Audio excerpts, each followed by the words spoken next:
Classic, though, because, you know, if you're not going to take your natural expansion as Zerg, if you're going to be expanding either to the base on either side of that natural expansion, it's a little bit of a gamble if you have a close by air, or I guess if you're in one of the neighboring corners, I should say, here on Exarch, because here for Solar, he's going to have to play quite conservatively here in map number 1, just because the Zerg, or the Protoss' base is so close to his most exposed expansion. Had Solar taken the expansion at, say, like 12 o'clock, then things would be a lot safer for him. But as it is, it's a bit of a tricky position. Yeah, and the Adept is already here. This is so quick. Before the Zerglings can actually even run round to Solar's second base, Workers coming through this worker path here, and there's no Lings right now, so we might see a couple of these drones go down. He hasn't shaded away yet. One falls already. Will he be able to save the second one? Yeah, with the Spore Crawler. Very nice.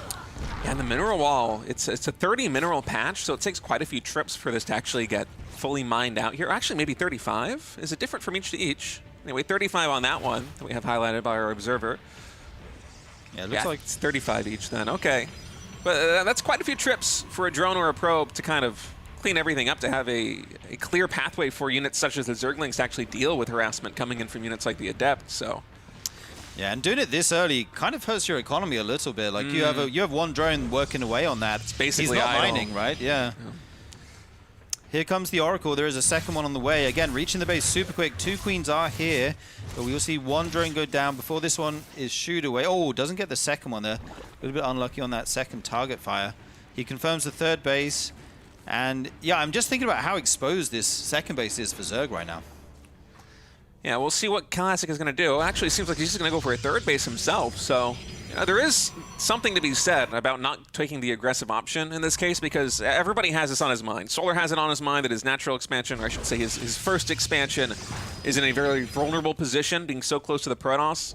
That doesn't necessarily mean that Classic needs to even attack to get an advantage from it. Solar's already going to be playing on likely a lower drone count. He might be getting a safety Roach Warren faster than he typically would be.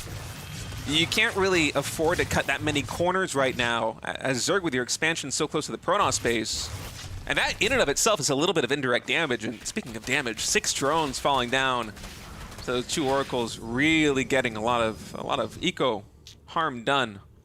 Yeah, very nice work with those Oracles. It goes the other way as well, though. Zerg's also very close to the Protoss, so they could also do something aggressive on their own. And right now, we see 6, 7 Roaches in the production tab here. He might just be holding this Roach key down and going for it. Yeah, it looks like that is going to be the case. There's already 3 Oracles out, so they have a good chance of spotting this if the Queens don't deny them the vision. He sees the first Roach here.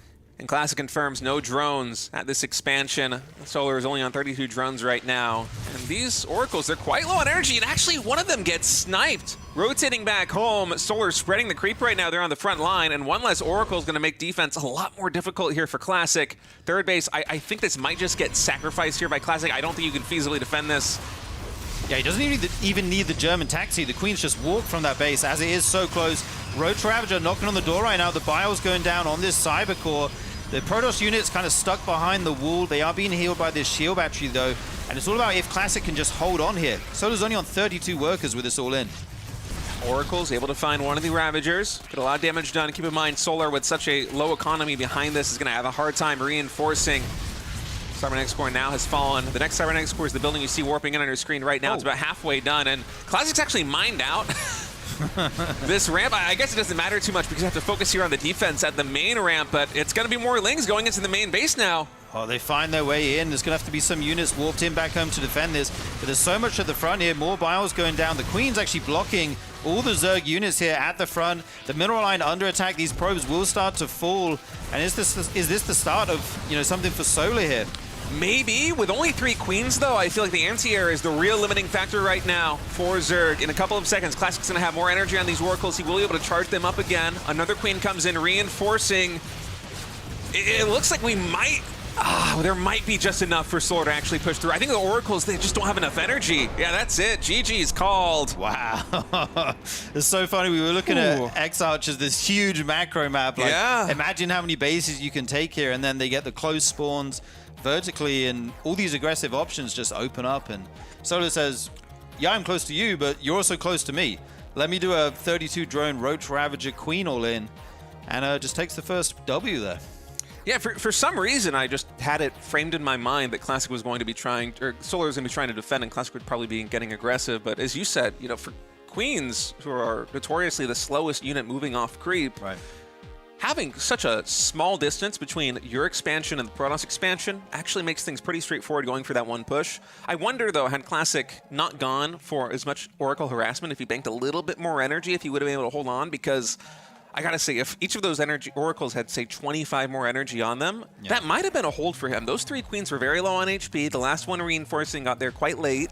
Yeah. And at the moment the queens are gone, the oracles are just gonna make quick work of all the Ravagers, a lot of the Zerglings. It really simplifies the defense there for Protoss. Yeah, I absolutely agree with that. I mean, it's hard to turn down taking 6 free drone kills, right? Of course. But like, you don't know the all-in's coming, but yeah, I agree with that. If those queens fall, the whole push can suddenly fail if you don't have the anti-air.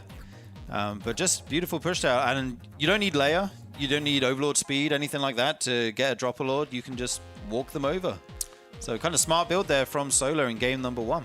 All right, folks, game number 2 is loaded in, and let's continue on in this best of 5 series between Solar and Classic. On Rorschach, Classic spotting in the bottom right. It's the red or the blue Protoss. Solar at the bottom left is the red Zerg. Yeah, indeed. We didn't really get to see what Classic had planned that last map, obviously, as it was very aggressive out of Solar. We'll have to see what he wants to go for in the rest of this series. I'm sure he'll throw in a Glaives build at one point. I feel like all the Protoss do once you get into the best of 5 territory. This is a map you can do it on. It's quite close by air as well, so the Oracle builds are going to hit nice and hard as well. This time we see no block at the natural by the Probe, so Solar will get to take his second base down here. Just a normal expansion pattern here for Zerg in the early game. So take a quick overview of the map. Quite a few expansions with high-yield minerals. Both of the expansions very close to the main bases nested on the south side of the map have mixed mineral patches, as well as the gold base on the north side, as Mapu had observed. But I feel like it's a bit tricky for either of these players to try and take the bases in the close by air distance. Yeah, it's very high risk, high reward, right? Like you're going to get a lot of minerals down there, but also it's pretty easy to attack. If you have air units, you're going to be able to hit that very quick. And it's harder to defend down there as well. It's quite a long walk around. So if like you're taking your third base, I guess if you take the 2 front ones, maybe it's slightly easier.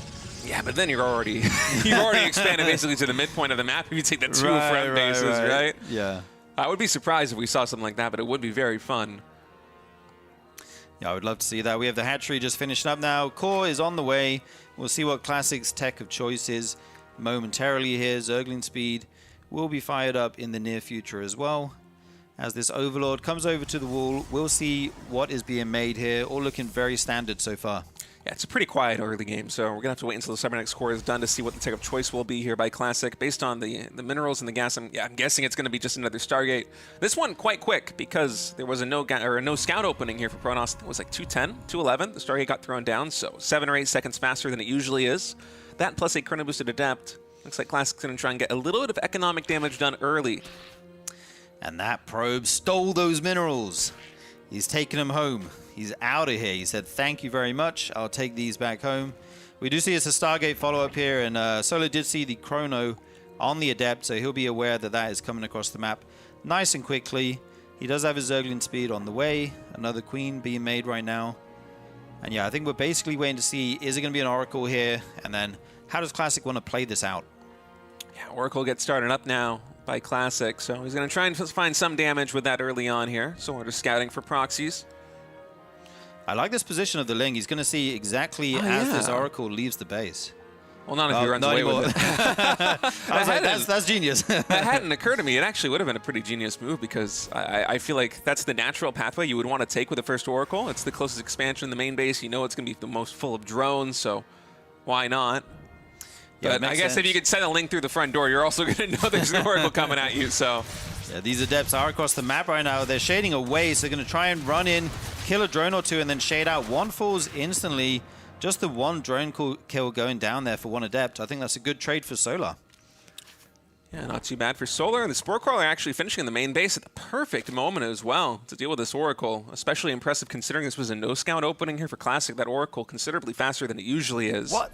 The Probe got a kill? Yeah, I think it was the Ling in the main base. Oh, but right. there's a lot more Lings now coming to the natural. Probes have to get a couple more kills. They want to deal with this one. Already 3 workers going down. This has been an excellent early game here for Solar, and Classic just realized that is not a full wall of the natural, so he's finally going to clog that up. Yeah, Solar's taken minimal damage here. Just the 1 drone to the Adept and the initial Oracle harass. Getting 3 probes of his own. I'd say he's in a very good position here. Just sharking around this third base. Going to make the Oracles turn on their beams once more. Then these Lings will get out of here. Just waste a bit of energy. I feel like this is another Queen Walk angle, honestly. With the way this game has been going, with both players taking the forward expansions, and with Solar having such a good early game, only losing 1 drone, but trading that out in total for, what, an Adept and 3 probes on the other side of the map? Yeah, this is an early Rotron as well. We're going to be finishing up around 450 here. Blink is the tech of choice for Classic this game. Going for that Forge as well to get the upgrades. Yeah, but with these Queens at the front, I'm starting to feel the same as you. They're the Roaches. It's going to be a much more powerful economy behind this push as well, so a lot more reinforcement should be able to come in. Solar's been very proactive with a creep spread down in the center, using all these Queens to shoo away the Oracles and also spread those creep timbers as rapidly as possible. And will Classic be able to defend? I think he knows this is coming. He casted Revelation. He sees the Queens walking across the map. He sees no drones, or very few drones, I should say, at the third base here with the scouting Adepts. So another Oracle gets started. Shield batteries are being thrown down. But is it too late? Wow, Classic has definitely sniffed this build out. 4 shield batteries going down right now. 1 in the natural and 3 here at the third base. So he is well aware of what Solar is trying to do. Here come the first Roaches. This 1 Roach is running alone. Is just going to die by itself. But here comes the rest of them with the Queens, with the Lings. There's actually a little squadron of Lings up here trying to run into the natural. Oh, the Adept, it's not in the perfect position. So the Circling's going to get into the main base right now. Oracles have to deal with that. Instead of fighting on the front line, those Oracles paired up with the Stalkers might be able to take down those Queens, but right now they have to do cleanup duty in the main base, and that leaves the third woefully exposed here for Classic. Yeah, Lings in the natural mineral line. These shield batteries starting to take a beating by the Biles on these Stalkers as well. The Oracles start to engage the Queens, but the Queens actually... I'm not sure if there's enough anti-air here. These Queens might go down. The Stalker numbers are dwindling though, so he's winning on the ground. 2 Oracles go down, only 1 remaining. 1 Queen left as well. It looks like Solar might just be doing it again with another Roach Ravager all in here. A Classic just getting toppled once more in a game that is eerily similar to game number 1. And honestly, it feels like the stars just aligned for Solar. It's such a convincing push through into the third base this time because the early game was just so spectacular. Man, Solar came to play today. Yeah, he is not messing around. He does not want to play any long games, just going for these mid-game timings. Oh, it's the luckiest Oracle I've ever seen. 1 HP after the Biles. 1 HP? Oh my god. It will just survive, but it does not matter. Ling's in the main as well. Everything's starting to fall here for Classic. I mean, maybe he can stabilize, but even if you stabilize for this position, I feel like it's basically game over, right? I mean, maybe the game will go on, but Classic is effectively limping into the mid-game right now. He is half the word count of Solar, down 1 expansion. Solar then taking another base 2 to make that 4 expansions to 2. And really, all Classic has on his side of the map is, what, a couple of Oracles, a couple of Stalkers, and not much else. So you can't even really do a successful counterattack here as Classic. It just, nothing is going his way. And this wall open once again, and Classic says, that's enough. He knows. He's going to GG out of game 2. So Solar with 2 very aggressive timings here. 1 hit at 32 workers. This one was about 2 base saturation. A little bit more economy behind it, so it hits a bit later, but a bit harder. And yeah, Solar's just making it happen in the mid-game here. I think we've been live less than 20 minutes, and we're already on match point in a best-of-5 series between these two. Solar with very similar builds in game number 1 and game number 2, just absolutely pulverizing Classic twice in a row. Just barreling down on the third base, taking that out, breaking into the natural expansion. He's already on match point. Yeah, it's kind of nuts. I mean, Solar, even in game number 1, where he didn't have the best early game, he lost quite a few drones to the initial Adept and the follow-up Oracles. I think it was like 7 or 8 in total, which that's quite a few drones to lose early on. He still was able to close it out. And then game number 2, I mean, what a wall-up behind that push. Oh, it hits so hard. And like you were saying, taking no damage to the Oracles and the Adepts, just such a good defense, really sets him up for that. I kind of wondering if that was his plan coming into today, or if he saw the spawns in the first game, and then this game's also good for doing that kind of push. or if it was an on-the-fly decision, or if he just thought, okay, first 2 games, I'm going to road Ravager Queen all in and see how it goes. I think certainly on map number 1, if it's cross positions, you just cannot do that build. It's very far, yeah. It's definitely a nice strategy to have in your back pocket against somebody who's trying to expand greedily here. As folks, we want you to check out the YouTube and lend us some support. We actually heard from our production that there is a new feature on YouTube. This is brand new to me, so I might fumble through the explanation a little bit, but it's something called Hype. I think you can only do this on your mobile phone, on the YouTube app, but it's a way that you can interact. I think you like scroll to the right from the comment section. Right. You can interact with a video. I believe it's the first week that the video's been up. You can interact with it, and what it effectively does is basically what we've been asking for your help with the entire time, which is it actively boosts a video in the algorithm. And so if you want to drop by the YouTube at Revive SC2, this is one of the best ways that you can support us. If you're watching live right now, we'd also encourage you, just go there, drop a like, subscribe if you haven't already. It's really hard in a game that's 15 or 16 years old now at this point to start a new YouTube channel and try and grow it, because all the StarCraft 2 content creators, everything is so firmly established that it's very difficult to break in and actually get served up your videos to everybody else. So we would appreciate your support. Yeah, indeed. Check out that new Hype feature. I believe it's only on the VOD. If you're watching this on a VOD, please go ahead and do it. I think if you're live, you have to wait for the VOD. But we just found out about this today, so you guys might even know 30 minutes ago. So I was like, Hype the video? All right, sure. Let's try it out. Anyway, folks, we're going to take a short break. When we get back, Classic versus Solar will continue. What's up, guys? Tasteless here. I wanted to show you the Zerg units from the StarCraft Tabletop Miniatures game. As you can see, these units look exactly like what you'd see in the cinematic. You start out with a ton of Zerglings, some, like the standard ones, you'd start out the game with, others with wings, like when you get the speed upgrade. These ones are Raptor Zerglings. You get roaches in this as well. These also spawn little roachlings. What I love about this is not just the fact that the detail's there, but it's also that they took a lot of the game mechanics that you have when you're playing StarCraft and brought it into the Tabletop Miniatures game. The Queen also is able to make creep tumors. So you've got creep tumors that you're going to be spreading. You've got burrow tokens. So your units can be burrowing when you're actually playing the game. We've got Kerrigan over here. It looks like it's right out of one of the cutscenes you would see from those iconic Blizzard cinematics. My favorite out of all of them actually is going to be the Nidus. This thing is huge in comparison to the rest of the figurines. And it's cool to see that they're bringing the ability for Zerg to maneuver very quickly and spread into the game as well. As amazing as this looks, it's not just a bunch of figurines. This is actually a game. Each unit comes with a corresponding card. And on the card are the different attributes and abilities for that unit. Just like in a normal game of StarCraft, you get upgrades. This one's for the Roach. You flip the card over, you're going to see what kind of upgrades you can unlock, and those are going to give you different abilities that allow you to do different things with the units in the game. When a game starts, you get both minerals and Vespian gas. The units cost minerals, the tactical cards cost Vespian gas. Take a tactical card, if you flip it over, you get to see what abilities you're going to be able to unlock and cast during the game. In order to get started, go to the StarCraft Tabletop Miniatures game website. There you can find the game rules, but also the army builder. From there, you pick a faction, how many minerals and Vespian gas you get. You spend those minerals and Vespian gas to unlock units and tactical cards. And from there, you're ready to go. For more information on the StarCraft Tabletop Miniatures game, sign up for the newsletter on Archon Studios' website. Check it out.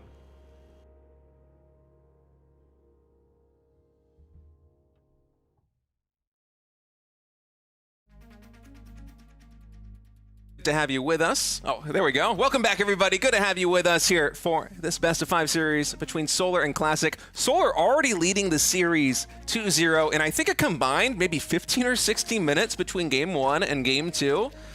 Insanely fast. I think you saw that speedrun record we had with the PvP. You remember the PvP day we had? I think it was a couple of seasons ago. It ended super fast. He said, watch this.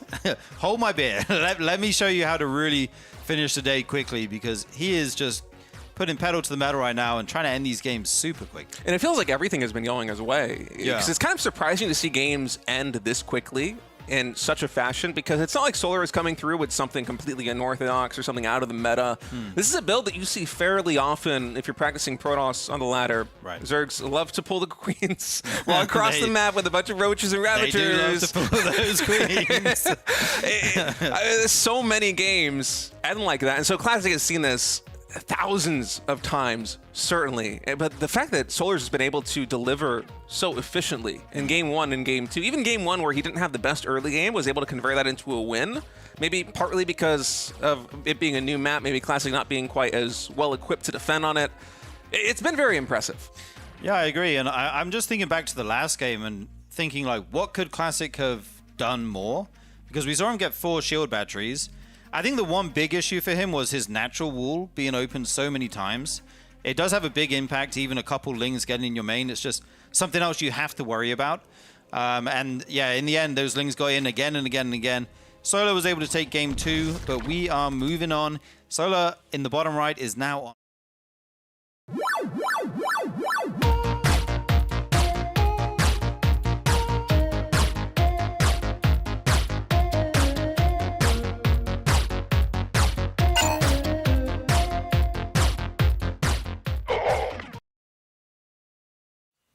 What is up, everybody? Welcome to the final day here of the RSL. I'm Tasteless, and with me is State. How you doing, buddy? Feeling excited, Tasteless. Only 4 players remaining in Season 5 of the RSL. Lambo, Rogue, Clem, and Hero. One representative for each race. We're starting out with the ZVZ, and I'm really curious where this one is going to go.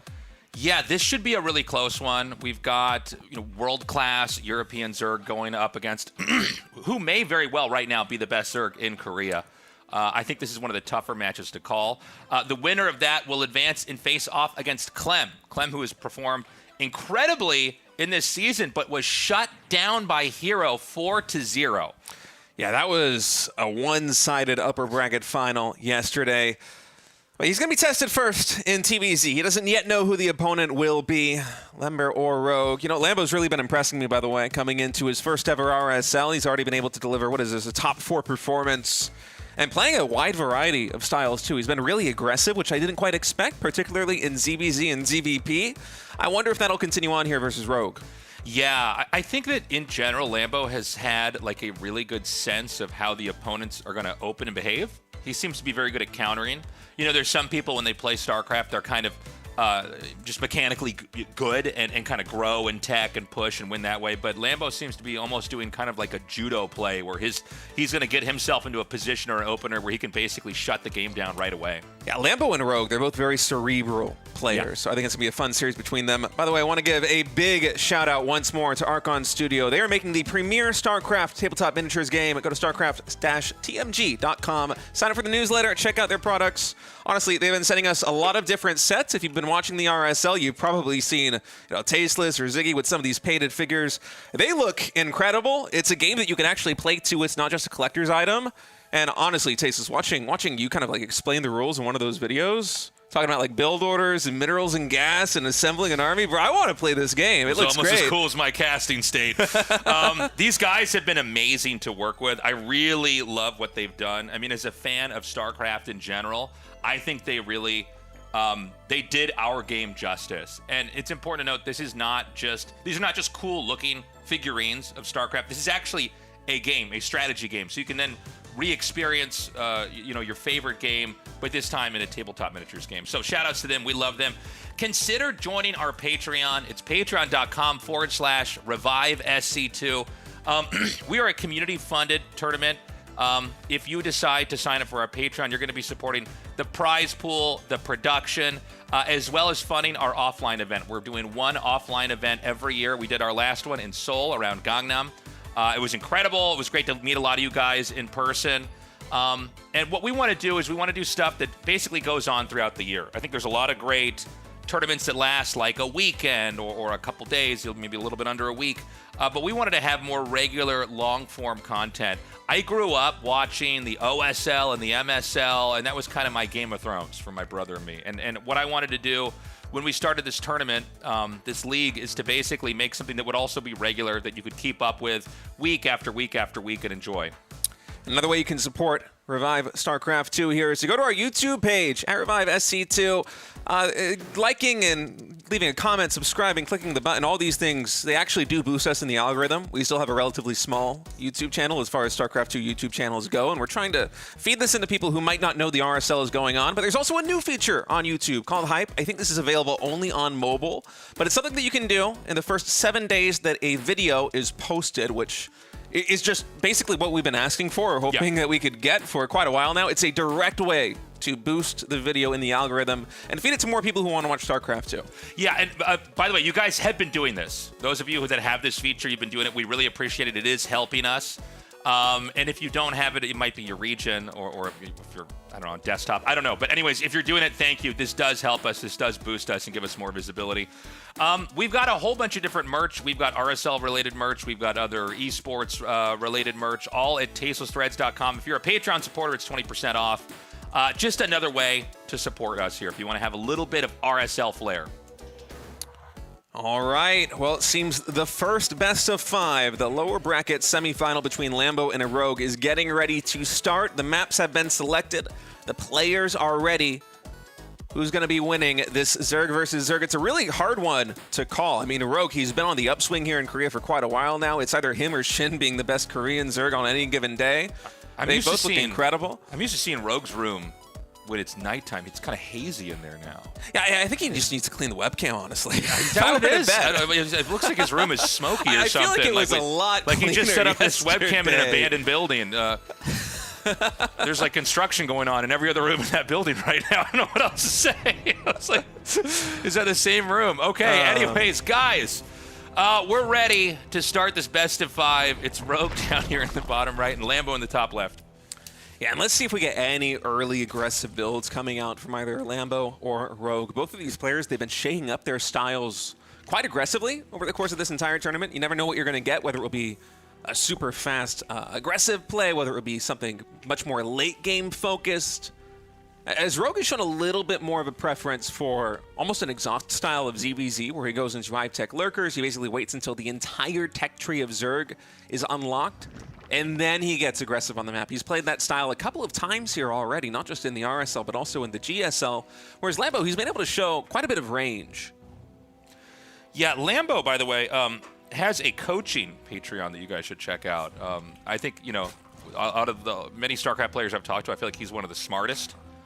Really understands the game, so definitely check that out if you want to learn some Zerg there. You know, I was saying this before the series started, but in case, you know, for people that might skip the VOD and just go right to the games, I do think I want to reiterate that Lambo really seems to understand how the other player is going to play the game and how to get himself into an advantageous position. Whether that's just kind of a macro opening or something where he just flips the game on its head. Excuse me. Yeah, Lambo is one of the smartest players around. It is such a pleasure to listen to him analyze the game, whether it is in his casting or in his stream. He's just very smart. He knows every single race. He knows really all the different facets of gameplay, and I think that really comes to the front when you see him try and play a preparation-style tournament like this one, Tasteless, because he's very good at analyzing the strengths and weaknesses of his opponents, and maybe even what they expect him to do, and then just subverting those expectations, coming in with something a little bit off the rails, but it's been able to convert a lot of wins so far. I mean, Lambo took down Shin 3-1 in ZVZ just yesterday.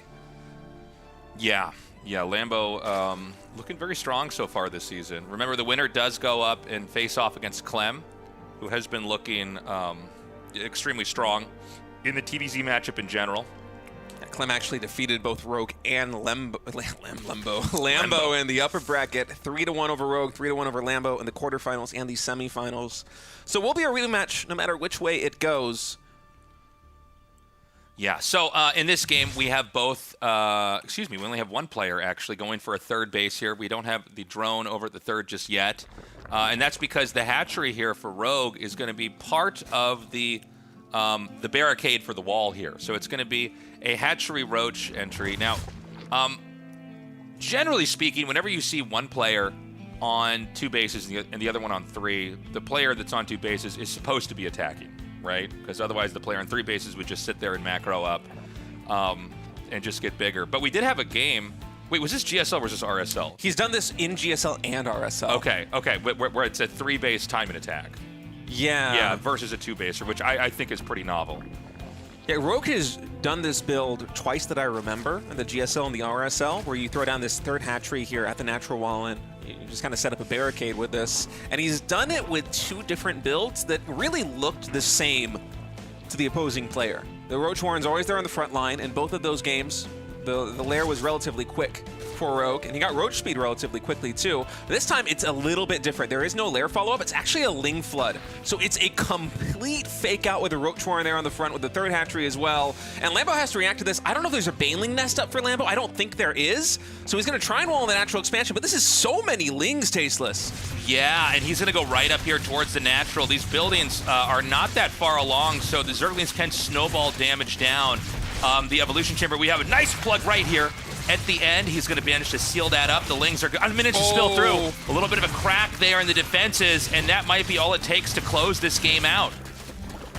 Yeah, I'm not sure how many roaches are in production, but some Lings about to pop here at the natural expansion. Will it be enough, though? The Lings for Rogue are already on top of the mineral line. 17 drones have fallen, and at this point, even if Lambo were to defend, I'm not sure he has a lifeline into the rest of this game. GG. Rogue takes game number 1. Another mix-up with the same skeleton of a build. He goes into this 2-hatch play and then adds in a 3rd hatch at the Wallen. He throws in the Roach Warren. And in the GSL, we've seen him go into a Roach timing attack with Lair. In the RSL, yesterday we saw him use this to go for kind of a Roach fake out into Mutas. And now today, a Speedling all-in. So whenever you scout this, you have no idea what to expect from Rogue. It was a great opening here. You know, a real curveball in the way the game looked. You see the Roach Warren coming, and then to make literally no roaches. It's a total sleight of hand there with the build. I love it. Great play here by Rogue. Lambo not really even getting to get to where he wanted the game to be. But of course, I don't think we're going to see that build cycled back in you know, the rest of the series. I think we're likely to see him throw down the 3rd hatchery there, the natural Wallen. But yeah, it's going to be a different build. He'll do some kind of different follow-up behind it. And it's really cool how each one of these iterations plays off the other one. Like when he did it in the GSL, it was the most aggressive lair timing with roaches that you could possibly do on those 3 hatches on 2 bases. And then he kind of fakes that out here in the RSL. And he goes for a Muta follow-up to that. So you still see the roaches and then the Mutas. And then here in game number 3 to go for the Roach Warren and then just churn out Lings like that and completely run over Lambo. I mean, Lambo was probably expecting, okay, it'll be roaches, but what else will it be? Right, what's next? And of course, when it's roaches, it takes more time to accumulate the roaches. The Lings can come out very fast. They hit very fast with the speed upgrade. He also went for the kill there. He did not go for the 3rd hatchery. I think there's a lot of players that would have done that and maybe kind of pussyfooted it a little bit and just gone for the 3rd base and tried to overwhelm that and then, you know, take their own 3rd and get ahead. But Rogue went with a move for the jugular there. Pretty sick play coming out of Rogue. Map number 2 is loaded in. Let's see if Rogue is going to go for kind of the same setup here on Celestial Enclave, or if we will have a mix-up. Yeah, hopefully a little bit of a longer game here. So it's going to be Rogue here in the top right, and Lambo in the bottom left to start this series off. Now, in the last game, we saw Lambo basically going for more of a development play, and Rogue with, you know, a pretty good twist in the build, basically a fake Roach Warren out at the entrance, but actually going into Speedlings and trying to overwhelm him. Rogue going for a fast expand as well as Lambo here on Celestial Enclave, and we've already seen quite a bit of macro play here on Celestial in the RSL, even in ZVZ. Rogue went for, I think it was what, Hive Tech Lurkers on 4 bases earlier on versus Solar, and he just played it absolutely masterfully yesterday. And Rogue is one of these players who it seems like he does have a very wide range of builds that he goes for, but he might be the strongest late game ZVZ player that we have in the pool. Even going up against somebody like Lambo, who just has a very good setup for how to use spellcasters and how to maneuver lurkers around the map, I wouldn't be surprised if Rogue tried to go for that playstyle again here. Yeah, let's see what kind of game we're going to get. Right now, we're just looking at the production tabs. Nobody's really deviated yet. This is a base. You can see here there is an interior expansion that some players take early, like in this case on 3 bases. There are other players that will take what state, like you like to call the triangle 3rd, and basically pocket that base for later. ZVZ, by the way, is in a state where it's pretty dynamic. Like, there's a lot of different kind of ZVZs you can have. There's a lot of different techs early on, all the way through the mid game, and all the way into the late game, actually. You'll see sometimes 2 players with completely opposite techs. I think the matchup's in a really fun spot. There's a lot of different play styles. Both Lambo and Rogue, by the way, I would say have some of the widest range of play styles I've seen in ZVZ right now. And Rogue, by the way, I think in all the matchups just seems to be about as complete of a player as you could possibly have. He really is somebody that it's hard. The only way to define him for me is to say that he can do anything, right? Yeah, I don't think anybody really comes close to the range that Rogue has in each individual matchup with Zerg. If there is a unit or an upgrade or a tech or a spell in the Zerg arsenal, Rogue will find one way to use it over the course of an entire tournament. You know, he loves to mix things in. We've seen Swarmos play out of him, and I don't know how many games and how many different matchups. He's a lot of fun to watch, and I agree with you. It seems like ZVZ's in a really good place right now. There are so many options for both players, and we'll see what we're going to go for here in game number 2. Lambo going for an early bailing nest. I think this is mostly just him going for safety as he takes the third. He doesn't want to suffer the same fate that he did in game number 1 versus something like a Ling Flood here from Rogue. And interestingly, Rogue actually going for the pocket expansion before taking the linear expansion, the linear third that has double gas and the fully mineral patches, instead opting to take a slightly lower income base inside, but significantly safer. And that telegraphs to me that Rogue probably wants to do something a little bit more tech heavy. Yeah, I think you're 100% right. When I was looking at this, I thought, yeah, I guess on this map you can basically turtle up on 3 bases and go into, you know, a much more developed game. He starts a lot of roaches up already, though. Yeah, well, you know, it's funny. I guess we kind of had this in game 1, right? Where it's like it looks like they're camping and they're going into some kind of tech, but it's 10 roaches. And it's Lings behind it, so that means that what he wants to do is basically power through the player. The Lings are here to absorb damage, and then the roaches behind it are basically there to kind of deal damage and chew through the defenses. And I guess this may have been prompted, by the way, by the fact that Lambo took not the interior base, right? So Lambo's going to start to barricade this. He may have to ditch this hatchery. I think he has to. Yeah, I don't think it is so exposed. I like the placement of the spines. He's trying to have the spines so they can hit roaches while the roaches are hitting the buildings, but the roaches can't shoot over the structures and hit anything else. So he's coming up here. Again, it's 1 queen right now, just, you know, trying to fire down at so many Lings and roaches. They're going to spill right in there. Oh my God, is this game about to end as well? I think it might. There are Bailings that are about to finish here for Lambo. They get some good shots there on the Lings, but with so many roaches reinforcing here for Rogue, a lot of drones are going to fall. Some spine crawlers are getting closer and closer to morphing in, but with vials raining down on them, they're already very low on HP. More Bailings here for Lambo. Rogue's army, it's starting to get smaller, and especially with these spine crawlers finishing up, I think it's possible for him to stabilize, but this is so much damage. I don't know, man. I mean, it's just the 2 spines left over. 20 drones have been killed, and more are going to fall if these defenses can't hold this. The Lings are going to come down, but it does seem like the Lings are maybe trickling in just a little bit too slow. The reinforcements are going to come through here. There's still 2 roaches now on Morphing Ravager and another Ravager coming in. I think we are at the tipping point here in this game. There's a spine down in the bottom right, but there's really nothing to defend it. So when he has a sufficient amount, he's going to dive on that. The file's going to connect onto that. And, yeah, that's going to be that. GG. Wow. Oh, my God. Rogue is a straight-up killer. I mean, game 1, game 2. Game 1, he goes for, again, the same hatchery wall in, which he's done twice recently that I've seen, both in the GSL and RSL, where he goes for some kind of layer tech timing. Instead, just goes for a Spieling all in. And then we were talking about it here. He goes for the in-base expansion, less minerals to saturate. He walls in the natural expansion. You're thinking that means, okay, well, you're trying to play safe. You're trying to tech up. Once more, it's kind of a red herring. He's feeding Lambo information and doing essentially the opposite of what Lambo expects. It's a huge Roach Zergling bust. And Lambo, even with good control, even getting the Bailing connections on a ton of Zerglings at the beginning of that fight, I feel like there was just too much droning. You know, Rogue threw him too much of a curveball, and that's Rogue up 2-0 in this best of 5. I'm a little scared, honestly. I kind of want to have a back and forth here, but he's just getting shut down. Guys, consider supporting our Patreon. Patreon.com/ReviveSC2. We're in Season 5. This is the final day of Season 5 here for the RSL. Season 6 is going to be a little bit over a month away from this, but we basically do this throughout the entire year. We do 3 seasons a year, which take weeks and weeks and weeks to complete. And then we have an offline event at the end of the year. So if you want to support us, that goes to prize pool production, as well as securing the offline event venue and producing and staffing that. But yeah, we would love to earn your support. Anyway, folks, we're going to take a short break. When we come back, this specified between Lambo and a Rogue will continue.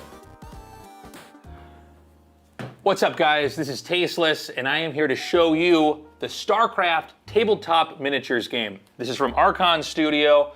They reached out to us right when we started the RSL, and I gotta say, they've been an incredible sponsor. They have made an insane tabletop game here that I am super excited to show you guys. If you're a fan of StarCraft, you're gonna love this. But first, we're gonna start with Zeratul. We're gonna start with the first item they ever sent us here. And right off the bat, I gotta say, I mean, it looks exactly like Zeratul from the cutscenes in the actual game. I mean, to the T. Zeratul is a Dark Templar, if you've been living under a rock your whole life. I personally am a fan of Zeratul. I am a scumbag DT rusher myself, so I think this is a perfect first item for me. So we're gonna do an unboxing now. It is containing only 3 items total. So we've got the 2 plastic parts, the pamphlet that it comes with, and then inside the pamphlet are 3 pages of instructions. So honestly, I mean, I look at this is simpler than I thought. I've always found tabletop games to be a little bit intimidating, but when you look at it, it's interesting to see that the entire figurine is actually assembled out of just the pieces in these 2 parts. Part of unlocking the joy of a tabletop set is actually getting to sit down and assemble and paint it and actually create the thing itself. I have never built a miniature before, so what we're gonna do is Ziggy, our producer, is gonna help me as we assemble this Zeratul figurine. Then we're gonna paint it, and we will have our very first StarCraft miniature made. Again, this is just one figurine in the StarCraft tabletop miniatures game. So we have a lot more figurines coming here, but we're gonna start with Zeratul. We're gonna get this painted, built out, and see how it looks. What's up, guys? Tasteless here. I am going to be showing you the StarCraft tabletop miniatures game again, and this time we're gonna be unboxing it. So let's get started. This thing is massive. All right. Oh my God, okay. So much is in here, this is crazy. I believe these are crystals from the ground, as well as some kind of shots, I think, from Terran Marines here. These are little crosses here for the medics. Some plating here, it looks like, for Marines and Marauders. And then we go into all purple here, and I assume all these purple ones are different build outs for different Zerg units. I think it's each one is a Zergling here. This has gotta be the Queen? No, this could be Sarah Kerrigan. Okay, so now these are all the Terran parts, and you can see just how much detail goes into each little piece. Like, they keep it really true to Blizzard artwork for how the game looks. It looks basically identical to what you see in the cutscenes and in the cinematics. A lot of love went into this. So this terrain is actually supposed to be from Lost Temple. So if you played any of StarCraft 1 or 2 from the early days, Lost Temple was kind of the map. This is what it comes with. This is the tile set. This is Lost Temple, the map. So it comes with a die here, the playing cards that allow you to play the game. Ruler, so you can measure how many spaces a unit can move or the distance it can attack at. The markers that you would use when you're actually playing the game to catalog events that are happening in various turns. It does come with the StarCraft tabletop miniatures game booklet, which is basically going to be an instruction manual. And last, but certainly not least, rules and references here. So this is everything. All of this comes with the StarCraft tabletop miniatures game 2-player starter set. It is honestly way more than I even expected. I knew when I looked at the figurines on the back there was gonna be a lot in here, but it's crazy. So if you buy this, you're gonna have a lot of work ahead of you, a lot of fun. A lot of assembling, a lot of painting, and then obviously a lot of games to play. Coming up next, we are going to start our first miniatures painting. If Hero expands on this pathway here towards this side, I feel like he could be really well set up for a macro game if he wants to go that way. I mean, this is such an easy base to take. You just get a little bit of static defense at your third base, get a little bit of static defense at the fourth base, and you have the one rally point from the natural expansion for any robotics units or Stargate units. Yeah, I agree with that. And here come the Oracles once again. Going to pick off 3 drones, or 4 drones this time. Some nice harassment done as he does go into Blink. Getting his +1 as well. Adding a few more gateways here. And this is a ton of Lings running in right now. There is a Void Ray, but this Stalker's going to fall almost immediately. The probes might have to fight here. The shield battery finishes just in time. Very good micro on the probes. Oh, no! Oh, you're kidding me. The Adeptus was not positioned.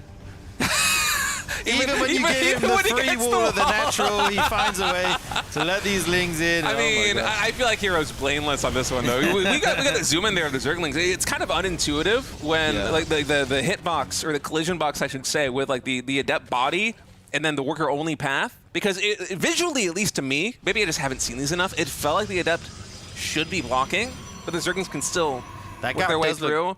Kind of big. Yeah, maybe. I guess you just throw down like a pylon or something and make it a more reasonable block with a mineral wall, but... Yeah, but overall, Hero didn't lose too much there, and that was a lot of Lings. It was good for him, actually. I think letting him to the main base. It's so funny the way that works with Hero. The Lings get in, but he always ends up coming out ahead somehow. So Oracle barely surviving. Phoenix getting started by Hero, by the way. I think that he is expecting Shin to follow this up with Mutas just because he's seen all of the minerals being spent by Shin on Zerglings. And he's also scouted quite a few gases. You've seen the gas at the natural expansion. You saw the gases here at this expansion as that Oracle almost got soloed by a Spore Crawler. Don't see that every day. And I think he's expecting Mutas, but it's actually a Hydralisk transition coming in here for Shin. So the one Phoenix might not be able to get too much done. Maybe will be best served by him patrolling, just using it to scout for potential drop overlords. But in any case, second Stargate in. Fleet Beacon now coming in for Hero. Yeah, got that Fleet Beacon before the storm there. Not sure if that's just to go for Phoenix range if it weren't Mutas, or if he's going to be looking to make an air transition slightly quicker. I feel like it's the former, but we'll have to see. One Adept here going to get picked off by these Lings. Still running around, and Hero has a lot of army out on the map, actually. All these Stalkers are going to blink over these rocks. Oh, no. That's not a very good blink right now for Hero. It's still on cooldown. A couple of seconds left. Shin, just with the magic positioning there, had all of his Hydralisks at the fourth base. And Hero blinked in thinking he was going to catch Shin by surprise. Instead, loses a ton of Stalkers. Yeah, that was kind of strange that all the Hydras are there. And oh my god, we have a Nidus on the way state.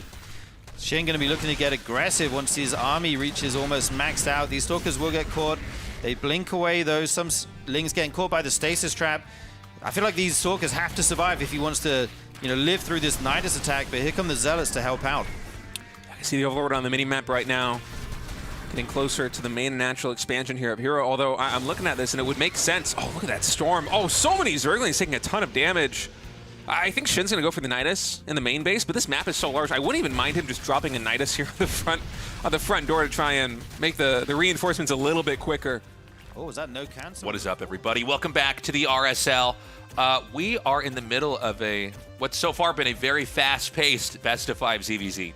Yeah, Rogue is being extremely aggressive. Lambo, I feel like we haven't got to see what he wants to do in these games because he's just being shut down so quickly. 2 super quick all-ins off of that, 3 hatch style, whether it's in the wall or in the pocket base, and then just turning up the aggression to 10.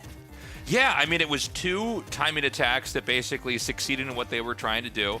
They didn't blow up in his face, and they didn't, do enough damage that the game kind of lingered on. Rogue with total shutdowns here. And, it's funny. If you told me to guess what the series would have looked like, I would have guessed it would have looked something like this, but with the the opposite results. I would have thought it would be Lambo hitting Rogue really hard and basically shutting Rogue down to where Rogue doesn't get to do whatever he had planned, but instead Rogue really coming in here and kind of flipping this on its head, shutting Lambo down. Now, Lambo can still win this, but he's got to win 3 games in a row. As a reminder, Clem is in the next phase of the loser's bracket, waiting for the survivor of this series, which it's looking likely to be Rogue. We have Rogue here in the bottom left and Lambo in the top right. Yeah, if we look at the series yesterday between Lambo and Shin, like you said, it was Lambo being the aggressor, pulling out the timing attacks himself, but in this series so far, he's opted to go for more macro-orientated play, and Rogue's been punishing him up until now. Let's see if he does try and play a kind of mid-game or longer here in game number 3, or if he's going to go back to something aggressive himself. The map is going to be Old Republic. I feel like this is a pretty good map to be aggressive. Not one of our biggest maps in the pool. Yeah. So you can definitely try some timings here. And Rogue just looking so unpredictable right now. Making that hatchery in the wall, saying like it's going to be impossible to kill this with Lings, basically, as opposed to an Evo Chamber, which has less HP. And then from that, he just has all these different forks and paths so he can take his build order down. And it's so difficult to read what he wants to do here. Yeah. We'll see if this game is going to be as fast-paced. I'm kind of hoping for a long macro ZVZ. I do think that a lot of these late-game ZVZs are actually some of the funnest to watch, in how the game can develop and how chaotic it can actually get. So for now, we have the production tab basically completely synced up. We want to see, first of all, is anybody going to take a third base, or are we going to have someone kind of hunker down on some kind of a two-base timing? And two-basing has been pretty popular in ZVZ right now. It seems like there's a lot of different two-base techs you can go for, whether that's layer or some kind of timing attack like we saw in the last 2 games. Yeah, once you get that wall up at the natural, I mean, you can be doing anything behind it, right? You can be doing a Ling all-in, you can be doing a Roach all-in, you can be going for a Nidus, 2-base muta play, or you can be going for just a very quick tech but droning a lot behind it, and then go into, a normal Roach game where which with faster tech and the slightly lower third base. We do see both these guys went for a hatch gas pool this game. Rogue taking 2 guys out of gas, which is 1 more than usual. Normally you just take the 1 out as Lambo has done. Right. So you can get that Balin there nice and on time after the third base. So let's see what he wants to do here, as there will be a slight difference in the gas. And we have both sides going for a third base. Now that doesn't mean that you won't do a timing attack. Especially when you have open positions like this, it can be tempting. And we do see 6 Lings being made here. The question now, for us watching Lambo, is going to be, does he start to Ling up? Because we're now going to ramp up to 10 Zerglings about to hatch. Now with the Baneling's Nest, you do get that as the solution if a Ling bust does come. And I don't know if Rogue is going to slow down on these Lings. I mean, Rogue has once again, now we're up to 16 Lings about to hatch.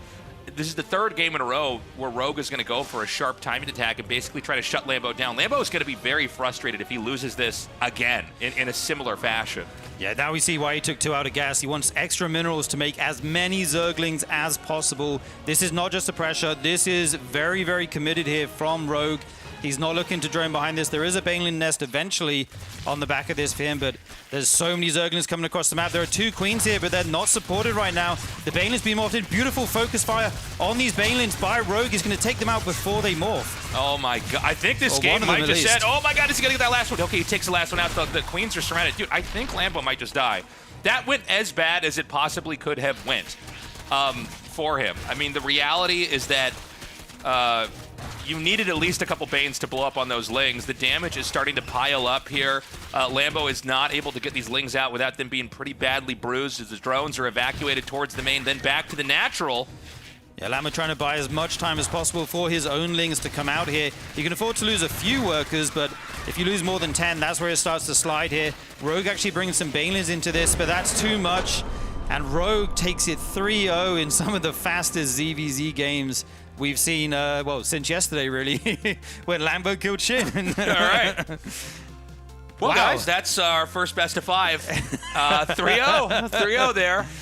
I mean, you could not have had a better engagement from Rogue. I mean, 2 queens surrounded off creep. I think it was 3 Banelings morphine that were shut down. I don't know. I don't know what the games would have looked like had Lambo ever gotten to the part where he was doing whatever he had planned. But Rogue clearly, excuse me, seems to understand the holes in Lambo's play and played accordingly and won. I mean, a well-deserved victory. Yeah, the 2 queens are actually going from the natural to the third base to kind of get on creep and be anchored there. And that's exactly when Rogue hit, like this little moment of weakness, you know, as they're off creep. And just before you get your first few safety banes, that's when all the first Lings go in. Really well timed, like you said, looking at the kind of weaknesses of what is a pretty standard build order from Lambo and just exploiting it. Yeah, I mean, I wish it was longer. Same. That's what we're going to get. I don't know, man. Total domination here from Rogue. Again, Rogue looking very strong. Could be going all the way to the finals. But we're just getting started, guys. We will be concluding the RSL Season 5 here tonight as we move on. Up next is going to be Clem versus Rogue. And Hero is waiting in the grand finals. So, fortunately, for this season, we did end up getting that golden ratio. The possibility of... either a Zerg or a Terran going up against a Protoss in the finals. We're getting all three races represented. 2025 is our first year doing RSL, and it was very Protoss dominant. It was a good year for Protoss in general. Yes, in 2025. Indeed, yeah, and the next match is going to be a rematch. Clem and Rogue did play in the upper bracket quarters. Clem took that 3-1, as you can see. So you'd have to put him slightly favored, maybe going into this next match, but I'm not counting Rogue out here. I think his form looks fantastic. Yeah. And especially today, he looks like he's playing sharp and he's very prepared. So I'm super excited to see how this set is going to go and who will move on to face Hero. He's kind of the final boss of the RSL at this point. He is looking unbeatable. Yeah, he's been looking unstoppable. Guys, check out our merch at tastelessthreads.com. We've got RSL-related merch. We've got other stuff on there. I think there's really something for everybody. Patreon supporters do get 20% off. It's very generous of you, Tasteless. Yeah, I know. I'm not happy with that. Whose idea was that? For the next season. Guys, we're going to take a short break, and when we come back, we're going to go on to our next match, which will be Clem versus Rogue. What's up, everybody? Tasteless and Ziggy here. We are finally ready to paint our first StarCraft figurine here. We've got Zeratul. I have no artistic ability. And Ziggy doesn't either, but he's got a little bit more than me, so we're gonna have him actually paint the figurine. Ziggy, tell us what we got here.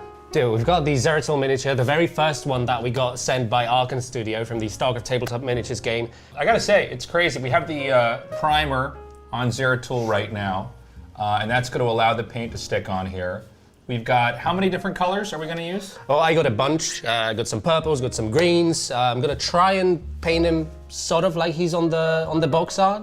We're gonna start with the airbrush, put some purple on him just as a base, and then work from there with the brushes and yeah, see what happens. Let's do it. Let's do it? Let's do it. Okay.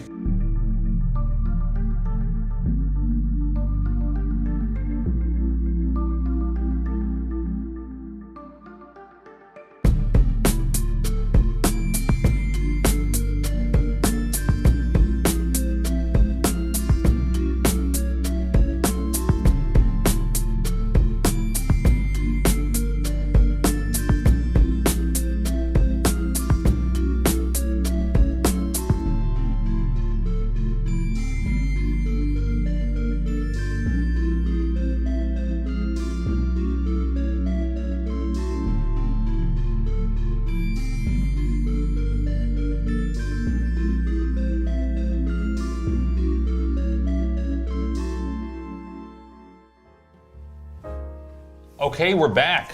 I'm checking in on Ziggy's progress again. How are we doing? We're doing great. I think it's coming along better than I thought it would. I don't know what you think, but I'm kind of proud of this. It looks good. Yeah. I love what you did with the lighting here on the cape and everything. I think you did an incredible job. We're near completion here. Also, Arkan Studios sent us some miniatures of their own they painted. If you want to see what their models look like, take a look.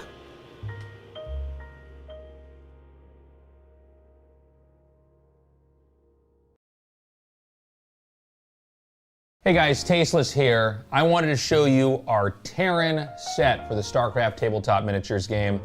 You can see we've got all the pieces assembled here. It comes with 12 Marines, 3 Medics, 2 Marauders, 1 Sentry Drone, and then the final piece is Jim Raynor here. Each Marine in the set has a unique loadout. Over here, you have the Raynor's Raiders version of the Marines. Each one with a rifle and a bayonet attached. But honestly, these look incredible. The amount of detail is insane. Like we've said before, these look exactly like what you see in the cinematics for StarCraft 2. Now it's important to remember, as amazing as this looks, this is more than just a bunch of cool figurines. This is actually a game. Each figurine comes with a corresponding card. So this is Jim Raynor, and you can see on the card his different attributes listed, what he's able to do, and this is what you'd be using when you're actually playing against your friends. So just like in the game, you're able to get different upgrades for each of the units. So for the Marine, if you flip the card around, you can see you can go for combat shields, grenades, or other various upgrades, which are going to change the whole experience of what you're having when you're playing the game. When a game starts, you get minerals and Vespian gas. The units cost minerals, the tactical cards cost Vespian gas. Take a tactical card, flip it over, you'll see exactly what abilities that tactical card gives you. In order to get started, go to the StarCraft Tabletop Miniatures game website.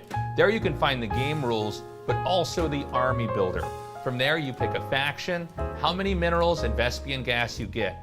You spend those minerals and Vespian gas to unlock units and tactical cards. And from there, you're ready to go. For more information, sign up for the newsletter on Archon Studios' StarCraft Tabletop Miniatures game website. Check it out.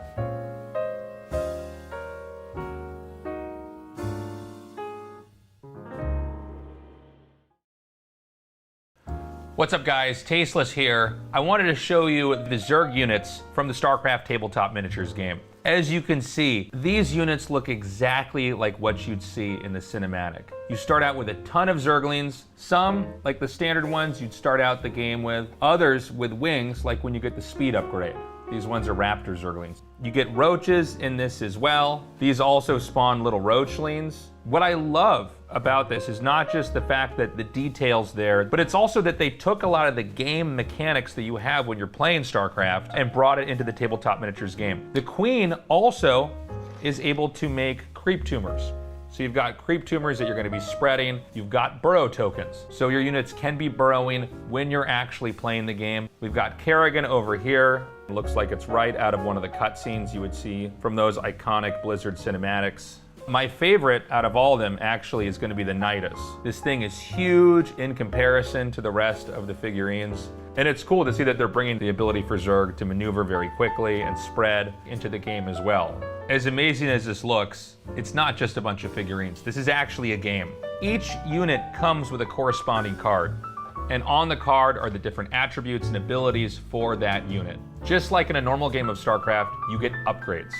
This one's for the Roach. You flip the card over, you're gonna see what kind of upgrades you can unlock, and those are gonna give you different abilities that allow you to do different things with the units in the game. When a game starts, you get both minerals and Vespian gas. The units cost minerals, the tactical cards cost Vespian gas. Take a tactical card, if you flip it over, you get to see what abilities you're gonna be able to unlock and cast during the game. In order to get started, go to the StarCraft Tabletop Miniatures game website. There you can find the game rules, but also the army builder. From there, you pick a faction, how many minerals and Vespian gas you get. You spend those minerals and Vespian gas to unlock units and tactical cards. And from there, you're ready to go. For more information on the StarCraft Tabletop Miniatures game, sign up for the newsletter on Archon Studios website. Check it out.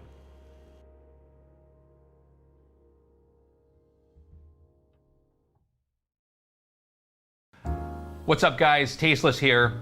I'm very excited to show you the Protoss units we just finished assembling from the StarCraft Tabletop Miniatures game.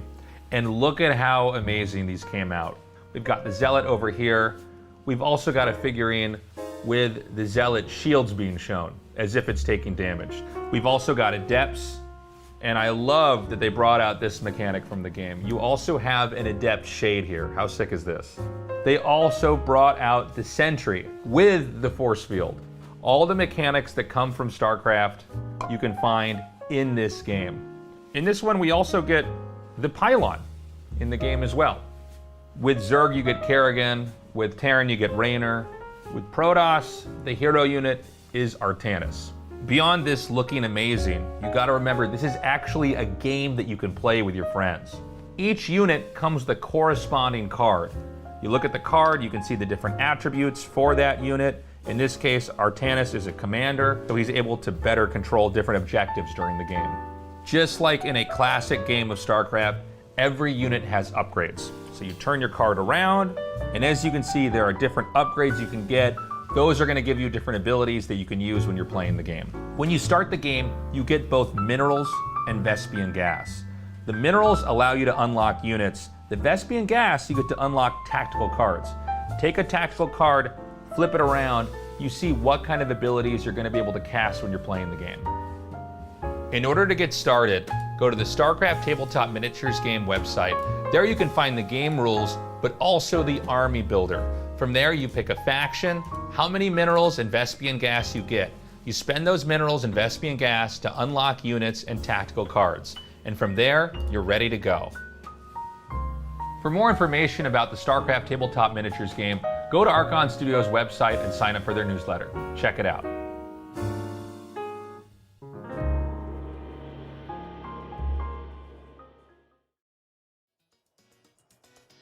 All right, Tasteless, we will check it out. You know what? Yeah, I am very. You're over there running your mouth now. about the Tabletop Miniatures game enough? We will check it out.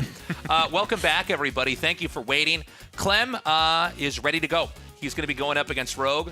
If you're just now joining us, we had a very short best of 5 for our ZVZ. Yeah, these ZVZs these last 2 days have been going really quickly. We had like one 20-minute ZVZ, which was really ridiculous, and then every single other one has been extremely quickly, just so fast. It's actually ridiculous. So I guess we're done with all the ZVZs for this season. Get those out of here. I feel like I've barely warmed up to the cast here today. Hopefully this next series is going to be a longer one. Clem already defeated Rogue earlier on in the winner's bracket here. Clem had a pretty incredible run here in the upper bracket, but was shut down pretty horrifically by Hero yesterday. We start RSL on our final 2 days at 4 p.m. because we wanted to basically elongate this part of the tournament and let people kind of really settle in and hype the thing up and let our viewership grow on the live stream. So we normally start at 7. This season, we decided, okay, for the early start, we'll start at 4 because who knows, we might be here until like 10:30 or 11 if the day is going to be longer. And yesterday was like one of the shortest possible days ever. We literally finished everything. We walked out of the studio, the sun was out. It was where people were just getting off work at a normal time. We finished before we normally would have started. We literally didn't know what to do. We went to a PC cafe yesterday. It was great, actually. And just hung out. Because normally what we do is we just get dinner and everybody goes home. If we even have time. Sometimes the days here are very long. Yeah.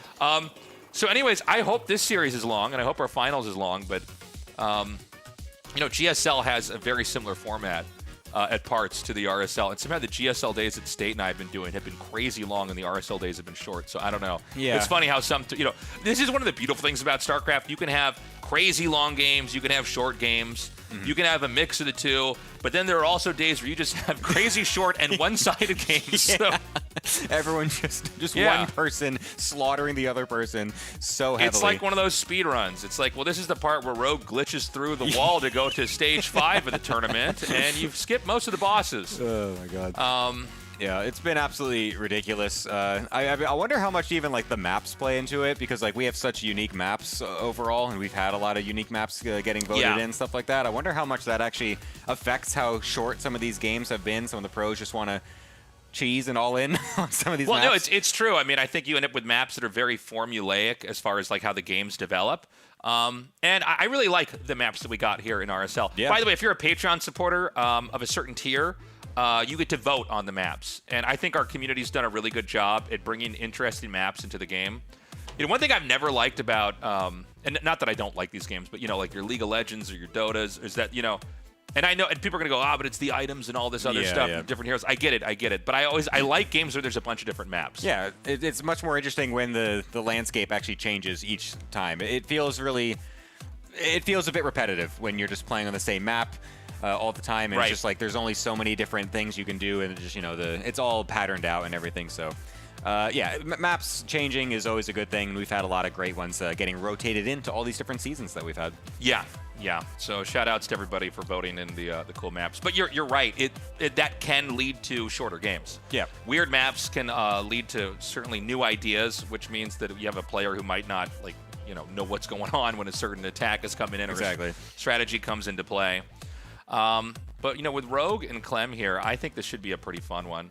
TVZ has been a matchup that we've had some extremely long games in. I think Zerg in general now seems to be a race that if the Zerg doesn't elect to go for a long game and the player can't kill the Zerg right away, we get some pretty drawn-out StarCraft 2 matches. Yeah, absolutely. And I feel like Rogue, even if he doesn't, he wants to sometimes go for some early attacks as well. Doesn't always go for those super long plays, but he can do both. He can do whatever he wants. So I feel like we're in for a bit of a mix-up depending on where the series ends up going. We could go for those crazy long macro games like he's able to do, or he's going to bring in some early cheeses and early all-ins. Everything's on the table for Rogue. And I feel like even Clem also could bring in a couple of, cheeky stuff here and there. Yeah. I feel like he's not exactly the one that's going to be doing like proxy racks and stuff like that. He doesn't really rotate that in recently, but he still goes for a variety of different openers, but does tend to favor the more macro-oriented stuff. Yeah, no, I think usually when Clem wins TVZ now, it's over kind of bleeding the Zerg out over time. If he doesn't win with an all-out push right away. But yeah, it's probably not going to be like just 2-base all-inning.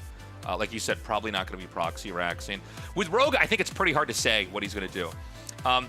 Not even just like different techs and different builds, but like even different mid-game to late-game comps. Yeah, Rogue will like dominate somebody with Roach Ravager one game, and then the next game go into Ling Bane Muta. Exactly, yeah. It's very hard to pin him down. I mean, even in just like the ZVZs, we're seeing like he's just so willing to just go for so many different crazy builds and just different variations of certain things. Goes for a style that looks like it's going to be exactly the same as the game before, but then it's actually a totally different switch up, a different follow-up. So he's able to really maneuver around the matchups like that. And so it makes it very exciting to watch. And I mean, we've been kind of hyping up Rogue overall the last couple seasons, just because last season he came in and just did that crazy lower bracket run and was able to get all the way through to the finals from the lower bracket, the first round essentially. And it looks like he's actually about to do the same exact thing here. If he can just get through Clem. Last time it was against Maru in this position that he was able to get past him, so a bit of an upset. So can he actually upset Clem here a little bit and continue on into that playoff, into that grand finals? Yeah, that's going to be the big question. It's been exciting with Rogue finishing his military service to see how strong he's looking. It's also been nice, as StarCraft continues to age and we learn and kind of understand the game more and more. It's cool to see that all these guys post-military service are actually still very tournament viable. Yeah. When I first moved here, which was like 18 years ago or something, Grandpa. Yeah, it's ancient, man. When there was dinosaurs and woolly mammoths in Korea, the general consensus was that there's no way that anybody who's going to be gone from StarCraft for that long can come back and play, and also that there's really I don't know, this is like this kind of a dumb belief, but I don't know, if you get a little bit older, you can't possibly be viable. Yeah, like your speed goes down, you can't. There was an interview that Slayer's Boxer did on TV where he said his hands weren't as fast because he was older, and then everybody just started saying that, and it's like you can watch like professional musicians who are in their like 70s, yeah, right? like still with hands. I'm like, what are we talking about? Yeah. Anyways, are we ready to go into this game? Is still Matt vetoes?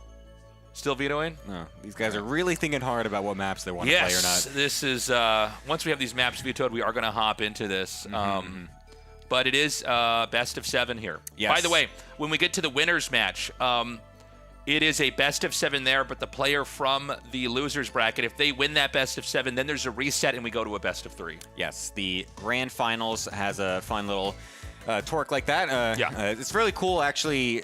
We had it one season last year where it was the Hero versus Maru series where they actually did get the full reset and then went all the way to the third game as well. And then they had just played like a full game best of 7 in the upper bracket finals before that too. Yeah. It was just absolutely insane. So I think this format is pretty fun for that alone. You can get these ridiculously long drawn out sets that just make it very interesting. Shut the door!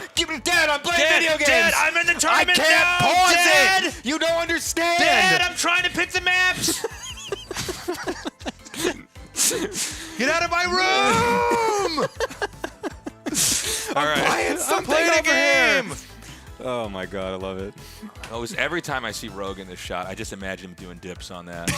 Just thinking about what kind of comps he can make in late game. That thing behind him, that's a dip thing, right? Yeah, it's like an ab crunch machine or something like that. Like you he's can doing whatever pull-ups. freeform abs on it. Yeah.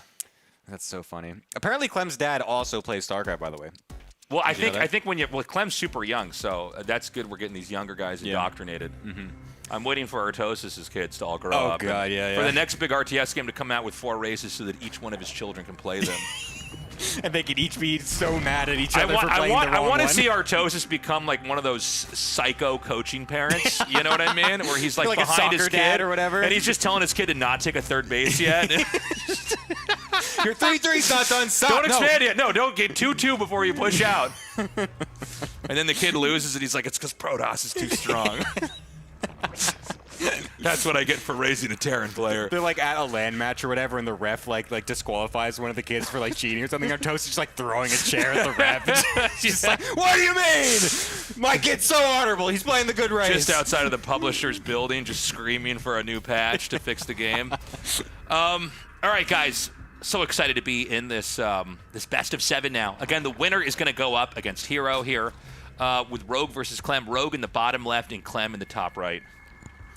Yeah, so we're actually starting out with a 2 racks from Clem. So we were just saying that he's not really someone that generally goes for like proxies or anything like that, but he does like to sometimes mix in a couple of cheeky aggressive builds, and this is going to be one of them. We'll be going for the 2 racks Reaper coming on out here on 1 base, trying to be as aggressive as possible with that.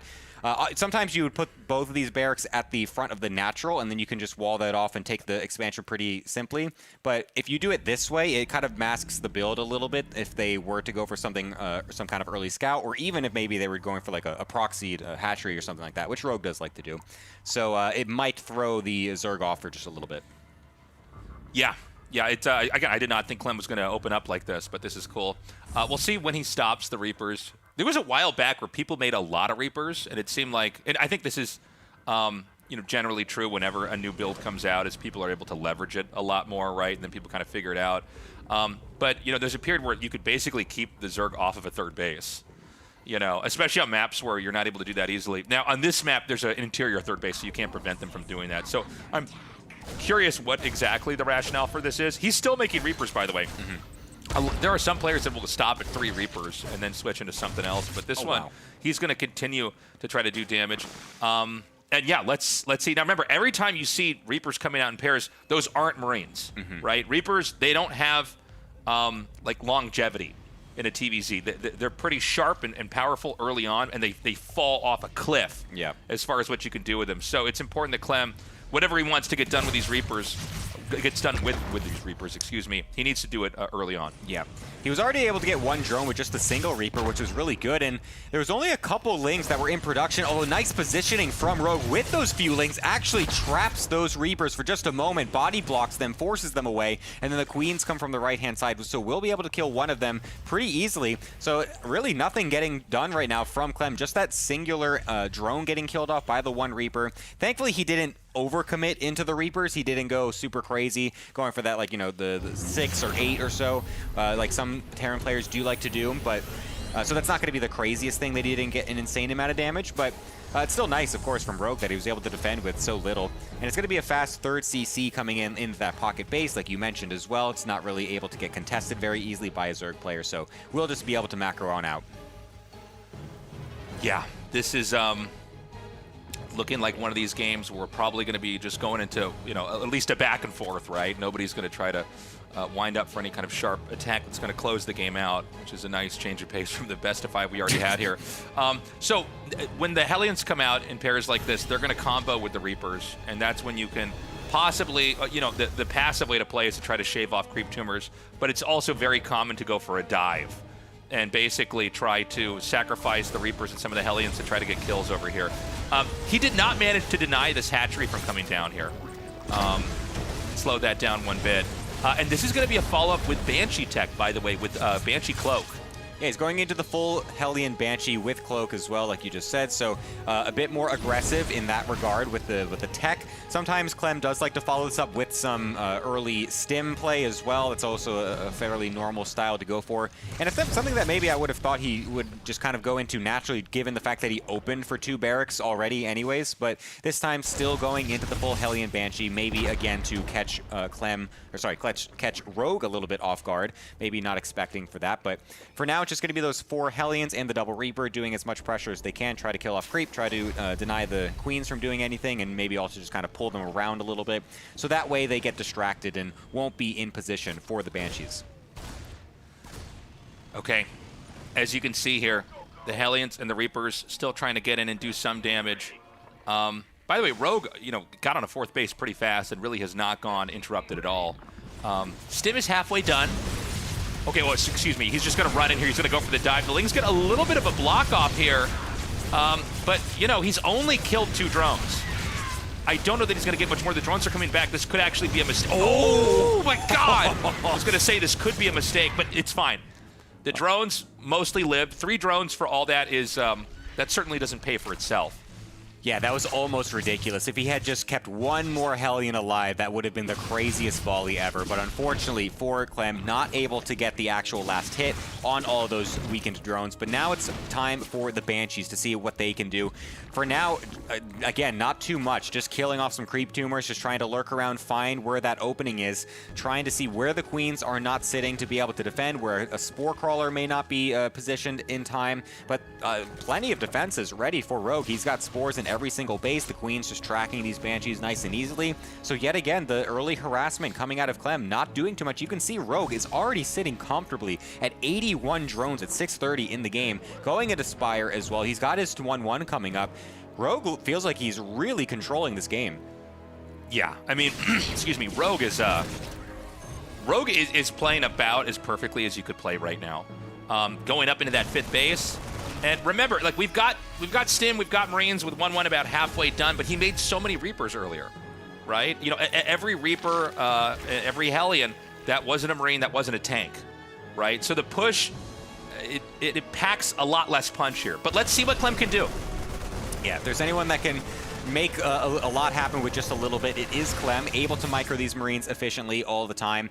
As speed is not quite done for those Banelings, so Rogue needs to be a little bit careful. It's actually quite a ways out, so actually needs to be very careful with how he takes this engagement. But lots of stims already down there for Clem, so will be forced to pick up and get out of there. Didn't really have any of his tanks or anything with him, so he wasn't going for any sort of actual big push. He was just going for, again, some more creep deny and just map control in general as he takes this 4th base. So not going to be going super committed just yet. Still kind of just testing the waters a little bit, seeing where he's at, seeing what he can do with these early medevacs as he continues to tech up and transition into the much later game. He's really starting to set himself up to make this game go really long with how quick he's already got this 4th base established. Yeah, he's going to come down here now. Now, this is not a push. He's got just enough medevacs that he can always pick up the Marines and go back out. Zerg on 5 bases now. Now, every base that Zerg takes from here on out is going to be a lot harder to hold. Oh, hold on a sec. Is he going to lose? No, he's not going to lose that medevac. He's going to be able to get out. Every other base that Zerg takes from here on out is going to be a little bit more pushable. Basically, Rogue filled in the entire bottom of the map, right? And pushing from there, it's about equidistant. For Clem, wherever he goes, it's a pretty long distance to travel, is what I'm saying. Now, you got to be careful when you go. Rogue's actually playing this so well. He's not overextending with those mutas.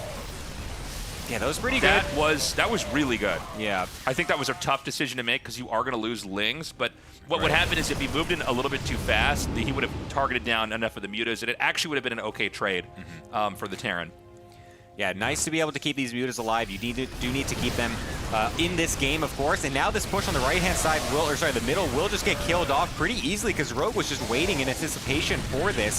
So that's not really going to do anything right now. There's an Overseer as well. We'll be able to clear out those 2 Banshees as the Lings start to continue on in. Rogue wants to just keep going, doesn't want to stop just yet, killing off as much as possible. Medevac's getting killed off as well. There's only a few more Marines, but the rest of the Lings have gotten killed off. So you need to back up as Rogue for now. Some pretty decent trades overall, but it wasn't really that insane overall, I would say, from Rogue. I guess he just continues to keep the pressure, though, in the tempo, because it's forcing Clem away from the middle of the map, and it's allowing now Rogue opportunity to move in with the mutas on the harassment. Okay, can he actually catch that medevac? No, he doesn't. I don't think he realizes that was actually full. The reactor goes down, and Clem is in a pretty scary position here. Right now, Rogue is just dominating on the map. And Clem is going to try to expand to the top left. I actually didn't think Clem was going to land his CC over here. I kind of thought he was going to land more towards the middle here. Yeah. But we'll see. I mean, I don't think Rogue's even checking over there. As a big Widowmine shot that went off on all of those Lings, and the Banelings also kind of soaking up onto the supply depots as well, so not the craziest connections just yet. Thor also arriving will make it very difficult for the Mutas without any support. So again, Clem forcing Rogue away. Rogue maybe expecting to get a little better connections there with a lot of the Lings and Banelings and unable to do so. So Clem taking a pretty decent engagement right there on the defensive, evening up the supplies just a little bit more. Now that these Thors are getting out and the Medivacs are able to get some more healing done onto these Marines, it's making it much easier, of course, for these trades. The Muta is still going to be a bit hard to track down, but Rogue isn't getting crazy economic damage or anything with some of these Mutas. Yeah, and you know, again, this base in the top left untouched, not even a couple of Lings going over there. But you can see, as we're looking at just Rogue's vision here, he's not actually checked. Okay, Rogue's going to come up. He's going to see that. Oh, my God! What? Okay, it's okay. I was like, how? Like, this is why you don't want to click on the mini-map in moments like this. Like, this is what happens. Oh, yeah, that would have been a bit unfortunate if he didn't get that information, but does get the scout. Clem, fully on these 5 bases, is going to be a powerhouse at this point. He's going to be getting so much income. You can see just on the bottom there how much more income he's getting right now, especially with some of these mules getting dropped. So this is going to be very good for him. The 2-2 upgrades have evened out as well, but for now it looks like they're going to be pretty even so far on the 3-3 as well. I think Rogue might just be a tiny bit ahead on that regard, so that's still going to be good for Rogue, of course, because it's going to make it so there's no window there. But now a big attack coming on the left-hand side. Can he actually kill off this PF? Yeah, he's going to take out the Planetary Fortress, no problem. The SCVs, excuse me, are not even going to be able to get away. Now, he used a decent amount of Banelings on that, but I think in a position like that, you need to like have them completely uprooted. Yeah, in that position. Now, he spent a decent amount of Banes. The Mutas are going to be able to kind of thread in between the two groups of Marines and get out. Most of them surviving. I don't know if there's a counter push available here. You know, Zerg sank a decent amount of gas into Banelings, but I think before we switch tabs, I think I saw 6 Ultralisks were about to hatch. So he might be going for that transition. Indeed he is. So time needs to be bought here by Rogue. You can see him really trying to distract Clem for as long as possible with these Mutas. He doesn't want Clem to just free walk across the map into his base right now. He needs those Ultralisks. He needs the extra upgrades coming in as well. But the defenses for Clem look to be pretty good. These Mutas are starting to get killed off pretty easily. A couple of Banelings trying to get a few connections, but unable to get anything substantial as of yet, as more Banelings just kind of run on through. But now the Ultras are out, are going to try to chase this down. Banelings trying to go off onto those Marines as the rest of the units on the left-hand side deal with the Ultras very well. It feels like Rogue's army is just really scrappy right now. It doesn't seem like everything's all together. I think that you got to be super careful with your Ultralisks once you get them out, because it's like this crazy power spike, but if you bleed them off... Also, it doesn't seem like you can ever retreat with Ultralisks. No, yeah. Like, it really is... I don't know if we talk about this enough in the game, but like there are some units where like if you like push into the wrong area, and like you're gonna lose all that. You never actually get to go back home, and Ultras are one of them. So he's remade a decent amount. By the way, the economic engine that Rogue is running off of is pretty powerful. Like he's almost taken up all of the expansions that are on his side of the map, so he's got a lot to work with. But there's more oxygen in the room here for Clem. He managed to get his upper left base up. Terran obviously expand a little bit slower, so he has plenty more bases to try to grow into. This is a position I think he's got to turn around for those Ultras. My God, yeah, that looked for a moment it was going to be good because he kind of trapped those Thors, but yeah, that ramp is going to be so difficult, but he's going to go for it anyway. The Banelings just going up that small force, that small ramp right there, trying to get the connections. The Ultras will just be able to streamline on through as well, and surprisingly, Rogue actually takes a really good engagement despite what looked like a pretty weird place to take it. Yeah, no, he kind of forced his way up there. Is this a planetary at the top left? I'm not sure. Okay, yeah, he was able to remake that, so a nice staging point. Yeah, if he's gonna pick that off, he might have to rely on Banelings. You know, it's one of the easiest ways for Zerg to get in a bad position is when they attack into a planetary and there's like an army kind of behind it, and there's SCVs repairing it. But I think with the amount of money that Rogue has, like he's got so much gas, I think he can just obliterate this position. And I think from there he probably wants to play a game where he just keeps tearing on 3 bases. All right. That's how I feel, Gemini. What do you have to say about that? I was just letting a dramatic pause I think we kind of should have build just up there. stopped talking. That should have been the last thing that was said, and then we just let the game play out. I was waiting for the Waited armies. for it Here to it end with comes. GG. Okay, game 2. Oh my god, the Thor's actually getting ridiculous shots on the Mutas as well. Oh my god, the splash damage is ridiculous, but the Banelings and Ultras will be able to take off that Planetary. The rest of the bio does start to come on in, but the Banelings are still alive. We'll start to get ridiculous connections over everything. The splits are decent, but they're very last second. Clem just absolutely plummeted in supply. That was incredible. Beautifully done. He wipes that spot out. Rogue has taken the second to last base on his side of the map. Clem is really struggling to get anything done. He's at like 100 minerals. He's got a decent income. He's got a lot of gas.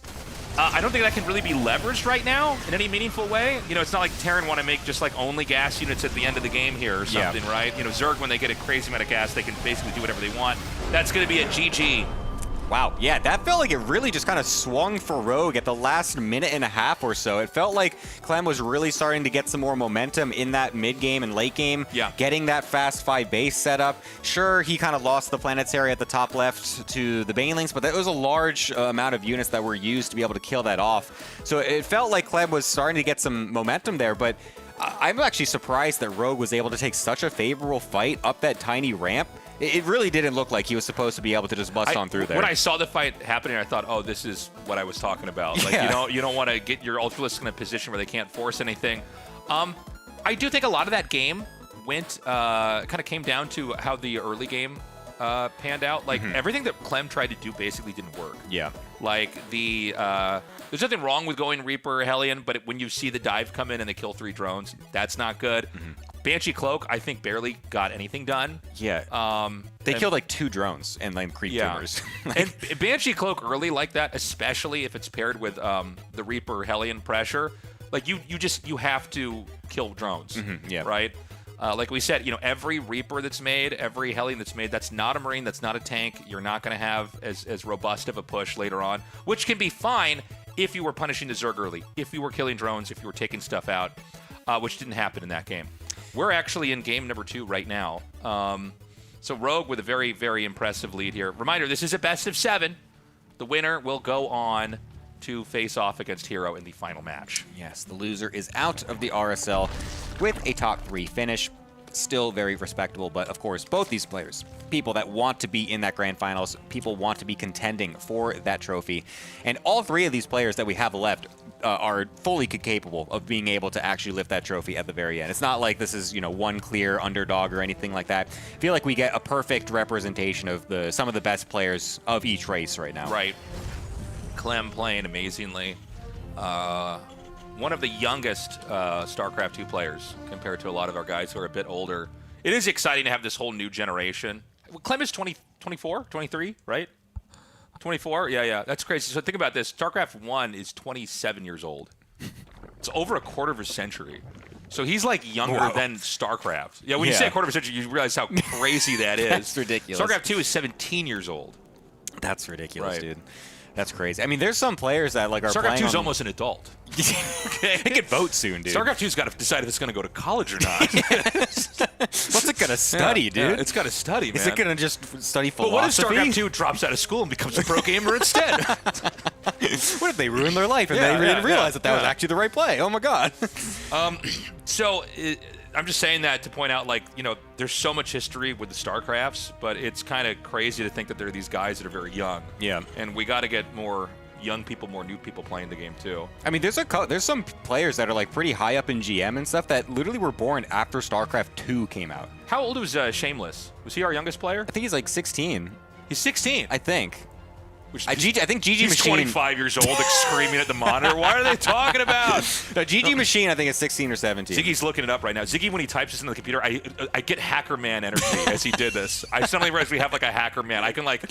We could could just get a glitch in the Matrix. Got a bunch of... he's got a whole bunch of Minority Report monitors up here figuring out what's going on. It's just going on different Wikipedia pages.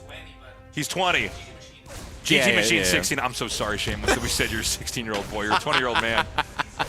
He's your son. Remember Shameless, Tasteless? I forgot about that. Yeah. You forgot your own son's age. Did. I'm a terrible father. I should have. The moment I saw the less in the last part of his name, I was like, oh my God, we are related. Anyways, back into this game. 3 command center. This is a very, very different game from what we saw in game 1. This is pure economics. This is, I just want to get the building blocks of how to grow without really engaging with the other player.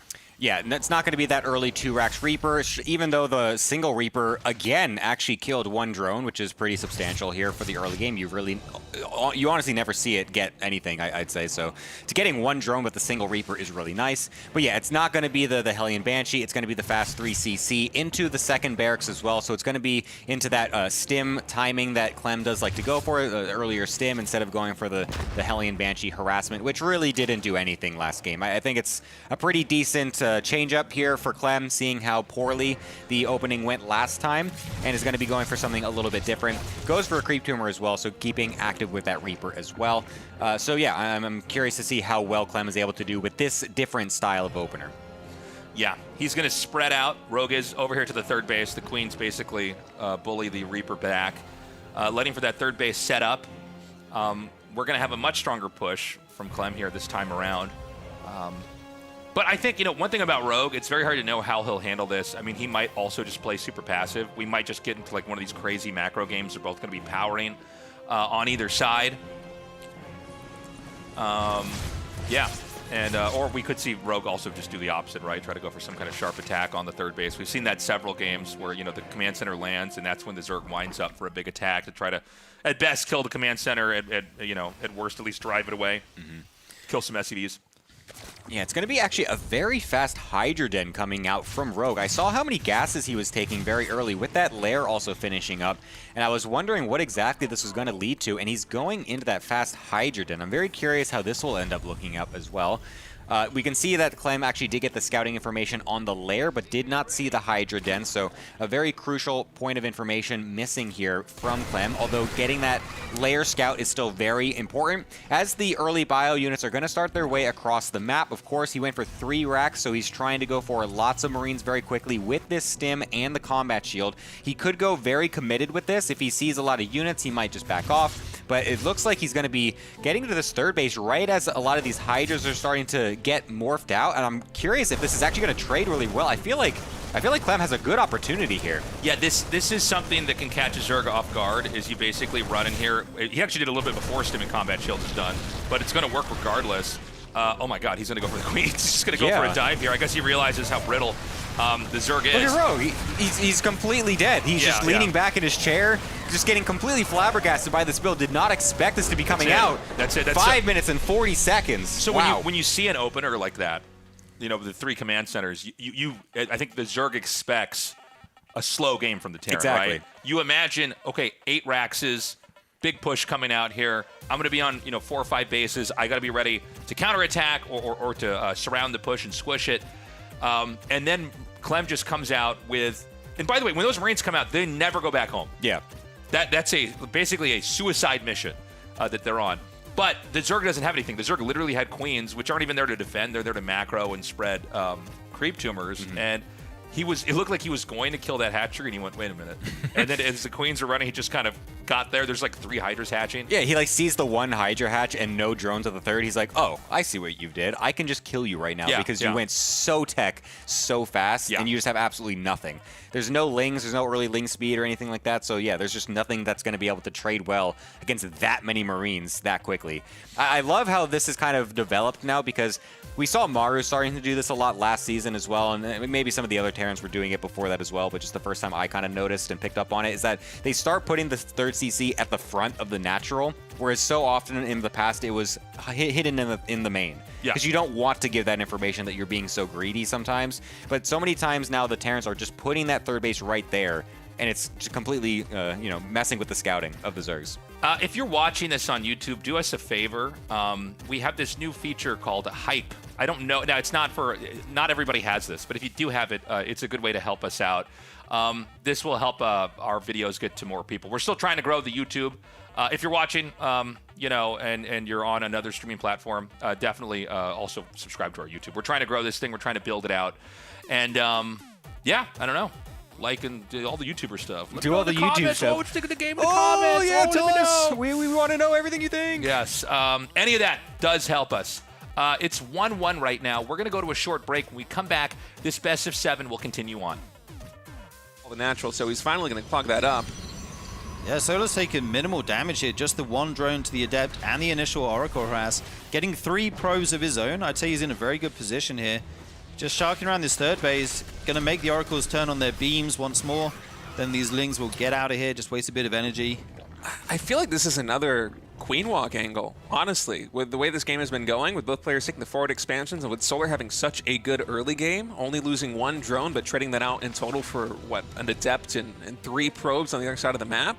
Yeah, this is an early Rotron as well. We're going to be finishing up around 450 here. Blink is the tech of choice for Classic this game. Going for that Forge as well to get the upgrades. Yeah, but with these Queens at the front, I'm starting to feel the same as you. They're the Roaches. It's going to be a much more powerful economy behind this push as well, so a lot more reinforcement should be able to come in. Solar's been very proactive with a creep spread down in the center, using all these Queens to shoo away the Oracles and also spread those creep timbers as rapidly as possible. And will Classic be able to defend? I think he knows this is coming. He casted Revelation. He sees the Queens walking across the map. He sees no drones, or very few drones, I should say, at the third base here with the scouting Adepts. So another Oracle gets started. Shield batteries are being thrown down.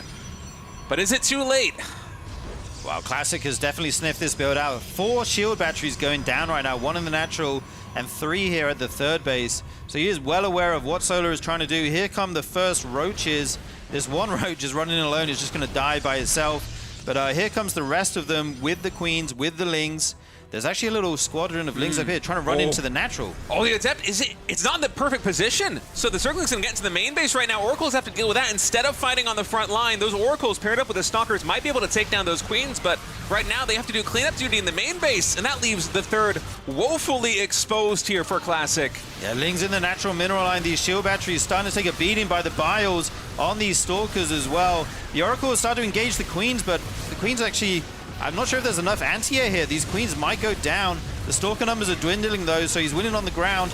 2 Oracles go down, only 1 remaining. 1 Queen left as well. It looks like Solar might just be doing it again with another Roach Ravager all in here. A Classic just getting toppled once more in a game that is eerily similar to game number 1. And honestly, it feels like the stars just aligned for Solar. It's such a convincing push through into the third base this time because the early game was just so spectacular. Man, Solar came to play today. Yeah, he is not messing around. He does not want to play any long games, just going for these mid-game timings. Oh, it's the luckiest Oracle I've ever seen. 1 HP after the Biles. 1 HP? Oh my god. It will just survive, but it does not matter. Ling's in the main as well. Everything's starting to fall here for Classic. I mean, maybe he can stabilize, but even if you stabilize for this position, I feel like it's basically game over, right? I mean, maybe the game will go on, but Classic is effectively limping into the mid-game right now. He is half the word count of Solar, down 1 expansion. Solar then taking another base 2 to make that 4 expansions to 2. And really, all Classic has on his side of the map is, what, a couple of Oracles, a couple of Stalkers, and not much else. So you can't even really do a successful counterattack here as Classic. It just, nothing is going his way. And this wall open once again, and Classic says that's enough. He knows. He's going to GG out of game 2. So Solar with 2 very aggressive timings here. 1 hit at 32 workers. This one was about 2 base saturation. A little bit more economy behind it, so it hits a bit later, but a bit harder. And yeah, Solar's just making it happen in the mid-game here. I think we've been live less than 20 minutes, and we're already on match point in a best-of-5 series between these two. Solar with very similar builds in game number 1 and game number 2, just absolutely pulverizing Classic twice in a row. Just barreling down on the third base, taking that out, breaking into the natural expansion. He's already on match point. Yeah, it's kind of nuts. I mean, Solar, even in game number 1, where he didn't have the best early game, he lost quite a few drones to the initial Adept and the follow-up Oracles. I think it was like 7 or 8 in total, which that's quite a few drones to lose early on. He still was able to close it out. And then game number 2, I mean, what a wall-up behind that push. Oh, it hits so hard. And like you were saying, taking no damage to the Oracles and the Adepts. Just such a good defense, really sets him up for that. I'm kind of wondering if that was his plan coming into today. Or if he saw the spawns in the first game, and then this game's also good for doing that kind of push. Or if it was an on-the-fly decision, or if he just thought, okay, first 2 games, I'm going to Roach Ravager Queen all in and see how it goes. I think certainly on map number 1, if it's cross positions, you just cannot do that. Right, build, it's but very far, yeah. It's definitely a nice strategy to have in your back pocket against somebody who's trying to expand greedily here as folks, we want you to check out the YouTube and lend us some support. We actually heard from our production that there is a new feature on YouTube. This is brand new to me, so I might fumble through the explanation a little bit, but it's something called Hype. I think you can Welcome back, everybody. We are 1-1 in this best of 7 between Clem and Rogue. Sturgeon joining me yet again. You have casted a single game today of the fastest CVZ we've ever seen. We thought, wait, well, let's bring you back up here for a couple more games. Welcome back. I sat on the desk for about 4 minutes and then had to leave. It was the shortest slot ever, but we are back. This series is not going to be as short. 1-1 already. Both these players going back and forth right now. Who is going to take game number 3? I don't know, man. I don't know who's going to do it. Nobody knows. Nobody knows. No one's a future a time traveler here. We can't figure this out just yet. But it is going to be at Eternity's Edge as the third map. So, yeah, that's the third map. I just realized I had nothing interesting to say about the map in particular. Well, you said that map name very well, John. Thank you very much. I didn't get tripped up on all the pronouns. You know, it's very difficult having an at the start of a name. It's very strange to say that, but... Anyways, yeah, that's going to be the map, and let's load on into it because it is ready. Clem versus Rogue coming on in. Clem on the top left-hand side and Rogue on the bottom right. Yeah, indeed, and you got to take into account it's the morning in France, right? True. So as the day goes on, Clem's going to get stronger and stronger. Yes. It is it's not gamer hours in the France closer right now. we get to the degenerate gamer hours, the better Clem should be getting. That is a very good point. If we get to midnight, he's God. unstoppable. Oh my God. That would be insane if we got to midnight European time. Oh yeah, I don't know how that would be possible. Like, yeah, maybe in the Broodlord Infestor era, but not so much these days. Yeah. So yeah, we are going to be on at Eternity's Edge, as you mentioned. Rogue in the bottom right, Clem in the top left. And let's see what happens. I like the build choice from Clem last. I feel like whenever Clem kind of plays, like, you know, 3-1-1, 2-1-1, 3CC, he does very well because he's so good at making a lot happen with few units, as you just pointed out. His micro with Marines and Medevacs is just top-notch, so... I do like that style from him. Rogue trying that early Hydra Tech thing. I think Shin did that against Maru, and it ended up being like a timing that hit his third CC, and it didn't win the game, but it looked like it had some promise. Didn't actually manage to get out that first ball of Hydras in the last game. Clem shutting that down quickly. We'll have to see what's going to happen this game, as it looks to be a standard... oh, actually, hang on. That's a CC. We got a first. CC first. Forget that. I was looking at the Zerg production tab as a Zerg, you know. But yeah, Clem going for the CC first in this game. Going to get his eco online nice and early here. Yeah. Was that like fast Hydra thing that Shin did and that Rogue was trying? Was that the game that like went into the fast lurker as well? Or am I thinking of or was that Rogue that did that? Am I thinking of something different? You might be. It was the game on Mothership. Where okay, I was thinking of a game on a different map. It was. I think it was Rogue actually versus Maru in the lower bracket finals last season. Is now that I'm thinking about this. So that might have actually been what Rogue was going for, because I do remember now that he went for that really fast lurker play, and it kind of caught. Actually, he went lurker infester even as well. Was the crazy part about it. So it was really interesting. Unfortunately, unable to get that going last game. Clem, of course, coming out with that very fast bio attack and just, you know, shut him out. For now, it's going to be the third base coming in for Rogue as well, so not going to be going for the super fast layer with, you know, not getting link speed or anything like that. He's got that coming as well. And we'll get the Overlord in and scout the timings and might be able to put the 2 and 2 together, that it was a CC first. You know, whenever I look at the CC, like the bases on this map, you know, it has the crater. Yeah. I always imagine Yamcha in there, like the Yamcha pose where he's dead, you know? Like, I don't know if you watch Dragon Ball, but it looks like he would fit perfectly in that. And that's all I can think of when I look at that little crater. That's so funny. Any Dragon Ball fans in chat. Yeah, look, you can just imagine it. That's so good. But yeah, let's take a look at the builds here. Clem going for a third CC, super cook as well. Very economic focused build here. He's got his Reaper going back home right now. He did just confirm the third base and the natural. Gonna go home, and Rogue's actually making a little swell of Lings here to time up with Ling speed finishing. This is often a pressure if the Reaper's, you know, out of position and you have some Marines just stood there on your ramp. You can kind of lose those and maybe a few workers. It's not a very committed pressure or anything like that. He will actually catch the Reaper right away, so that's a good start. But that lets Clem know it's coming. It does, and it also does kind of hurt though, because of course Clem is going for the Reaper Hellion style again, and you want to have, you know, that early Reaper out to be able to knock things around with the grenades. It helps. It's not the most insane damage or anything like that, but it's pretty nice when you go and have that little extra bit of utility there. Going for the Cloak Banshee follow-up as well, so going into that full tech tree, which, again, didn't really work very well in the first game that these two played. It got batted away very easily by Rogue, so we'll see if Clem is able to actually get anything more, because last time he got 3 drones with the Hellion Reaper dive, and then he got 2 drones in total with the Banshees at all, which, yeah, that's nothing that you really, you can't go off of that as a Terran player, basically. Yeah, I was extremely shocked how good Rogue's defense was. Not you know, only losing 2 drones against the Hellion and the Banshees of Clem is very impressive. Finally now, Clem feels comfortable enough to move out with his Hellions, realizing that it was just a few Zerglings. He's not committing to, you know, a big mass of them. And now the Hellion's kind of sharking around at the front, seeing if any units are moving across the map, seeing if there's any tumors that he can pick off. 4 Queens, though, at the front. Should be able to shoot these Hellions away. There are 6 of them, so he's going to rotate from one side to the other. Does actually find a fresh tumor there. Oh, and that one. That's nice. One thing to say about the last game, the creep spread was insane by Rogue, by the way. Like, sorry, game 1, like all the way down the middle. So shutting that down early is very nice. Yeah, it's very important, of course, as the Terran player, you want to limit all that creep, because not only does it give extra move speed, but just the vision itself, it's very oppressive to play against when the Zerg is able to just get that much free vision on the map, so always wanting to get rid of that as much as possible. The dive hasn't happened just yet. Hellion's still lurking around, trying to find the opportune moment. Almost trying to go for it there, but does take the exit path on the left-hand side and then goes for the Lings. We'll be able to kill quite a lot of those, so nice trade so far from Clem with those early Hellions. Not going in for the dive, but still gets a nice little trade there. Yeah, good value there. We see Rogue going into the Spire here on the back of this stim. Almost completed here for Clem. He's getting his +1 as well, starting that tank production.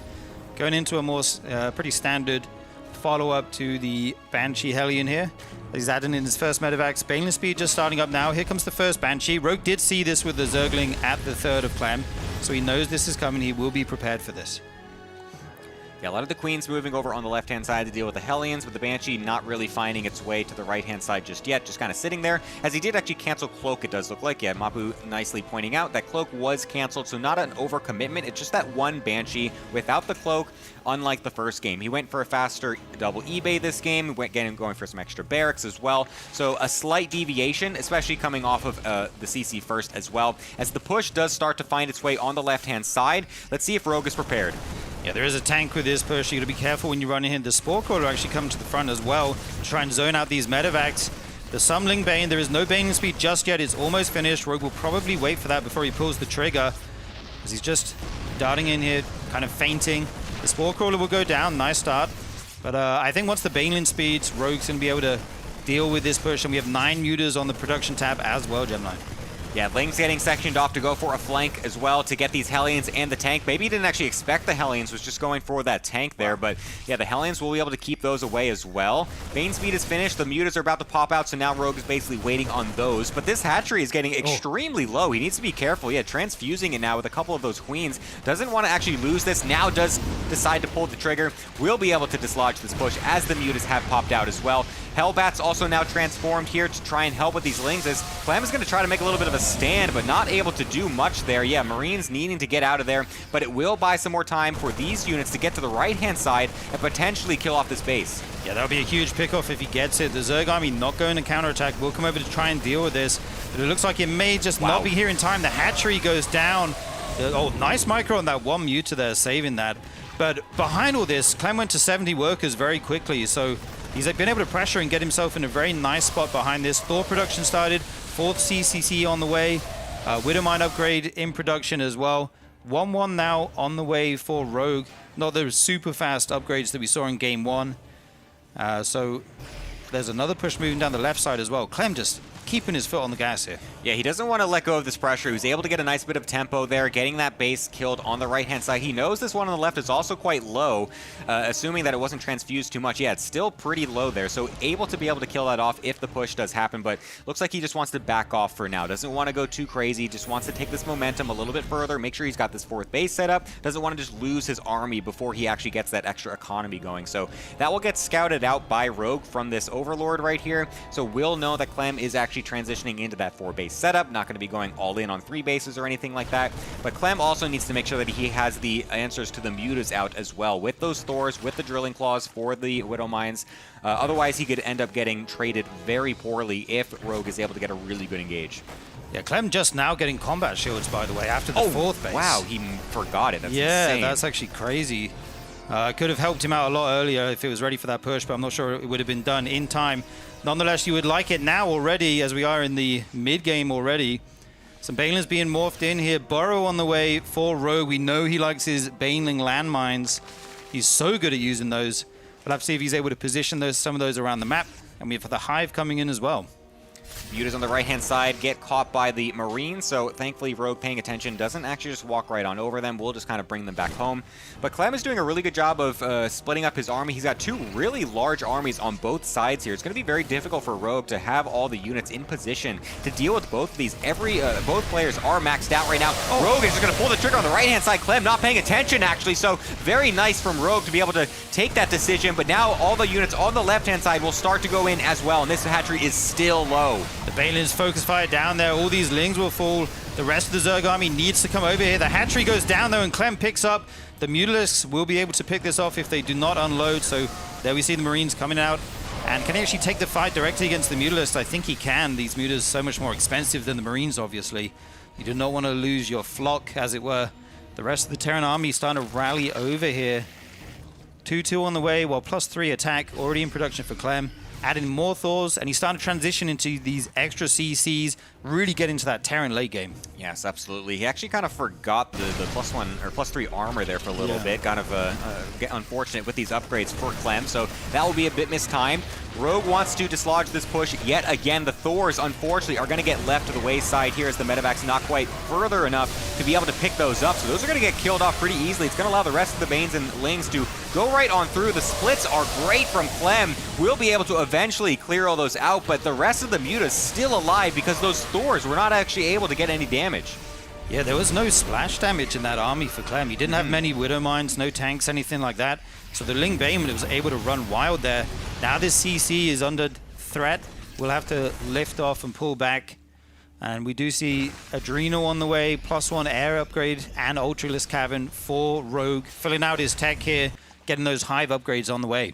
Yeah, he's been sitting on 90 drones for a good amount of time at this point, so his economy is feeling pretty good. Even though he's lost a couple of those bases, he's still going to be able to replenish them once they actually do get up with all those drones that he's got. But unfortunately for now, I guess they're not really finding the most insane value, of course, as Clem kind of peaking up there a little bit after killing that base and also getting some of his own mules down. So economies are going to be really good for both players right now.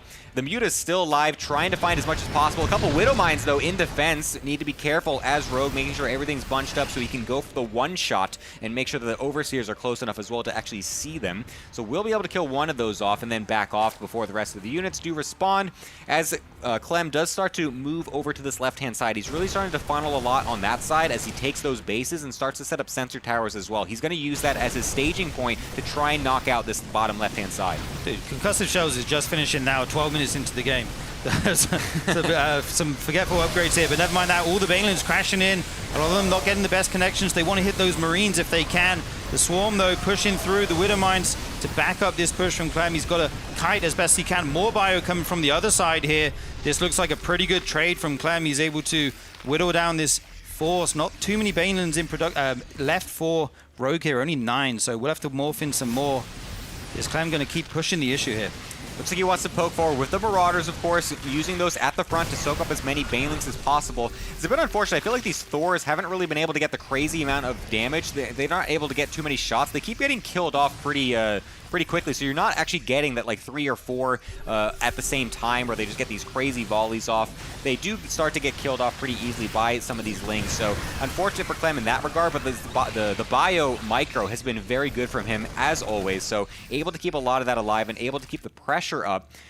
Rogue, of course, also unable to really get any good engagements because the creep spread has been very limited. It's only getting to about the halfway point, but Clem is continually doing such a good job of denying that.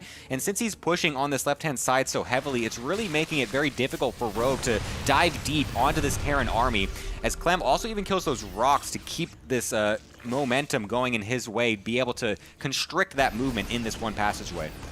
Yeah, the big difference to game one is there was quite a difference in the 3-3 timings on these upgrades now. They're just nearing completion for Rogue, but Clem's had his for quite a while, so he will take some good trades. A run by at the third base of Clem is going to get into this mineral line. There is a Widow Mine there, but that's going to do some friendly fire damage. Huge battle on the front.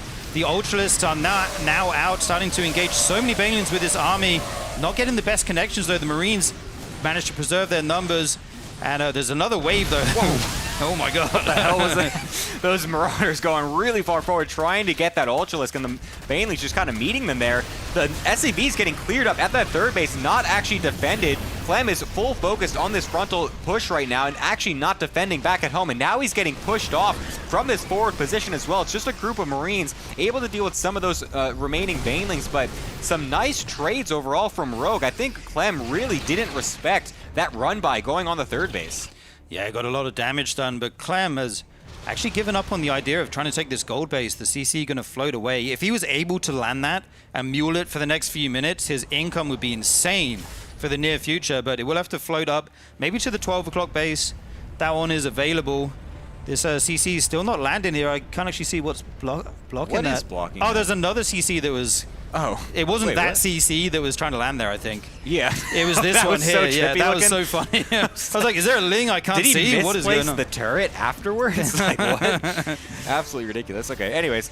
So, yeah, it looks like Clem is going to continue this bottom left-hand push. He just really wants to hammer this home, of course. This is where he's denied all the creep, so this is where he's got as much real estate as possible. But Rogue is really starting to deny this as well, as his whole army is here trying to break this position. The Planetary Fortress is going to get targeted down by all those Banelings and the Mutas, so we'll be able to kill that off and some more SCVs. As the Banelings on the right-hand side almost getting killed off. That would have been really bad if that was able to get there like that. But for now, it looks like Rogue is going to be pushed back for just a moment. Since so many of his units were used to kill the Planetary, all of Clem's army is still standing. Yeah, Rogue is maxed if you look at the supplies, but most of it's in production right now. A huge wave of Lings on the way. If Clem can take the fight before those get to the front lines, it could be very good for him.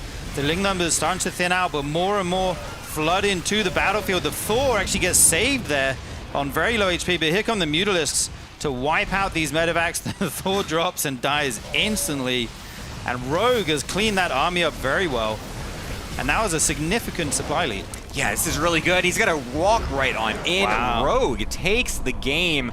Wow, it feels like Clem, he keeps getting these momentums in the mid-game and is just trying to power it on through, but like Rogue's engagements in these late-game situations are so good. He keeps getting such good trades. Even though it looks like he's getting whittled down over time, he's still able to get these nice surrounds. The Banelings just keep going deep enough. They're able to get the connections, even though maybe sometimes they're not perfect, but they're just good enough. And then the reinforcements come in just in time, able to clean everything up. Everything was so low HP from all the stims, from all the Baneling splash. So it was all those reinforcing Lings able to just clean everything up and just walk across. Since he's so close, those bases on that bottom left-hand side are like right next to each other. That's true, There's yeah. like no time at all between going on the defensive and then going on the attack. So with how quickly all those units do spawn out from the Zerg and how fast their movement is in general, Rogue is able to go for those counterattacks right afterwards very quickly, and I guess just able to punch Clem right out of the game. Yeah, I feel like the turning moment there was when Clem tried to take the gold base. I think until then he was in a pretty good spot, but losing that position, having to send that all the way across to the map to find another available spot, kind of hurt his eco a lot. He wasn't able to keep up with the production of Rogue. He was on 90 drones for so long, a lot of hatcheries. Even though Clem did a good job picking a few of those off, Rogue remade them very well. And then, like you said, the engagement, the army movement from Rogue was so good. Preserved his muta count throughout most of the game, which is very important and quite difficult to do. Yeah. And yeah, just played that very, very well. Even Clem dropping the well played there. Yeah. I'm honestly always amazed at just how good some of the Zerg players are at keeping the mutas alive, like you said. It's actually quite difficult when it gets to a scrappy late game like that. It's so easy to just accidentally walk them into a couple Widow Mines, just randomly placed on the map. I've been there, dude. There's been a couple of pros that have been there. I remember a couple of those types of things happening in the past. The one that always comes back to my mind is, I don't know if anyone will remember this, but Revival. He had a moment. Oh, that's like our tournament. I didn't do that on purpose. That's who it was named after. Yeah, exactly. he predicted the future. But anyways, no, he like walked like a flock of like 25 mutas into like 3 Widow Mines on the side of a base or whatever, and just instantly lost all of them and just lost the game immediately. Just like so ridiculous. But Rogue doing really good at not making that happen, which would be a terrible mistake to do. Let's go into the next map. It's going to be Ruby Rock coming on in. Rogue currently up 2-1 against Clem over on the bottom right-hand side, and then Rogue on the top left. Yeah, I'm just thinking about what strategy Clem might want to go for in this game. It kind of looks like Rogue is just too good against Hellion Banshee right now. He's taken very little damage to it, and then the follow-up is just so good from Rogue, getting to a really high eco very quickly, and just getting that Zerg economy going. Clem shut the creep threat down pretty well last game for a while, but eventually it did start to get going. So I don't know. I would like Clem to go for like a 2-on-1 3cc or something like that. But we'll have to see what he decides to go for on the map. Obviously, the players take into account the maps a lot when they make their strategy choices. We do see it's going to be a Rax first this game, not the CC first. As Ruby Rock is, one of the smaller maps in our pool, I think. Yeah, absolutely. It's a bit risky to go for anything super greedy. I really wonder why. Because I feel like you see like Maru or Beyond or some of these players really cycle in the proxy racks more frequently than Clem does.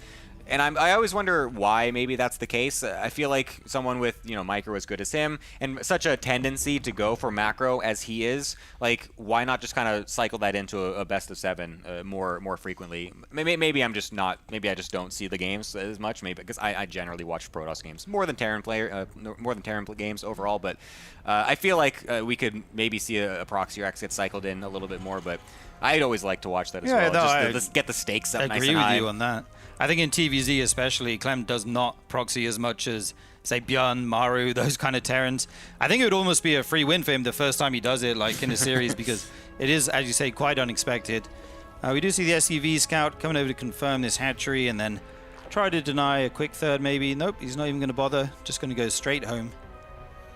He just gets that information and runs on back. Doesn't want to get killed off by any Zerglings. Wants to keep that SCV alive so that way it can continue to mine back at home. Doesn't want to sacrifice his economy at all. Just gets the information, realizes that there's a very high likelihood it's just going to be a normal build. Not expecting anything super crazy, so just gets right on back home.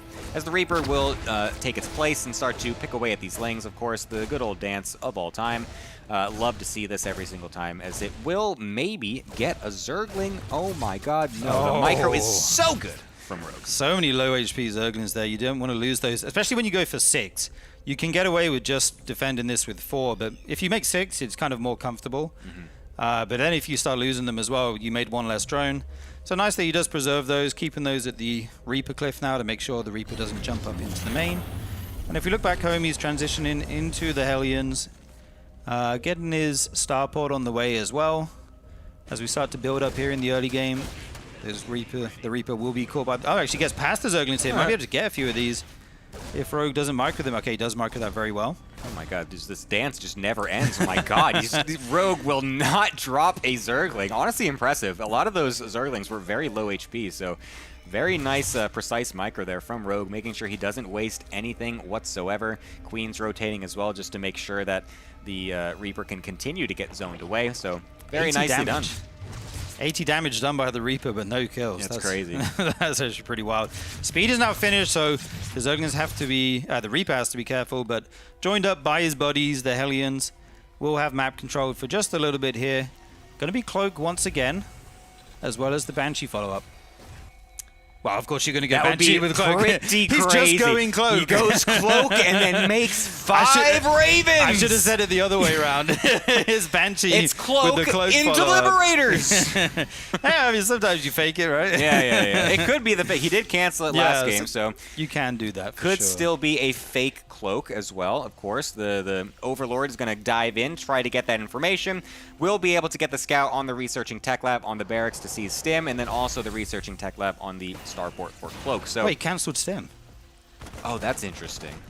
Wow, what a little mind game that is. He also threw down that CC, but that got spotted as well. So he's actually, canceled Stim, and then once this Overlord does get killed off, does he just restart it? Yeah, let's see. I hope he remembers it this game, because last game the Combat Shield and Concussive were a little bit late. We'll have to see when he starts that up once again. Like you said, it is 3 CCs. Adding on some more racks here is Clem. Okay. Why has he not restarted Stim?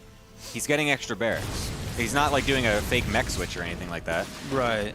Interesting. Anyways, we'll see what happens with that. But the Banshee Cloak is here, so we'll be able to start targeting down some of these queens, which is very nice. So very good opportunity now for Clem to run into this third base. There's quite a few drones ready to be killed off, but still a queen and a nice amount of Zerglings as well will be able to catch these Hellions, force them away. Only 2 of those drones getting killed off in the meantime. A couple of queens sure do get lost, and a lot of the lings are, of course, suicided, as it looked like the micro from Clem on the back end there off screen was actually quite good and was able to kill off all those extra lings, only losing a couple of Hellions. I thought he was actually going to lose way more. So nice trades overall at the tail end of that engagement from Clem, as the Banshees are still alive. Yeah, Rogue once again going to go into the Spire. That seems to be his tech of choice in this matchup, apart from the odd mix-up with the Hydra builds. If we just take a moment to appreciate the Mutas are back in the meta So true. in TVZ. So true. We had a dark period, man, where it was Roach Ravager every single game, and I don't mind watching that, obviously. But for me, like the quintessential TVZ action is when the Mutalisks are out. So true, dude. Muta Ling Bane is one of the most entertaining styles to watch in this matchup. So yeah, I'm right with you there. I love that it's fully back, seeing it multiple games in a series. It used to be something that you just randomly would bring in one time in a series or something like that just to catch them off. But now it is a fully fledged style once again. So yeah, absolutely love to see it. Very action-packed and fun to see. So yeah, the Hellions still alive though. We'll be able to save those for a little bit later. Might even repair them to be able to use for like Hellbats later for the front or push, just as a way to have something to soak up some Banelings, and then they're never seen from ever again. But still something nice to have in the first major push that does come out from the Terran, as the Mutas will start to get produced at this point. The Banshees still lurking around, but their time is about to be over, of course, once those Mutas do pop out. Yeah, I like that Rogue's mixing up the way he makes his Mutalisks, by the way. It's not just Mutas every game. Sometimes it's upgrades first into Mutas. This game is Mutas first and then into the double Evo to get those Mutas out a little bit quicker. So even though it's the same unit, he's doing it in different ways to kind of throw off the game plan of the Terran. There's actually a lot of Lings here. There are Hellions here at the third base, which should be able to defend if they're microed. But if they're not, they will actually all just go down for nothing. But the Marines do come over. Like you were saying, it's always nice if you can preserve those Hellions. In the last game, they played a pivotal role covering the flank of the first Marine tank push.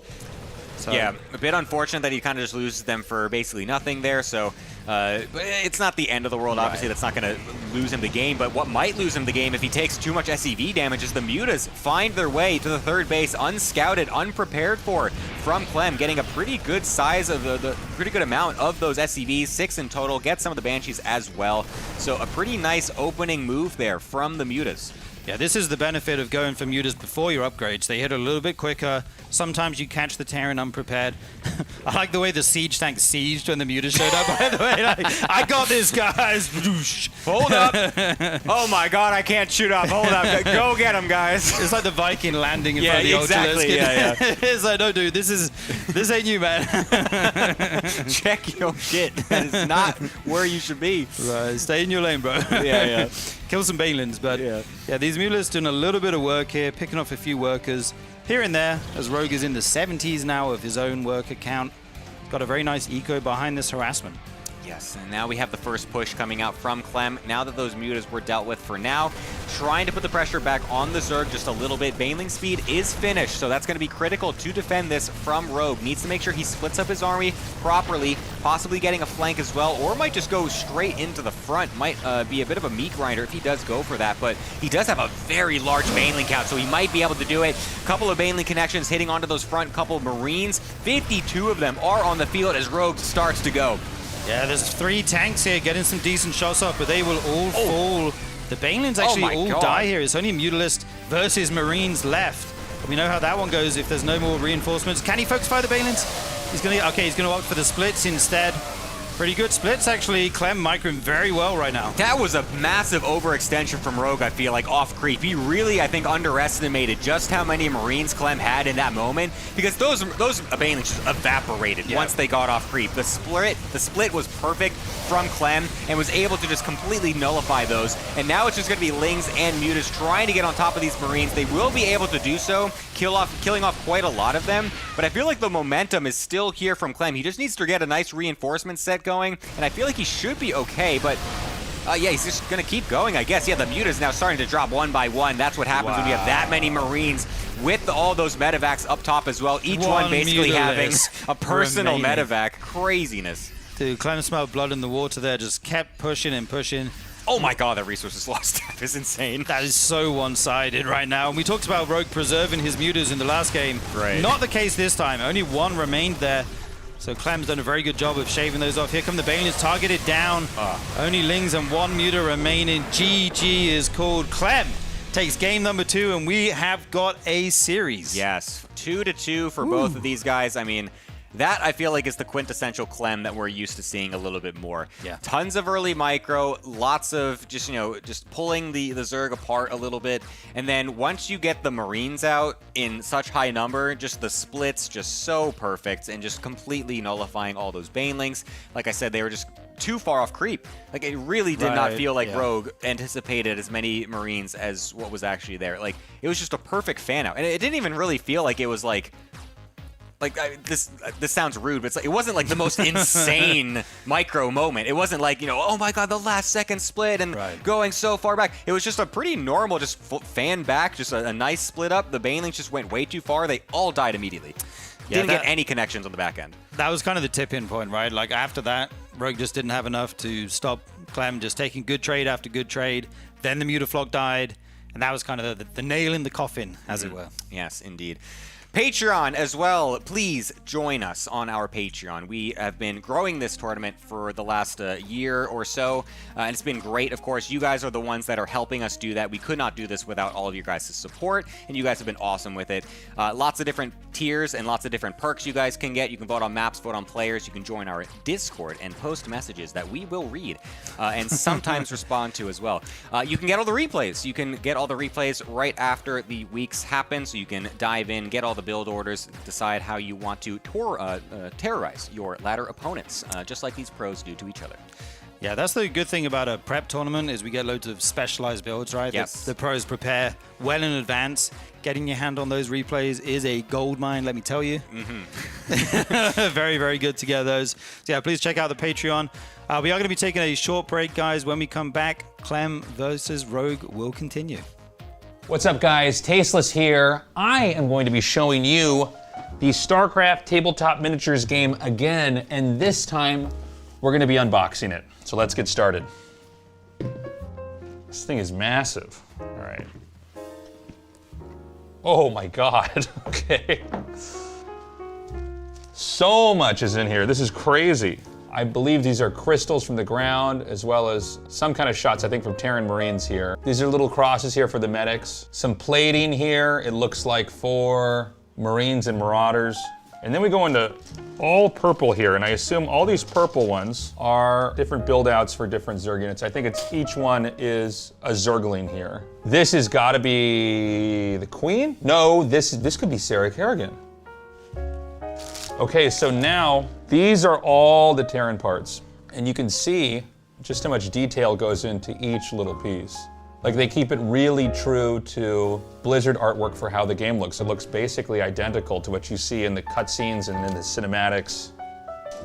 A lot of love went into this. So this terrain is actually supposed to be from Lost Temple. So if you played any of StarCraft 1 or 2 from the early days, Lost Temple was kind of the map. This is what it comes with. This is the tile set. This is Lost Temple, the map. So it comes with a die here, the playing cards that allow you to play the game. Ruler, so you can measure how many spaces a unit can move or the distance it can attack at. The markers that you would use when you're actually playing the game to catalog events that are happening in various turns. It does come with a StarCraft tabletop miniatures game booklet, which is basically going to be an instruction manual. And last, but certainly not least, rules and references here. So this is everything. All of this comes with a StarCraft tabletop miniatures game 2-player starter set. It is honestly way more than I even expected. I knew when I looked at the figurines on the back there was going to be a lot in here, but it's crazy. So if you buy this, you're going to have a lot of work ahead of you, a lot of fun, a lot of assembling, a lot of painting, and then obviously a lot of games to play. Coming up next, we are going to start our first miniatures painting. To run back and try to defend. The Overlord's coming in now. It will just see the racks, and will it see Stim? I think it was just on the border of the range. Yeah, it does see Stim researching. There was something researching, so Lambo can kind of put the pieces together. Presume this is not going to be a mech game, something like that. Right. He did not see the third command center, which is maybe the most important thing to try to spot for, because that's really where you know, okay, is this going to be me macroing, or am I going to have to be ready for an attack? A Stim, you know, early on, you might think that would lead into an attack because that's probably the most important upgrade Terran gets in the whole game, but it doesn't have to be. And in this case, yeah, if you're going to go for a command center, it's going to be a slower game. Probably, yeah, here we go. He beat me to a double eBay into 8 racks. This is kind of like the core TVZ build that you see used nowadays. Yeah, you can hit some really, really strong mid-game timings lining that up with your upgrades. Lambo's going to go into Roach and +1 armor here. This build has become kind of popular recently. The armor makes the Marines do so much less damage, and then you can also do some big Roach timings in the mid-game as well. Adding in 3 more gases now as his layer finishes, so he can get all his upgrades and tech online. The 1-1 is on the way for Bunny. It's about a similar time. The armor upgrades are similar, but obviously Lambo won't have that attack upgrade for the moment. Okay, the Hellions are going to come down. And he gets a little swipe in there, takes out 2 drones. Could have honestly been a lot worse here for Lambo. The Liberator's going to wrap around the back here, and it doesn't seem like Lambo's quite reacting in time, so he's going to lose at least 2 or 3 drones. Yeah, and there's no Spore Crawler here as well, so you have to move that Queen slowly around the back of this gas here, find an angle to hit it, but then of course it's going to move. So this is taking a lot of the eco away from Lambo, the mining time, as well as 6 drones going down. Okay, so he sets up the Liberator over here. Actually, Lambo gets everything out pretty perfectly. It's been 6 kills so far. Bunny can't get much else done. There's no way for this Liberator to really go anywhere else. We've got 8 roaches, now 10 roaches on the way, so a lot more roaches as this game's going to ramp up. There should be an opportunity for Lambo to try to hit this 3rd base that's landing over here. Yeah, he's not made any drones for a while now, just holding that roach key. He's definitely going to look for a big time in as his roach speed finishes up probably. Adding a couple more drones in. But I don't think he'll be making too many more. These aren't just a few defensive roaches. He's made a lot of them. He's morphing Ravagers here. This is going to be an attack with a big Ling follow-up as well, as they get across the map quickly. Okay, so will Bunny be ready for this attack? I mean, you know, Roach Ravager, it is a bit of a power spike for the Zerg, right? This is a moment where, like... Welcome back to the RSL, folks. We are continuing on with the lower bracket finals. It is all tied up 2-2. Sturgeon, we have a series. We do indeed. Back and forth between these guys right now. It's very tough to call who's going to come out on top here. I have no idea. I'm just super excited to get into the games and see the action. Yeah, it feels like a real tug of war between these two right now. If we go into the mid game and the late game and it's pretty even, I really like Clem's odds of just kind of pulling Rogue apart with relentless aggression all over the map, trying to take these small skirmishes that eventually add up to a big lead for our French Terran player. But Rogue's been really crafty. He's mixing up the timings. He's coming in with mutas a little bit early, a little bit late. He's keeping Clem guessing. We're going to go to Exarch for map number 5, all tied up 2-2. Both players 2 map wins away from advancing to meet Hero in the grand finals. And oh my goodness, Sturgeon, it is a 12 pool. In the big 2026, we got a 12 pool on our hands on the 4-player map as well. Wow. And the Overlord's going the wrong way to begin with. But I guess if you see he's not there in the top right, then... Oh, he's taking a gas with this as well, actually. So he's going to have very quick speed. Or potentially Banelin's here. Or Rogue trying something cheeky in game number 5, Sade. I love it. And I wonder whether Clem will build a barracks. Okay, he will. So it's not going to be a command center first. That is a real possibility on a map like Exarch, which is such a long rush distance with it being a 4-player map and you not knowing exactly where your opponent has spawned. Clem taking the safer route, going for the barracks on the high ground. And Rogue, I'm wondering how he is going to find out where Clem is, because the Overlord, it's going to be a little bit late going to the top side. How urgent is it for Rogue to determine the starting location of Clem? Because if Rogue is going to hide these links and wait until Zergling's speed is done, it could be a little bit late. You know, you might be able to go with just the Ling Scout later on, or send one of these drones maybe through like the little pneumatic tube across the bottom side over to the bottom left main base and just eliminate one more possibility. Yeah, and you're still mining gas here, so this is going to be Banelin's behind this, I imagine. As he goes up to 50 gas now, we'll probably see that nest go down. And it's going to be all about, is he able to... Okay, there's the Bane nest. Yeah, there's the Baneling nest. Rogue still doesn't know where Clem has spawned, and Clem is actually sending an SCV down the bottom part of the map towards Rogue's main base. Rogue's Overlord is going to spot this SCV. Oh, so I think Rogue seeing this, if he did notice, it's very hard to notice a blue SCV moving on that section of the map. If Rogue did notice, and he certainly will see the SCV now, he should have an idea. And yes, Clem saw the Lings. Oh, he sees the Lings. That's huge. Okay, so what's Clem's reaction going to be here? He's going to go out the front, meet these Lings before speed is done, so the Reaper can kite these for a very long time. Good micro by Rogue, pulling that one back.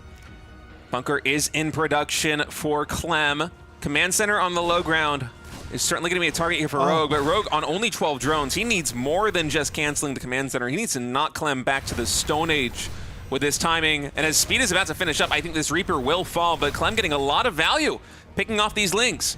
Yeah, the Banelings are in production now. Clem, got to be so careful. Rogue is just going to try and kick down the front door here and end this game before it even gets started. We do have a bunker on the low ground. Actually going to try and keep the CC alive. Interesting choice.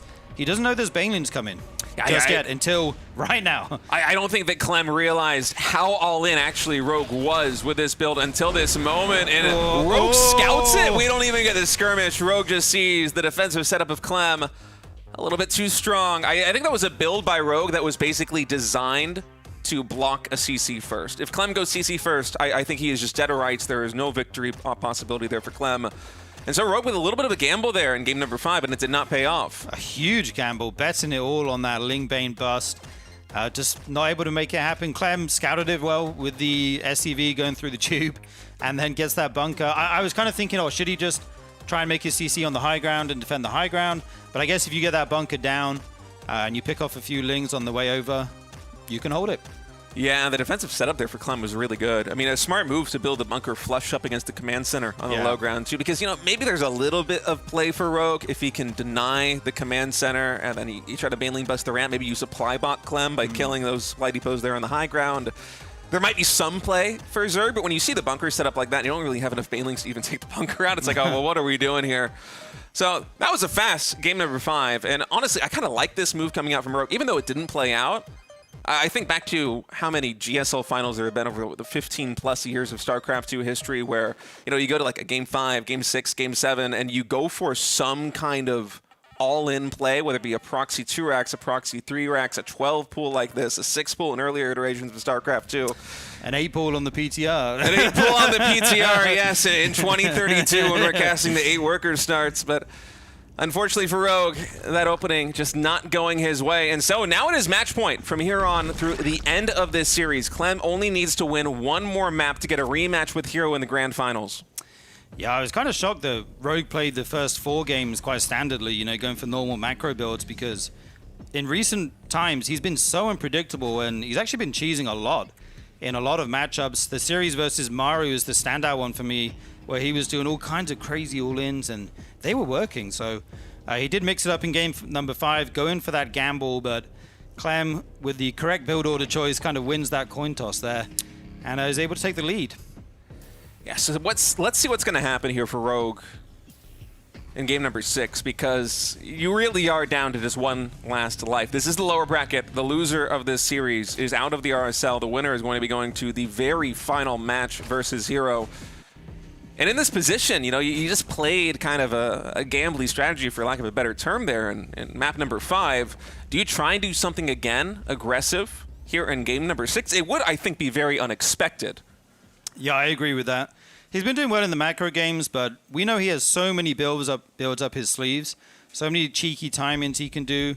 I wouldn't mind seeing the Roach style from him. I think that looked really strong against Mario, where he goes through the waves of Roach pressure, drawing in behind it. That kind of control style where you soft contain the Terran. The Roach style into fast ultras, or just Roaches in general, do you think? Roach into fast ultra, or Roaches into an all-in. You know, there's lots of ways he can play it, but that kind of style looked very strong for him. So something involving Roaches could be good. But he's been favoring the Mutalisk today. We'll have to see what his choice is. Yeah, spawning pool is finishing up now for Rogue. Nearly enough gas to start Zergling speed as well. Rogue's been one of these players who also really enjoys going for a 2-hatch lair build. He's been doing it a ton in the GSL. He's also been mixing it in quite a few series here in the RSL. That is a real possibility here on Necropolis. Yeah, the Reaper heads across the map as we have the factory going down. I will have to see if the Reaper is able to get any kills last game. Last game, Rogue microed extremely well, did not lose any lings at all. And already one going down, so a little bit better than last game. And he did make 6 to hold this Reaper, so you don't want to lose too many of these. A nice control by Clem so far, but the Queen finishing here at the natural expansion should put an end to the Reaper harassment, at least for a little bit. Yeah, Clem's Reaper is a devil. It is so difficult to deal with. It micros forever. It will join up with the Hellions later on. 3rd TC on the back of this for Clem, going for another very fast eco build here, get that worker count up, and get into a strong mid game. Yeah, and Rogue continuing to mine gas. It's looking more and more like this is going to be Rogue trying to go for some kind of lair timing here on 2 hatcheries, but we'll see. With Zergling speed finishing up, there is still the possibility that he could just get out those lings, clean up the Reaper, eventually go for a late 3rd hatchery. But if you're going to try and play a 3-hatch style, you usually want to get the drone out and the hatchery started much earlier than this. So in fact, the lair will be begun here for Rogue. Clem not able to scout that here in the main base of Zerg. Yeah, just now going to take his 3rd hatchery after the lair. The Reaper will go down there. A 2nd factory in production. This is looking like it's going to be battle mech here for Clem. I was not expecting to see this style deployed by our Terran player in game number 6. Already 2 Hellions in production. Do we go into Blue Flames first, or is it going to be straight into Cyclones? Yeah, let's see. It is going to be the Cyclone upgrade on the way right now, so that looks very probable here.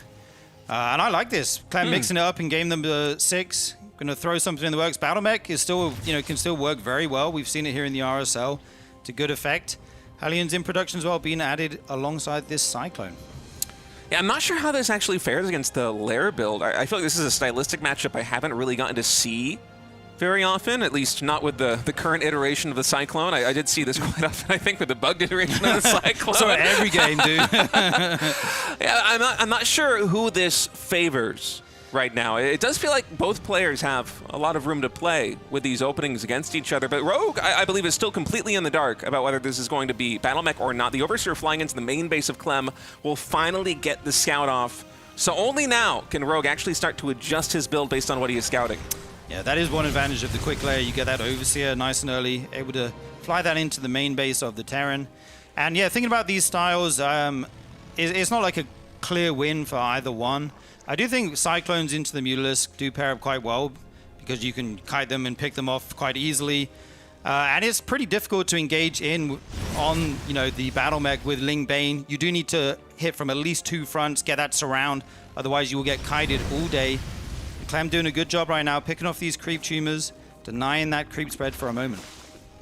Yeah, Mutalisk versus Battle Mech is going to be an interesting combination, because oftentimes before we would see either Roach Ravager into Infestor or Ling Baneling into Infestor. But now with the armory done, we're going to have Clem moving in with a ton of Hellbats. These 2 Cyclones providing their range DPS, and actually with a Ling Baneling composition here for Rogue, how do you stop this push and save your 3rd hatchery? This is a crucial expansion. Banelings are morphing in right next to these Hellbats. Splits come in from Clem, will save the majority of them, only 4 falling in total, and Rogue's going for a counterattack because he cannot defend the 3rd. Yeah, the third will fall, and the Mutalisks are almost out now. A counterattack could be deadly here. Watch your anti-air. You have this Cyclone. You've got to keep that alive. 2 more Cyclones at the front. And he doesn't kill the hatchery! It's so low! Oh my god. I cannot believe it. That's the third hatchery. This is so important. Oh, Rogue's just been given a lifeline in this game. Does Clem think that he killed it? I can't believe that he's still moving back across the map. It's how many hit points are actually on this hatchery? It feels like it's less than 100. 53 HP, and it has been regenerating. Rogue just gifted a lifeline in this game. You know, the counterattack that Rogue went for, the natural expansion of Clem, it didn't really succeed in getting material damage done against the Terran player. But I guess it split Clem's attention enough that he didn't notice he didn't snipe the hatch. And that, right. That's something you don't really expect to translate into success here for Rogue, but the distraction absolutely did pay off. I mean, if this third hatchery went down, I think Rogue would be straight up just out of this game. Yeah, I mean, I still think Clem's very far ahead. He's ahead in workers and was for quite a while there, even before Rogue droned hard for a moment. But if he got the hatchery, I mean, that might almost just be game ending unless the Mutas do some crazy damage in a counter. But on the flip side, it is still low. So if the Cyclones are able to push in there and just get a couple volleys off on it, it could still go down. We see the upgrades coming in, +1 melee and flyer attack for Rogue. Baneling speed now almost finished up as well. Sees there's no 4th base. And we'll decide to pull back on the map. Yeah, Clem identifies that Rogue is not being particularly greedy just yet. Rogue, in fact, only now taking the 4th expansion in the top right corner of this map. It's been pretty conservative play for Rogue ever since he was able to save that 3rd hatchery. He's really only on up to about 67 drones in total, so full 3-base saturation, not oversaturating any of these expansions, not taking the 4th base quickly at all. Instead, he's been pumping upgrades. He's been trying to muster enough forces on the ground and in the air to defend these extra bases. But Clem has Blue Flames done. Yeah, this isn't enough Ling Bane though, but here come the Mutalisks as the follow-up. There's still a lot of Cyclones remaining that can start to work on these Mutalisks. And I'm just wondering if Clem thinks the hatchery died or not, because he doesn't seem to be focused on it, trying to attack in there. He does get this 4th base, no cancel there. The Blue Flame now coming into effect. Oh, a lot of Mutas being targeted by these Cyclones right now. A lot of them fall as they try and get on top of them. So many Mutas going downstate. The Cyclones just melting each individual Muta. Rogue's Mutaflog, I believe, was halved in that last engagement. And it almost feels like Rogue needs Infestors to lock down these Cyclones, but you simply cannot afford it with the army composition that Rogue is trying to run. Muta Ling Bane is an incredibly gas-intensive comp, especially if you're trying to get upgrades like melee, like Carapace, like flyer attacks. You can't spare any stray gas to go for an infestation pit to get 1 or 2 Infestors out and try and catch this flock of Cyclones and Hellions. So Rogue is, I think, mostly hoping to catch Clem out of position. That's why he's getting more active on the map. Yeah, if he could catch the Cyclones, get the Ling Bane on top of them, they are quite fragile, but the kiting ability is what's their standout feature. Here come the Lings and Mutas into that base. There is a turret that's being repaired as much as it can. Will survive for the moment. Actually able to out-repair the Muta DPS there. Very important. 1 Muta going down, as well as 4 SCVs in this exchange. Just not able to take out that missile turret. Rogue now trying to take the triangle expansion here as the 4th base. In fact, double expanding to this expansion in the top right, perhaps hedging against Clem with his Cyclone Death Ball, sniping one of these expansions. But I'm worried for Rogue. I'm not sure he has enough army supply to actually stop Clem from pushing in, should Clem decide to get really aggressive here. Yeah, Clem can force the issue. It feels like so many Cyclones out on the map right now. Rogue setting up a huge flank, going to try and come from behind and trap this army as it tries to leave. It could kite back to the Zerg 4th, but oh my god, it's not moving just yet. There we go. Starting to kite now. The Hellbat's tanking some Baneling shots, but it looks like he's going to pick off some of these Cyclones. A genius move from Rogue, getting in a position to intercept the Cyclones and the Hellions. This is going to reset the army comp of Clem here at least a little bit. And Rogue did this with kind of meager numbers of Lings, Banelings, and Mutalisks. He absolutely needed a trade like this one. I'm just left asking the question, was it still enough? Because even though that was about the best engagement Rogue could possibly hope for there, pouncing on the army of Clem, there still just doesn't seem to be enough forces for Rogue. Yeah, we see the unit lost there in favor of Clem by about 1,000. And he's been on 4 bases for a long time, like before the Zerg even was able to get workers at his. That puts him in a very nice spot. Feeling more aggressive here. Going to clear out these tumors. Go for a fight at the front.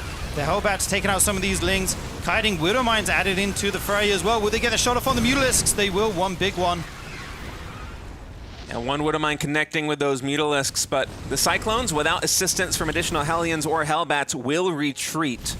Ooh. And this hatchery gonna get canceled. It was very low on HP. I think the Hellbats eventually would have been able to work that thing down. And Rogue, this is the 5th base he's going for here on the left side, so it's not imperative that he defends this, especially only on 68 drones, but Clem with another nice move getting an additional snipe. Dude, look at Clem taking the gases at this bottom left base before the CC even lands there. Wants to get this gas available as soon as the CC's ready. Macroing like a god right now is Clem whilst he patrols the map, looking to trade and trade and trade with this battle mech. His supply is starting to climb here. He's nearing maxed out. And will we ever see a tank transition here? I feel like you don't need to just yet. And it is just pure Lingbane Muta at the moment. Ooh. Clem now moving towards that 12 o'clock expansion. Banelings rolling in here. Fast reactions by Clem, so minimal losses. 4 of those Banelings are going to burrow. Clem will scan and clean that up. Clem was roving around the map near the 12 o'clock expansion. And I think even with a scan, he was able to see the hatchery on low HP. So I'm surprised he didn't dive on it just yet. Although watching the minimap, he might be going in now. Clem just testing the waters, seeing what he can get done. Split forces right now with 1 squadron of Hellions and Cyclones on the top right. Sniper Heps going for a snipe at that 12 o'clock expansion. And another roaming battalion here in the west. Yeah, continuing to deny these hatcheries. And I feel like he's been quite tentative with his army, quite safe. Making sure he doesn't get, take any insanely bad trades. Just continue to get value over time with all these Cyclones. Look how fast they kill this hatchery, man. It falls very quick. But once again, Rogue is looking to trap this army in the top right of the map. Oh, the Lings, they actually move past the Cyclones, though. And so many of Clem's forces are going to survive for now, though. Clem goes back in to try to assist them with the Cyclones. Rogue now looking for the surround, but Clem bringing all of the forces together. A rendezvous on Rogue's side of the map, and Clem smells blood on the water. He is moving in. Yeah, for the first time, Clem's really going to try and make this happen. A Widow Mine in there, huge shot on the Mutaflok. More forces of Clem coming from the top side as well. Rogue trying to fly around. Oh, good splits on this mech. Splitting them like they're Marines right there. There's so many leftover Cyclones here. Mutas with the Lings trying to pick off whatever they can. 3 Widow Mines will burrow down as well, State. Oh, every single Zergling getting cleaned up by that Widow Mine shot. Now, there's no assistance for these Mutas on the ground. 28 more Lings in production. The Cyclones are here. A couple of them are going to lock onto that hatchery. It will fall. And Rogue dipping down to 140 supply. Rogue has been basically drowning for the last 8 minutes, just trying to survive against the non-stop battle mech aggression from Clem. But I think Clem, with this last push, has finally broken the Zerg. Yeah, he finishes what he started, finally taking out that 3rd hatchery. And with it, a lot of the army of Rogue. The Mutas make a stand here against the mech, taking this head-on engagement. So many of them fall, but Clem can just produce more on the back of this. 5 Cyclones in production at a time. I mean, Rogue's down to, 3 mining bases right now. Long distance mining from his 4th. Economy in shambles, and GG! Clem takes the series 4-2 and will move on to face Hero once again in the grand finals. Yes, Clem survives. One of the best Zerg players in the world right now. Rogue played a fantastic series, but just unable to stop the power, the prowess of Clem. And we're going to get a rematch of Hero versus Clem at the grand finals. Now, the first time that they met yesterday in the upper bracket finals, it was a clean sweep for Hero. 4-0 with very aggressive builds with a lot of, honestly, dirty cheese. A lot of DTs, let's just say that. I mean, hidden pylons in the main base, hidden gold bases, Dark Templar rushes. It was a dirty series, but I think this is going to be a spectacular grand finals. Clem seems to be on fire right now with a 4-2 victory over a Rogue who, let's be frank, was unstoppable over Lambo. I mean, a clean 3-0 sweep. Yeah, Rogue was playing well today as well, but Clem has really turned it up here. I mean, Hero's always going to be so tough, especially in Grand. He has to lose 2 series here, the best of 7 and then the best of 3 reset. So he has a lot of kind of games to play with, to throw some wild builds at Clem to try and catch him off guard. It's going to be a very fun grand final to watch. So Hero and Clem, the 2 survivors of the playoffs. But at the end of today, Sturgeon, there can only be 1 champion of RSL Season 5. Is Hero going to repeat, or is Clem going to be the first non-Protoss player ever to win an RSL? We're going to find out in a little bit, folks. We're going to take a short break. When we come back, the grand finals of RSL Season 5.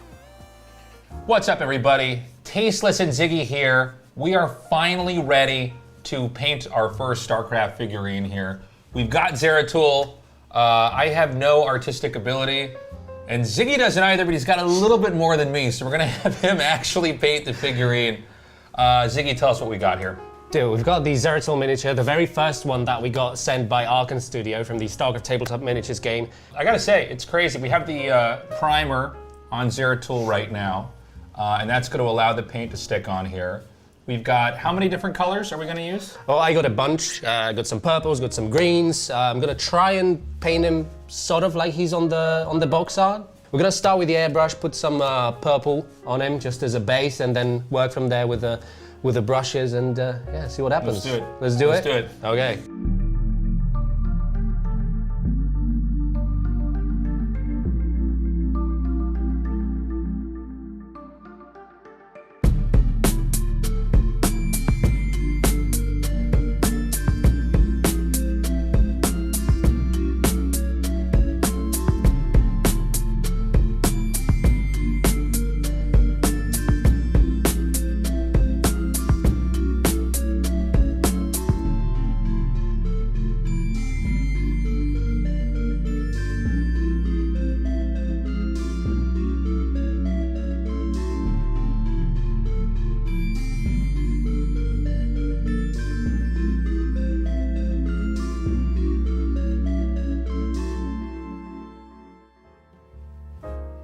Okay, we're back.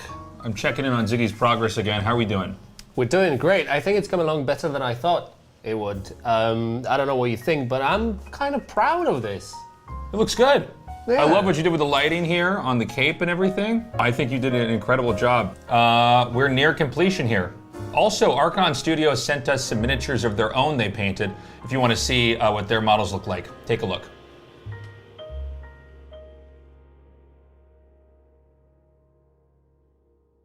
Defend that as Lambo. You can't get all the Broodlords home. You're going to probably lose a ton of tech structures here, maybe even the Hive. He's just going to go for it at the front now. We're entering somewhat of a base race here as hatcheries will fall, the main may fall. These units are so overstimmed, though, all on the red HP right now. The hatchery goes down, but so will all of those units. Okay, so he breaks this. Now, Zerg is going to have to accept that you're going to lose a lot in this process, because what you're trying to do is basically cut the head off. You're trying to decapitate the Terran and let them bleed out after this, basically doing, fatal damage to the Terran where, Lambo may be crippled for the rest of this game, but he can still recover. Yeah, and Bunny's making 5 ghosts at a time. He's got a decent count now, and you're not going to be able to kill the top right. Like, if you don't get on top of the production, and Terran can keep making ghosts here, I'm very worried for Lambo. Obviously, the top right base is still mining, so his freshest base is still there. Meanwhile, he's going to lose a ton of tech down here if he's not able to kill this Bioforce. Yeah, he's continuing to do a lot of damage here. I would like to see something go up there to the top right, because that's really the last spot that Bunny has. Yeah, it is a planetary. What are the Broodlings doing? Okay, he's moving him again. Kind of a heart attack here watching these Broodlords just sit. Now there's some ghosts out here, but there's Overseers to spot. Yeah, there's a lot of ghosts here. You're going to have to make sure they don't get good snipes on these Broodlords, or that might be the game-winning move here. Lambo, he does still have an amazing bank, by the way. Still 4K, very low on the gas, but he can make a ton of Lings if he wants to. He's trying to make Corruptors to deal with any Vikings that might come out, or just make more Broodlords here. He still has 6 Infestors. There's a world where he can make this push happen. He just has to not let the Ghosts get onto the Broodlords here. Yeah, back at home, okay, so the Terran army has not been cleaned up. I don't know what tech Zerg has right now, by the way, because the main was hit and the Hive was hit. God, it's so funny. I was saying Bunny should have, or Lambo should have hit the top right and taken out the expansion, but I think if he just gets into the main here. Yeah, if you can get on the production, that could be a game-winning move, but this bio has been here for so long. Only now are the Lings going to come in and take that out. The Broodlords are unattended right now. A lot of them are actually falling to these Vikings here. And I think that is the end of the Broodlords, and with that, the end of the game. Wow. Bunny wins that crazy game. I feel like there's so many things happening back there, but Lambo did not have the right tech to after he lost everything that was in his main to remake what he needed to actually clean up that infantry on the map. Yeah, for me, there are a few key moments. The first one is obviously when Bunny sniped the Ultra Cavern. Yeah. That completely killed the timing of Lambo there. He didn't have kindness plating. He only had the 3 Ultras. Yeah. And that was his whole game plan, was leading up to this big Ultra Microbial Shroud timing, which he didn't get to hit. And then the top right base being there so long for Terran, and Lambo not knowing about it for quite a while. Yeah. And then finally Bunny's scan on the Broodlords. Like, you want to surprise your opponent with the Broodlords. Like, surprise, I have all these Broodlords, and you don't have Ghosts or Vikings yet. And sometimes the Terran just dies, but he actually got a clutch scan there, and he's able to prepare for it. And like you said, go around the Broodlord army and just take out all the Zerg tech, take out those hatcheries. And The whole game changes when Broodlord tech's out. Yeah. And it does create some opportunities for the Terran. Yes. And he did exactly what he needed to do. He had one army go to one side. He had the other army go down into the main. Guys, consider signing up for our Patreon. We've got all sorts of different tiers depending on where you are financially and how much support you want to give us. But, you know, you can vote on the players. You can get all the replays. You could even vote on the maps.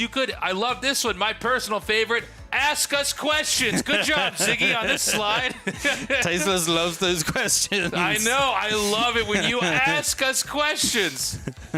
Now people are saying, take my money, please. But yeah, look, this is a community-funded tournament. We have been growing. We're very proud of what we've done here. But we need your support. So consider signing up. If you're not in a position to financially support us, we totally understand. You can also join the Patreon, get your email. We can keep you updated. We're going to take a short break. When we come back, we're going to continue on with this best of 5. What's up, guys? Tasteless here. I'm very excited to show you the Protoss units we just finished assembling from the StarCraft Tabletop Miniatures game. And look at how amazing these came out. We've got the Zealot over here. We've also got a figurine with the Zealot shields being shown, as if it's taking damage. We've also got Adepts, and I love that they brought out this mechanic from the game. You also have an Adept Shade here. How sick is this? They also brought out the Sentry with the Force Field. All the mechanics that come from StarCraft, you can find in this game. In this one, we also get the Pylon in the game as well. With Zerg, you get Kerrigan. With Terran, you get Raynor. With Protoss, the hero unit is Artanis. Beyond this looking amazing, you gotta remember this is actually a game that you can play with your friends. Each unit comes with a corresponding card. You look at the card, you can see the different attributes for that unit. In this case, Artanis is a commander, so he's able to better control different objectives during the game. Just like in a classic game of StarCraft, every unit has upgrades. So you turn your card around, and as you can see, there are different upgrades you can get. Those are going to give you different abilities that you can use when you're playing the game. When you start the game, you get both minerals and Vespian gas. The minerals allow you to unlock units. The Vespian gas, you get to unlock tactical cards. Take a tactical card, flip it around, you see what kind of abilities you're going to be able to cast when you're playing the game. In order to get started, go to the StarCraft Tabletop Miniatures game website. There you can find the game rules, but also the army builder. From there, you pick a faction, how many minerals and Vespian gas you get. You spend those minerals and Vespian gas to unlock units and tactical cards. And from there, you're ready to go. For more information about the StarCraft Tabletop Miniatures game, go to Archon Studios' website and sign up for their newsletter. Check it out.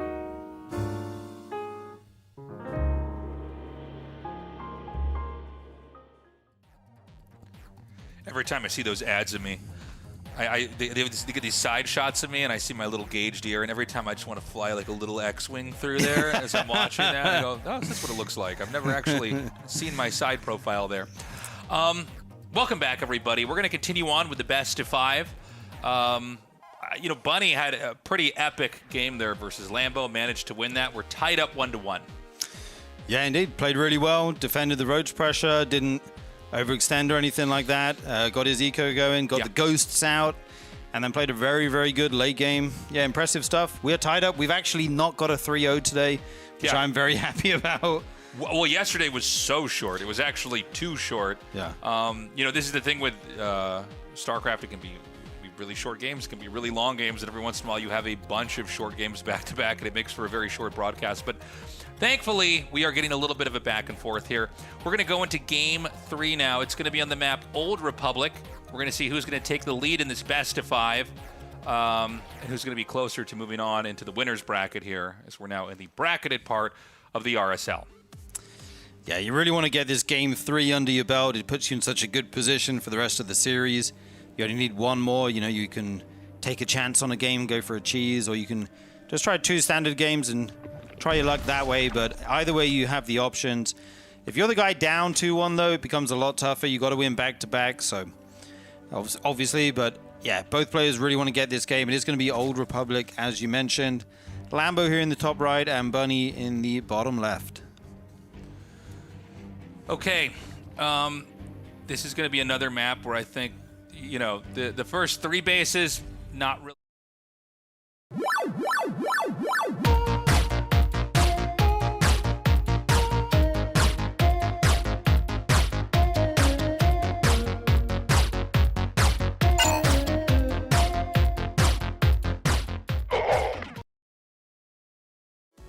What is up, everybody? We are finally here. We are about to crown a champion here for Season 5 of the RSL. Yeah, Hero versus Clem in an extended series, best of 7 format. This is going to be an epic finals. Hero was able to take the 4-0 victory over Clem the first time they met in the upper bracket finals yesterday in that best of 7. I think Clem is going to come in today with something to prove. Yeah, Clem has managed to work his way up through the loser's bracket. Hero in the winner's bracket, playing a perfect series against Clem just the other day.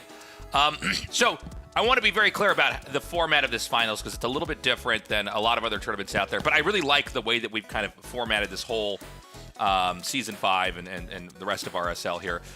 What happens is it's a best of 7. If Hero wins, he's the champion. If Clem wins the best of 7, then there's a reset, and we go to a best of 3. It's double elimination format tournament. So you have 2 lives. Hero still has 2 lives remaining. Right. Clem down to just 1 life here going up against Hero in the grand final. So for Clem to actually come through with a victory, it would be so impressive, especially after the 4-0 win of Hero earlier on.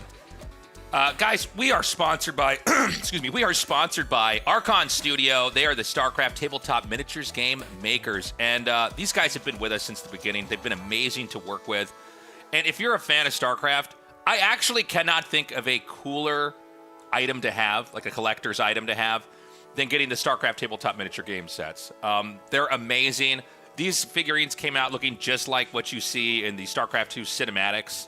And it's not just cool figures that you can paint from the game, right? It's not just something that you can put up on a shelf by your PC. It's an actual strategy game that you can play. Yeah, the strategy game looks so cool. I saw you playing around with like the build order and how you actually develop an army if you're going to be playing the tabletop game, and it just seems awesome. As somebody who's never been into any of the tabletop miniatures games, I know there are a lot of them around. I play a lot of board games, but never tabletop miniatures. This looks cool. It's very true to the nature of StarCraft 2. As you said, everything looks like it's pulled directly out of the cinematics. We all know how good the StarCraft 2 cinematics are. Yeah, Blizzard's always been the best at making cinematics, and we really appreciate Archon Studio and the work they put into that and making it look so cool. If you're watching, guys, we hope you would consider joining our Patreon. It's patreon.com/ReviveSC2. This is a community-funded tournament. And we've been going strong. We've been consistently putting out regular competitive StarCraft 2 content. And, you know, we would love to earn your support. What we wanted to do was basically make something that could be regular and seasonal that comes out. There's a lot of great tournaments already that are over, a weekend or a couple more days than a weekend. But we wanted to have something that you could tune into every week as it's going on. And we also do a big offline event every year. We did that last year around Gangnam. We're going to be doing it again this year once we get through Season 6, which is going to be about a month away from when we finish this up. So anyways, if you want to sign up, consider doing so. You can also, if you're of certain tiers, you can vote on the maps, you can get the replays. You can also vote on players. And if you're a Patreon supporter, you get a 20% discount on all Tasteless TV merch at tastelessthreads.com. Tasteless going bankrupt right now with these deals. They're robbing me blind with this 20% discount. But for real, check it out. There's all sorts of merch available, whether you want specifically RSL merch. They got the hoodie right there. I think there are also T-shirts and mugs and stickers and that kind of thing available for the RSL, but also just general StarCraft, general gaming and Tasteosis merch available. It's awesome. You know it's awesome because Tasteless, he's wearing his own merch all the time. Only once. Only once did I wear it. We'll never let you always forget. says this about me, but there was only one time I wore my merch, and I went to a bar with a friend, and I sat down in the bar, and the bartender went, "Is that you on your shirt?" And I went, "Oh yeah." And she said, "You wear your merch, your own merch?" I guess I do. But it only happened one time. Can never let you forget it. It only happened Tasteless. once. Guys, we have a new hype feature available on YouTube. Now, it's not available for anybody. For everybody. So if you don't see it, you might need to check on your phone. But this is like a new way that you can help promote our video. It's very hard to get these VODs into the bloodstream of the StarCraft viewer. There's a lot of already gargantuan in size YouTube channels for StarCraft 2, and we're a little tiny baby one. But if you use this feature, that will help us get out there. If not, just like and subscribe, leave a comment. Anything like that is an easy, free way to support us. Yeah, and this is the story so far here in the RSL. It has been nothing but Protoss champions. This 2025 was, frankly, a very Protoss-dominated year in general. But RSL, it's like you turn that up to 11. Classic winning the first 2 seasons, Hero winning the Season 3, and then the offline finals in 2025 as well. MaxPax winning Season 4. Are we going to have another Protoss champion, or is Clem finally going to break it and be the first half Protoss champion of the RSL? That's one way to put it. Yeah, I guess he would be like our half Protoss. That's the only way we can break this curse is to get a halfling to advance. Next, it's going to be Raynor, and he's going to win a PBZ. Yeah. Now, we're going to go into this match, guys. Hero versus Clem. Again, it's a best of 7 where if Hero wins, it's done. He's the champion. If Clem takes it, it's a reset. We go to a best of 3. The fan is on in Hero's room, and the door is open. Whereas Clem's door was shut. We saw that door was open earlier. Yeah, first time actually seeing Hero play in a match with the door open this time. I wonder what that means, Tasteless. Is it a sign of what's to come? If it was a PBZ, I would tell you it's a sign that he's going to have his door open the entire series. Yeah. Well, that means the Adepts are going to shade in. That's not good. All right, guys, so we're in game number 1 here. It is Hero in the top left, and Clem in the bottom right. Yeah, and as we start out this grand finals here in RSL Season 5, I have so many questions for where Hero is going to be taking this series, because to turn the page back to yesterday in the upper bracket finals of Hero versus Clem, Hero, he won every single map that was played. And that's, of course, in the realm of possibility, but the manner in which Hero won was quite exceptional. He did it with a proxy pylon DT rush in game number 1, a proxy robo on 1 base on the 4-player map that we have in the pool in game number 2. He didn't even scout the base of Clem. He eliminates one as a possibility. He proxies a robo somewhere on the map. It happens to be right outside Clem's natural. He just breaks down the door, wins the game. Game 3, we had DT rush with a hidden gold base. And then finally in game 4, we had something that had some semblance of being a standard macro game. But long story short, Hero has been busting out the cheese like nothing you've ever seen versus Clem over the course of this RSL. Is that going to continue on in this best of 7, or will we have something a little bit more normal? Yeah, you make an excellent point, State. Like, it was very bespoke what the build orders that he did were. In other words, like, he can't just, like, do that again. I guess he could do anything he wants, right? But it's unlikely that he's going to try to come out with that once more, because that could be, shut down immediately. But we'll see what other strategies he has available.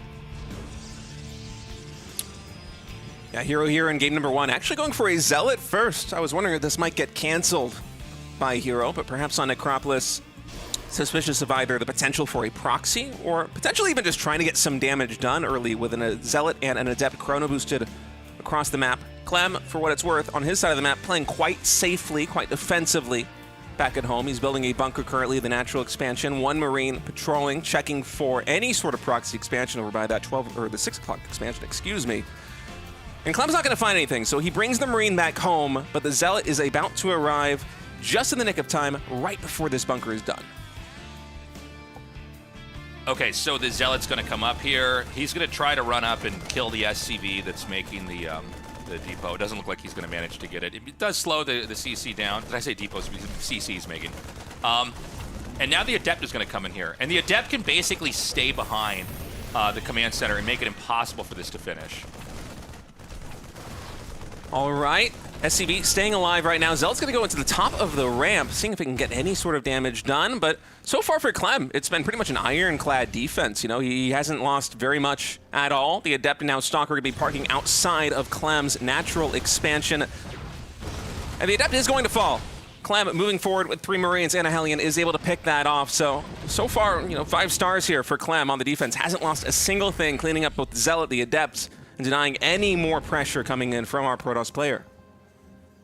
Yeah. We're going to see... Okay, he's going to throw the Robo down. We'll see. Is this going to be like the 2-gate and to expand? Is it going to be 3-gate? Is it possible that we have even like a 4-gate play? We'll know momentarily here. One thing about Hero is that he really is able to approach the matchup in so many different ways. And again, like we were talking about earlier, he had very, very different build orders that he used against Clem. So I don't think Clem has gotten a real taste of what exactly Hero plays like right now, based off what he's experienced in this tournament. Yeah, I think that Clem probably has a pretty rough idea of what Hero's general game plan is going to be, should Hero decide to go for a macro game. But the real crux of the issue is that you don't expect Hero to be going into a macro game when you play a best of 7 like the one that you played versus him yesterday. Anything is up in the air. Kier said this in one of the GSL interviews that, when you go up against Hero as Terran, he's the only Protoss player in the world that makes you immediately defensive right from the onset, and it's so hard to play against a player like that. Okay, just gets that one Marine. Just flies flew into the pit. abyss. Yes. Yeah, he just shoots him down right over there. So this was the 3-gate play, I believe. Or did he get a 4th gate? I think it's just 3. I think it's 3, right? Yeah, the 3rd one's in production right now. So Okay, 2-gate yeah. Robo expansion into the 3rd base. Now a 3rd gate being added in here for Hero. Yeah, so this is a very middle-of-the-road build. This is not too greedy. It's not too aggressive. It's just a very safe way to play.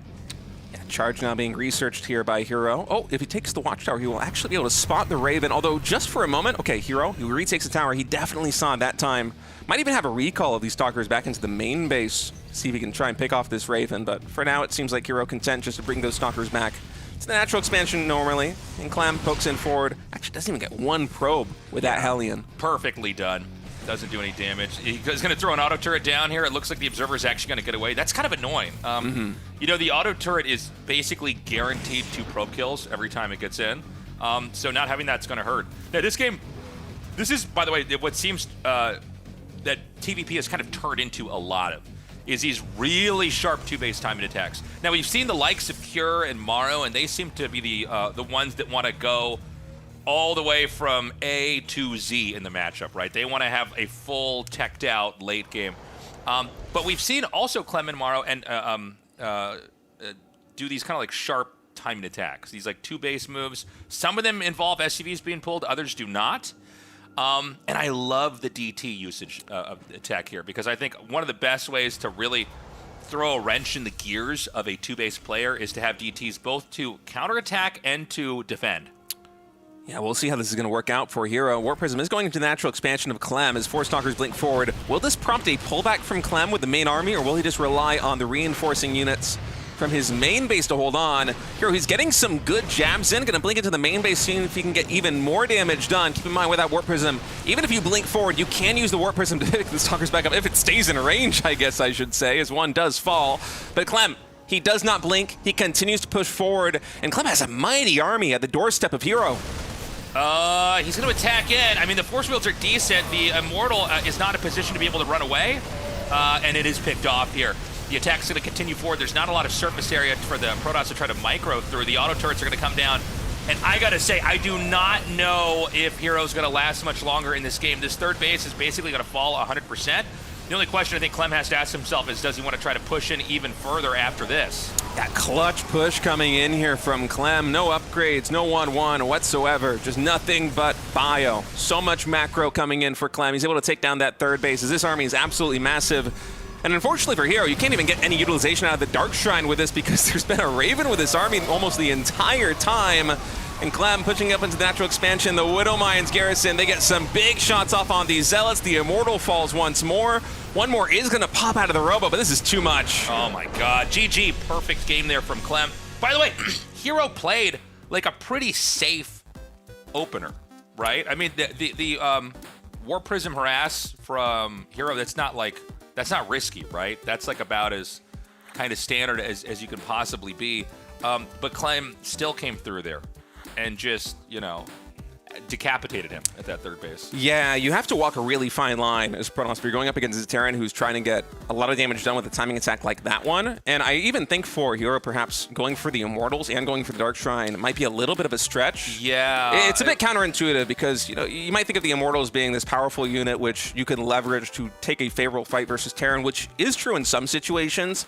But I think in a situation like that as Hero, you just want a mass number of gateways. You want to be able to warp in a ton of zealots and just hope that you could slowly whittle away at the Terran army. The Immortals just not really cutting it there for Hero. There was DT tech coming. It played actually no factor. Right. The game basically, when the Immortal died, the game was over. But I agree. I think you need charge. You need like 5 more gates finishing as they come out, and hopefully overwhelm them there. Guys, we're going to be taking a break in a second here. And while we're on that break, consider going to the Patreon, signing up. Again, the higher the tier you get, the more participation you get, and the more of a voice you get in how this tournament goes. And that includes voting on maps. By the way, I think we've got the coolest maps in the RSL. Oh, for sure. I think our community's done a great job picking out maps that are interesting and still competitive. You can also vote on players. We do have guest spots here for players. So that's another thing you can do. If you don't have any money, you're in a position financially where you can't support us, you can also just join for free, and we will be able to email you. Yeah, if you join, you get news on the RSL, you get schedules, you can find out exactly when the next season's going to be happening. Yes. Anyway, folks, we are going to be taking a short break. When we continue the grand finals of RSL Season 5 between Hero and Clem. We'll see you soon. Hey guys, Tasteless here. I wanted to show you our Terran set for the StarCraft Tabletop Miniatures game. You can see we've got all the pieces assembled here. It comes with 12 Marines, 3 Medics, 2 Marauders, 1 Sentry Drone, and then the final piece is Jim Raynor here. Each Marine in the set has a unique loadout. Over here, you have the Raynor's Raiders version of the Marines, each one with a rifle and a bayonet attached. But honestly, these look incredible. The amount of detail is insane. Like we've said before, these look exactly like what you see in the cinematics for StarCraft 2. Now, it's important to remember, as amazing as this looks, this is more than just a bunch of cool figurines. This is actually a game. Each figurine comes with a corresponding card. So this is Jim Raynor, and you can see on the card his different attributes listed, what he's able to do, and this is what you'd be using when you're actually playing against your friends. So just like in the game, you're able to get different upgrades for each of the units. So for the Marine, if you flip the card around, you can see you can go for combat shields, grenades, or other various upgrades, which are going to change the whole experience of what you're having when you're playing the game. When a game starts, you get minerals and Vespian gas. The units cost minerals, the tactical cards cost Vespian gas. Take a tactical card, flip it over, you'll see exactly what abilities that tactical card gives you. In order to get started, go to the StarCraft Tabletop Miniatures game website. There you can find the game rules, but also the army builder. From there, you pick a faction, how many minerals and Vespian gas you get. You spend those minerals and Vespian gas to unlock units and tactical cards. And from there, you're ready to go. For more information, sign up for the newsletter on Archon Studios' StarCraft Tabletop Miniatures game website. Check it out.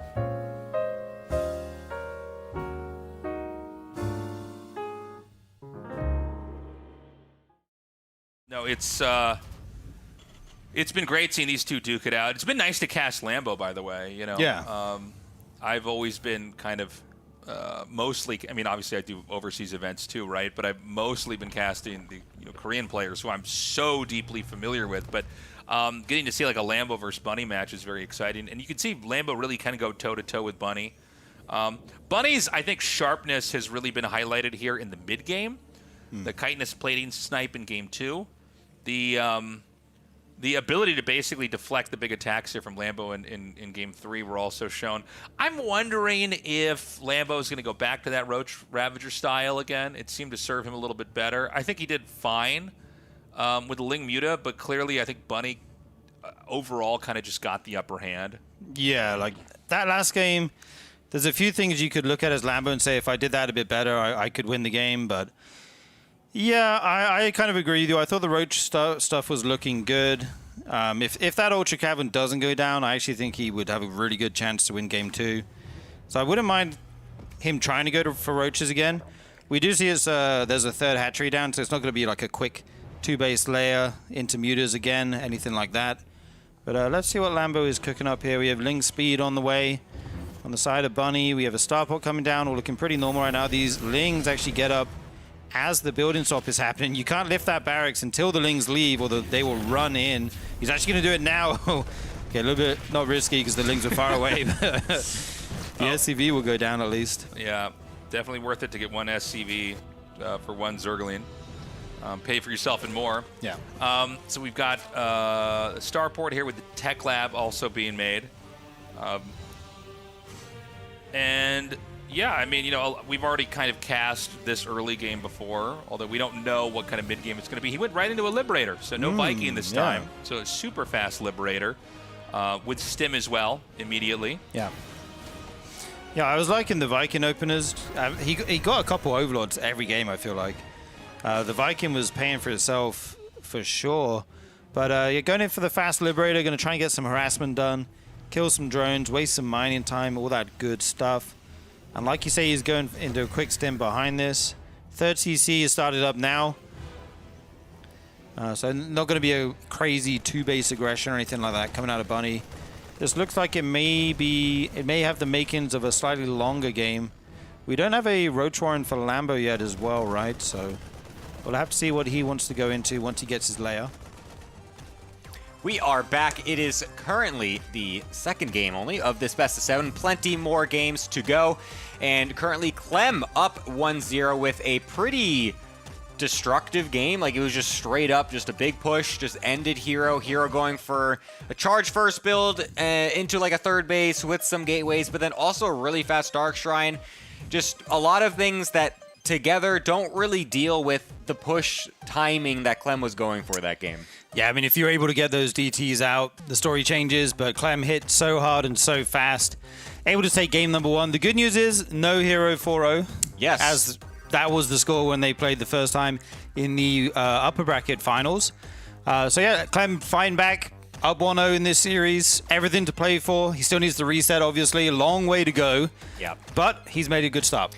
Absolutely. We have had a reset in our tournament before, so maybe Clem can do it again. We're going into Old Republic as our second game. Let's get into it. Get this grand finals continuing. Here we go, guys. Old Republic, as you said. Clem in the top right, Hero in the bottom left. And basically, every game I watch these guys play, I'm looking at Hero. Yeah. Like, what is he going to do this game? What is he going to go for? I mean, game number 1, nothing too insane.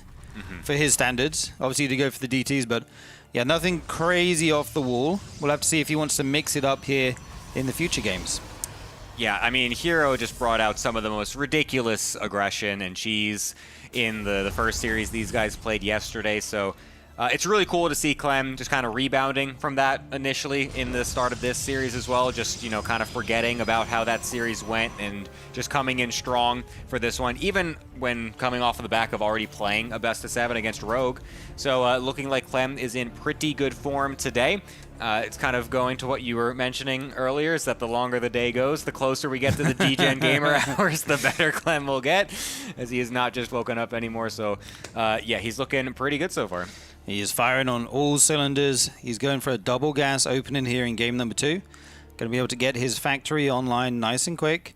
Hero just doing a quick check, make sure there's no bunker or anything, no barracks or anything. That is natural. We'll throw down that Nexus. And it's going to be a Reaper on the side of Clem.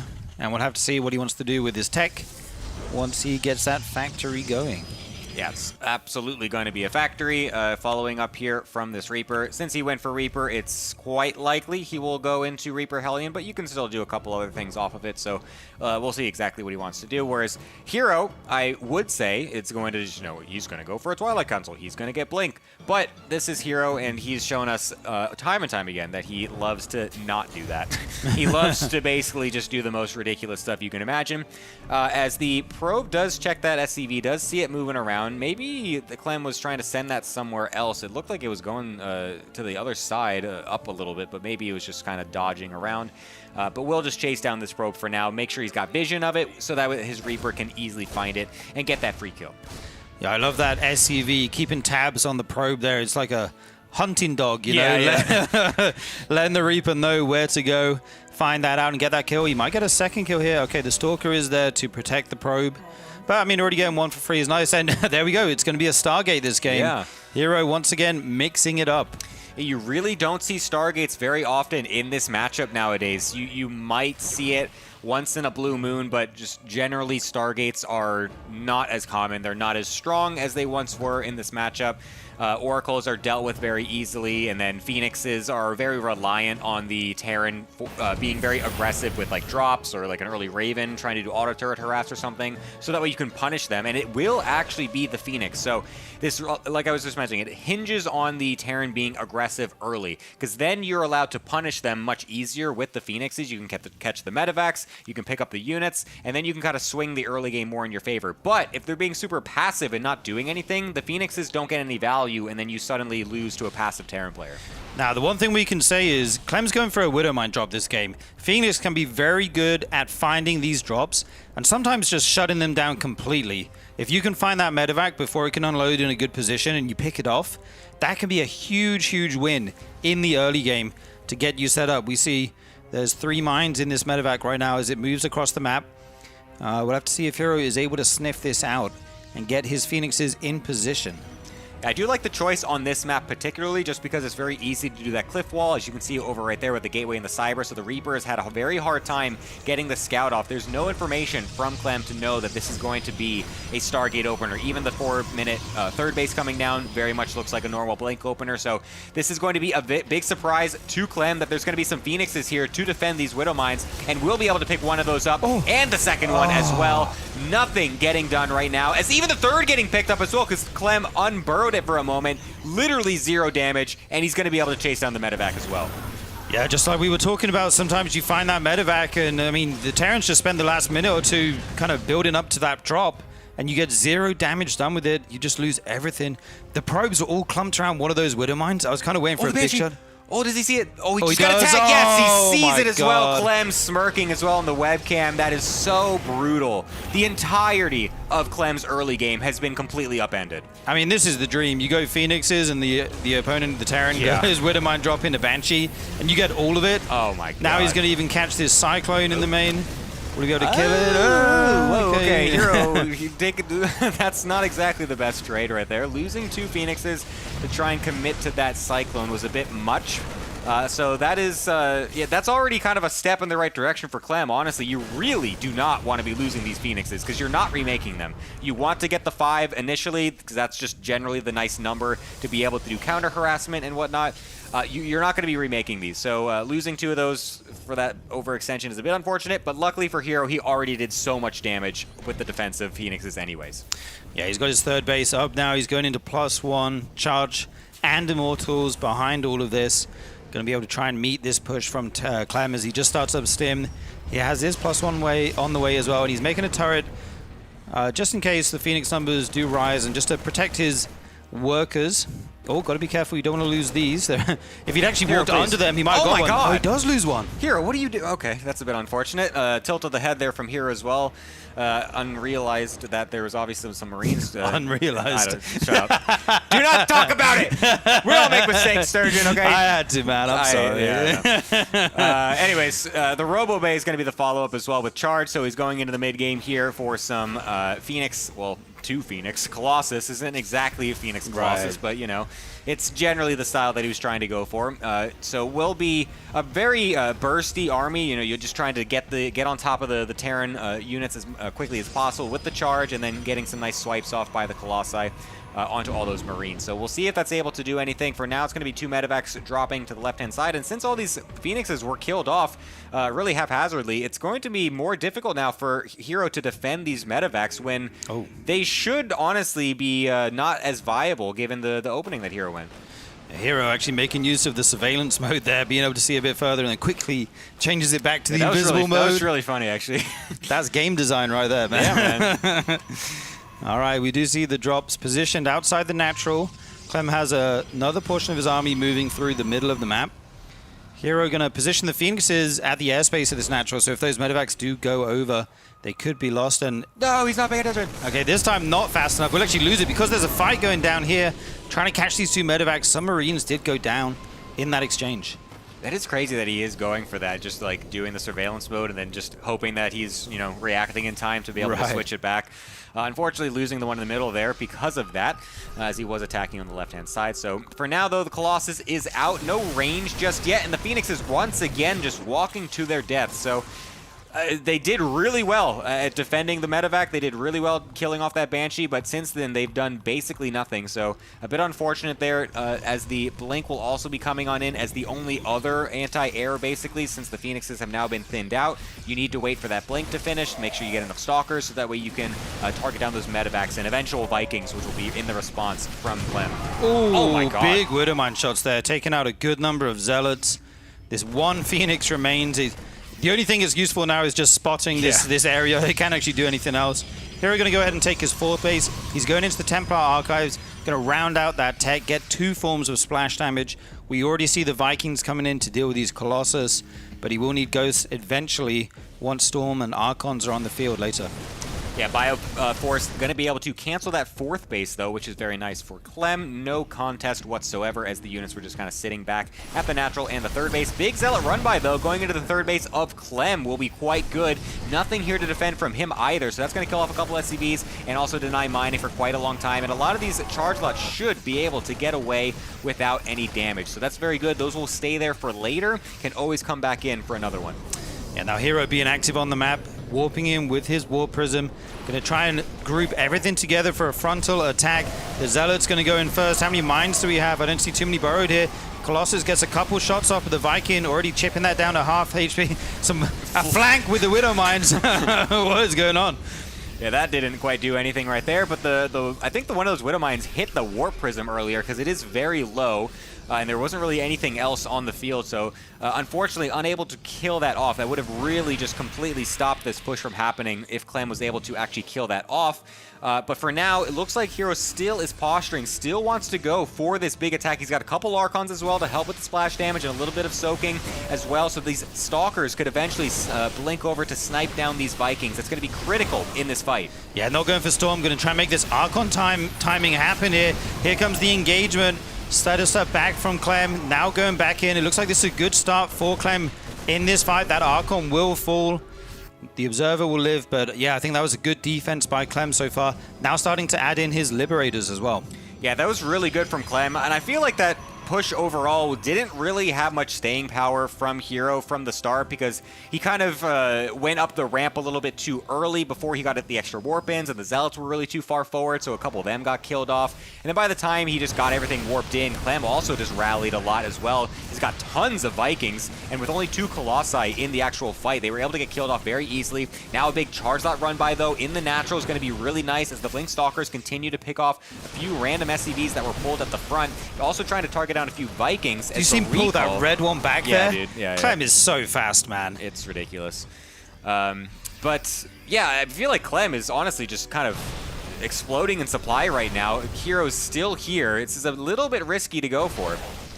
And Clem has an insane arc at the top of this ramp. Going to come down the ramp now, setting up these liberation zones, taking the engagement. Another Liberator comes in from the side. The sentries at the front start to fall. And I mean, the Warp Prism goes down as well. This fight looks amazing for Clem. Yeah, that was incredible. The Zealots just getting completely thinned out. The Colossi getting killed off by the Vikings as well.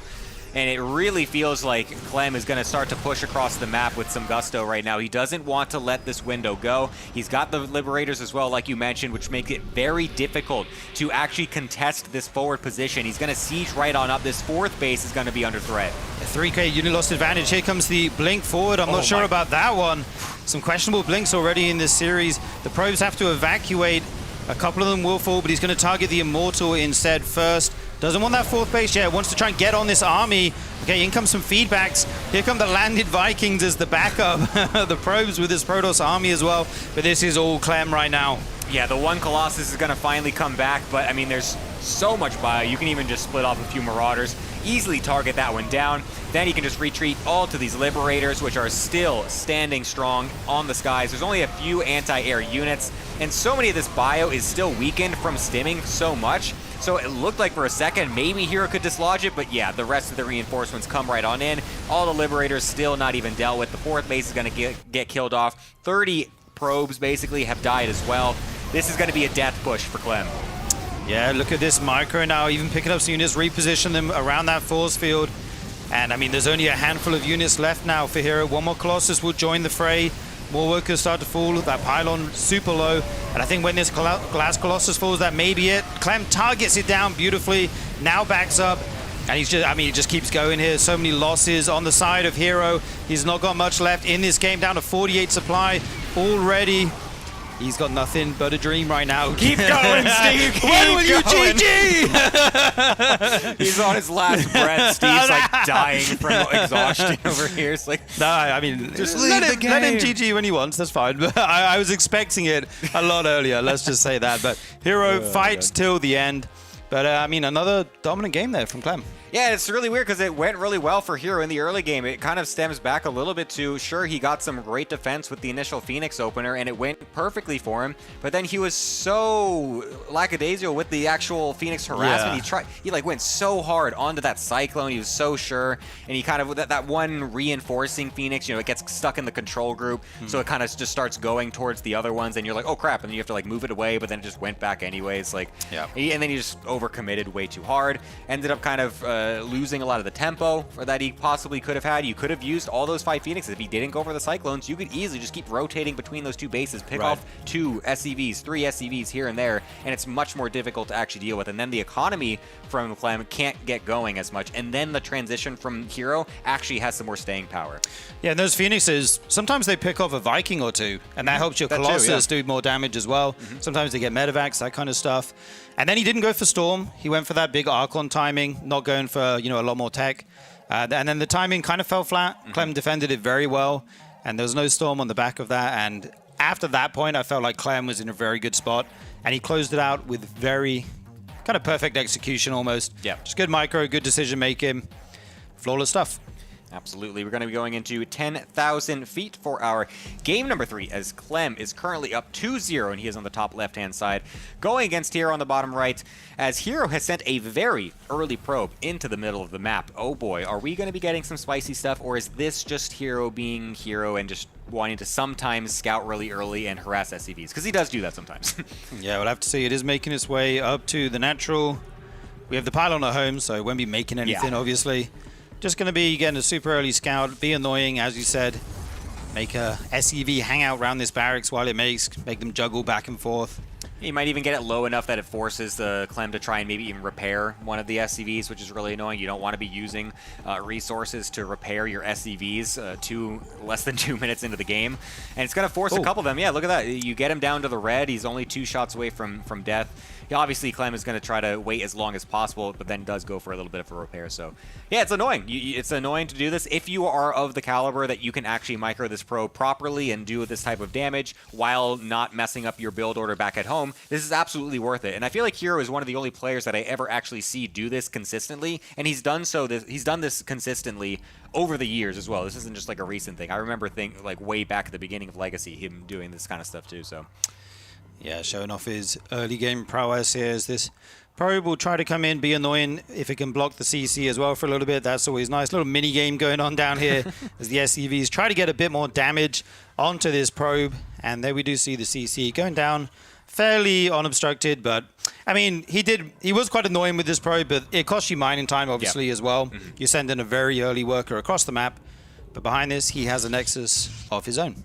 Yeah, it doesn't really usually do much. It's just like a skill check kind of thing. Yeah. And you might get lucky every now and then to really like get some of the SCVs super low. So It was really impactful actually back when like the Adept time was a little bit shorter and you could like chrono out an Adept super fast. They would like put it at the front of their natural, then you can tag a couple SCVs and then just send the Adept right across, and then you can just two-shot them really quickly, and it makes it very difficult to actually take the natural, but that's not really the case anymore. So not really anything crazy from that early probe harassment, but it's always neat to see, as it's going to be the factory follow-up here from Clem. No 3 barracks stim timings or anything like that, just going to be going into the natural and then that factory.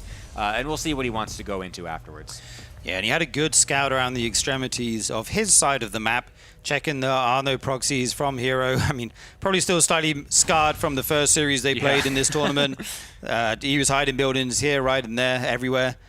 Stalker makes its way across the map. There is a bunker at the front. So it looks like Clem... Okay, the Stalker not going to go past that, of course. Just backs up for now as the Reaper tries to catch the... sorry, the other way around. The Adept tries to catch the Reaper down here. Yeah, Reaper wanted to try and get a nice deep scout there, but with that Adept so close, it would have guaranteed its death, as he does try to do the nade very perfectly timed to pop that away so he can get away. So very nicely done there. Doesn't get the scout, but will kind of sneak around just a little bit and will actually juke the Adept for now. It's very hard to know where they actually go in the Fog of War, and so he will try to go in for another scout to try and see if he can get any information, but won't likely get anything here. Yeah, oh, he's surrounded from all angles. That's crazy. Yeah, they were like in a triangle around him, triangle formation. It's like a Bermuda Triangle. Of Stalkers, yeah. That Reaper grenade's actually really hard to do, right? I don't play Terran, but I heard it's very, very precise. Yeah, the timings, it's very rare that you actually get it properly. All right, well, we see a Raven this game for Clem. Going to be adding in tanks as well. Maybe go for a little bio tank push with a Raven auto turret harass. Always good to try and pick off some workers. Hero has ditched the Phoenix for this game, going back into kind of, you know, the standard blink play that we love, as well as the Robo and War Prism. Yeah, much more standard this game out of Hero. Likely going to be what looks like 3 gateway pressure. I don't think that's a 4th gate that's being morphed in right there. I think that's just the 3rd. I wasn't paying too much attention, but should be just 3, some light pressure, and then you can also still expand behind it. Oh, I was wrong. I'm completely lying to you. It is a 4th gateway as well. How dare I? As it's going to be very aggressive coming out from Hero. Yeah, okay, here comes the Raven, so he's going to drop these turrets, be annoying. No shield battery there, so we'll have to... Oh, was there was no shield battery, right? Yeah, okay, so he's going to have to pull his probes.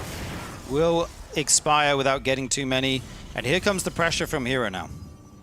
Yeah, the Adept's doing a little bit of forward scouting. Will also bait that tank shot. Very nicely done, so he's able to get onto it with the Blink Stalkers without getting most of the damage onto those valuable units right there. And then he is able to just kite over to this right-hand side. And then he can even just blink into the main base as well with this ledge right here. But there is a tank, needs to be very careful that he doesn't go too far forward. Actually taking a second shot as well. And now he's super committed, even going for the warp in back here as well. 14 Stalkers on the field for Hero. Like you said, committing so much to this pressure. Only Marines to fight this as well as the tank. If this next tank goes down, it could... Oh, you can't lose this Raven! Oh, that would have been really bad. It's actually really good to have a couple auto turrets in this defense because it soaks up a lot of the shots, and it actually does a decent amount of DPS as well if things get a little bit hairy. So it's going to be pretty committed continually for Hero, of course. 4 gateways, you need to do a lot of damage as he's even warping in some Zealots to body block and also soak up the damage as he just goes forward with that blink right onto the double tank. Trying to split the focus fire a little bit, but getting a little bit jumbled there. Also getting body blocked by the SCVs. This has gone terribly for Hero. Yeah, that one tank survived for so long. It managed to get off 3 volleys, I think. Not being able to take down, be able to be taken down quick enough. The Viking lands to help out on the ground. And suddenly these Stalker numbers have been completely thinned out. And of course... when behind Dark Shrine. When, what else would you expect from Hero? Instant with that Dark Shrine. That's hilarious. And look at the turret as well. Look how fast that turret is. Yeah, Clem knows, dude. Clem's just like, oh, I just completely bodied your Blink Stalker all in. What could we possibly do to get back in this game as the Protoss? What could it be? So yeah, that is going to be instantly sniffed out from Clem right there. And it was just a great defense. I mean, the Marines and the units at the front able to body block. The Stalkers were kind of... The forward blink was actually very ambitious just because there's so many units so far forward. You can see they had no room to actually blink. Like, he goes for the blink, but there's already units in that space, so the Stalkers just get stuck. and then he tried to do the cool focus fire splitting, and it just didn't work out. Tries to go for yet another move into the main base, is able to use the prism to be able to kill off, get the vision there, I should say, to be able to snipe in, blink in and snipe off the Viking, and we'll be able to blink on out. But again, nothing super insane getting done right now. Of course, Sim is already done, so killing off one of those add-ons doesn't really do all that much. He did get the combat shields, which was research in there, which is a nice pick-off. Concussive shells is going to finish, but yeah, not like game-ending damage or anything. Yeah. He can restart that now on the other tech lab as it's freed up once concussive shells is done. And yeah, let's see. Okay. Get out of here. And Hero visibly sighed there on the camera. Yeah, I mean, it's great to be able to deny stim. I mean, Combat Shield is great too, but you really do want to get that stim. That's the big limiter in whether or not they can actually go across the map. As you can see, the double medevac bio drop going to be coming out here. And since Hero already invested so much into the Dark Templar as well, it's still going to be so difficult. As he recalls back home, actually, just making sure he can get everything home. I believe he didn't see any of the medevacs there on that defense, so I think he's rightfully sniffing out that there is going to be a counterattack here. As he's even doubling down to the Dark Templar by going DT Blink, which is extremely ambitious. So he's going to blink his Stalkers and blink his DTs as well. This is just a blink game, apparently. Yeah. Pretty wild choice. Let's see how it goes. Clem right now stimming forward, burrowing these Widow Mines. There's only some units here, but more Stalkers on the right side. I mean, if you blink into this, it's suicide with those Widow Mines, right? The Pylon's going to fall. Will he get this Robo? Deny the Immortal coming out. He will. I'm curious if you saw the DT Shrine there actually researching. He should be able to see it eventually. I mean, he'll go right on top of it. I don't even know if it's going to last that long. He can even snipe it down. He can just kill off all these units. There should be a scan ready, and there it does go down. 3 of those DTs getting killed off immediately. Hero down to almost 0 supply, and Clem up 3-0. What a total reversal from what we've had from yesterday. If you asked me at the start of the series, like how I thought this was going to go, I would not say that Clem would be up 3-0 at this point in the set. But he's playing so well today, and he's just on top of it. Hero hasn't tried extremely sneaky stuff yet. He might be saving that for the reset. We'll see. But Clem's playing so well, I feel like. I think you need to bring some of that stuff in, Hero. I mean, it's also a question of, like, does he actually have that stuff to bring? Because I feel like he used so much of it in the first series that they played. It feels like the whole idea from Hero the couple sets have been, you know, bring out all the crazy stuff in that first set, let me get to the grand finals off of that, and then I'll kind of pump the brakes a little bit and bring out some more still kind of interesting, unique builds, but more on the macro side, and try to maybe catch Clem off guard, expecting me to go super crazy just like the last series, but then I bring out the normal macro stuff. Because there's only so many just off-the-wall builds like what Hero was doing in that first series. You can't... I would be blown away if he has a whole nother set of those to bring into a whole different series. Yeah, a lot of them are very map-specific as well, especially the ones where you take the gold base or something like that. You could throw them in the reset, maybe try it again. But anyway, guys, let's throw it to this slide where we look at the YouTube at Revive SC2. Throw it over here. Check out the YouTube, guys. You can get your spoiler-free VODs over there. Don't look at me, Tasteless. I got to power through this, okay? You can do it. Yeah, you can hype the videos now. It's a new feature on YouTube if you're on a mobile device and you check out a VOD that has been live for less than 7 days. You can hype the video. You get given these hype points for free. Whoa. And you can use them to push a video that you like into the YouTube algorithm and kind of give us some extra reach. If you want to see the RSL videos get spread, that is one way you can help us out do that. Of course, there's always the old comment and subscribe. Smash that subscribe button, guys. It would help us out a lot. We're going to be going to a short little break. More of this Grand Finals is coming your way. Do not go anywhere. We'll see you soon.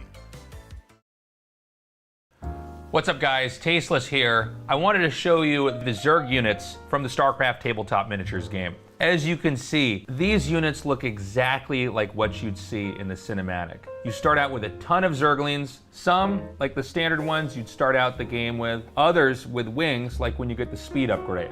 These ones are Raptor Zerglings. You get roaches in this as well. These also spawn little roachlings. What I love about this is not just the fact that the detail's there, but it's also that they took a lot of the game mechanics that you have when you're playing StarCraft and brought it into the Tabletop Miniatures game. The Queen also is able to make creep tumors. So you've got creep tumors that you're going to be spreading. You've got burrow tokens. So your units can be burrowing when you're actually playing the game. We've got Kerrigan over here. It looks like it's right out of one of the cutscenes you would see from those iconic Blizzard cinematics. My favorite out of all of them actually is going to be the Nidus. This thing is huge in comparison to the rest of the figurines. And it's cool to see that they're bringing the ability for Zerg to maneuver very quickly and spread into the game as well. As amazing as this looks, it's not just a bunch of figurines. This is actually a game. Each unit comes with a corresponding card. And on the card are the different attributes and abilities for that unit. Just like in a normal game of StarCraft, you get upgrades. This one's for the Roach. You flip the card over, you're going to see what kind of upgrades you can unlock, and those are going to give you different abilities that allow you to do different things with the units in the game.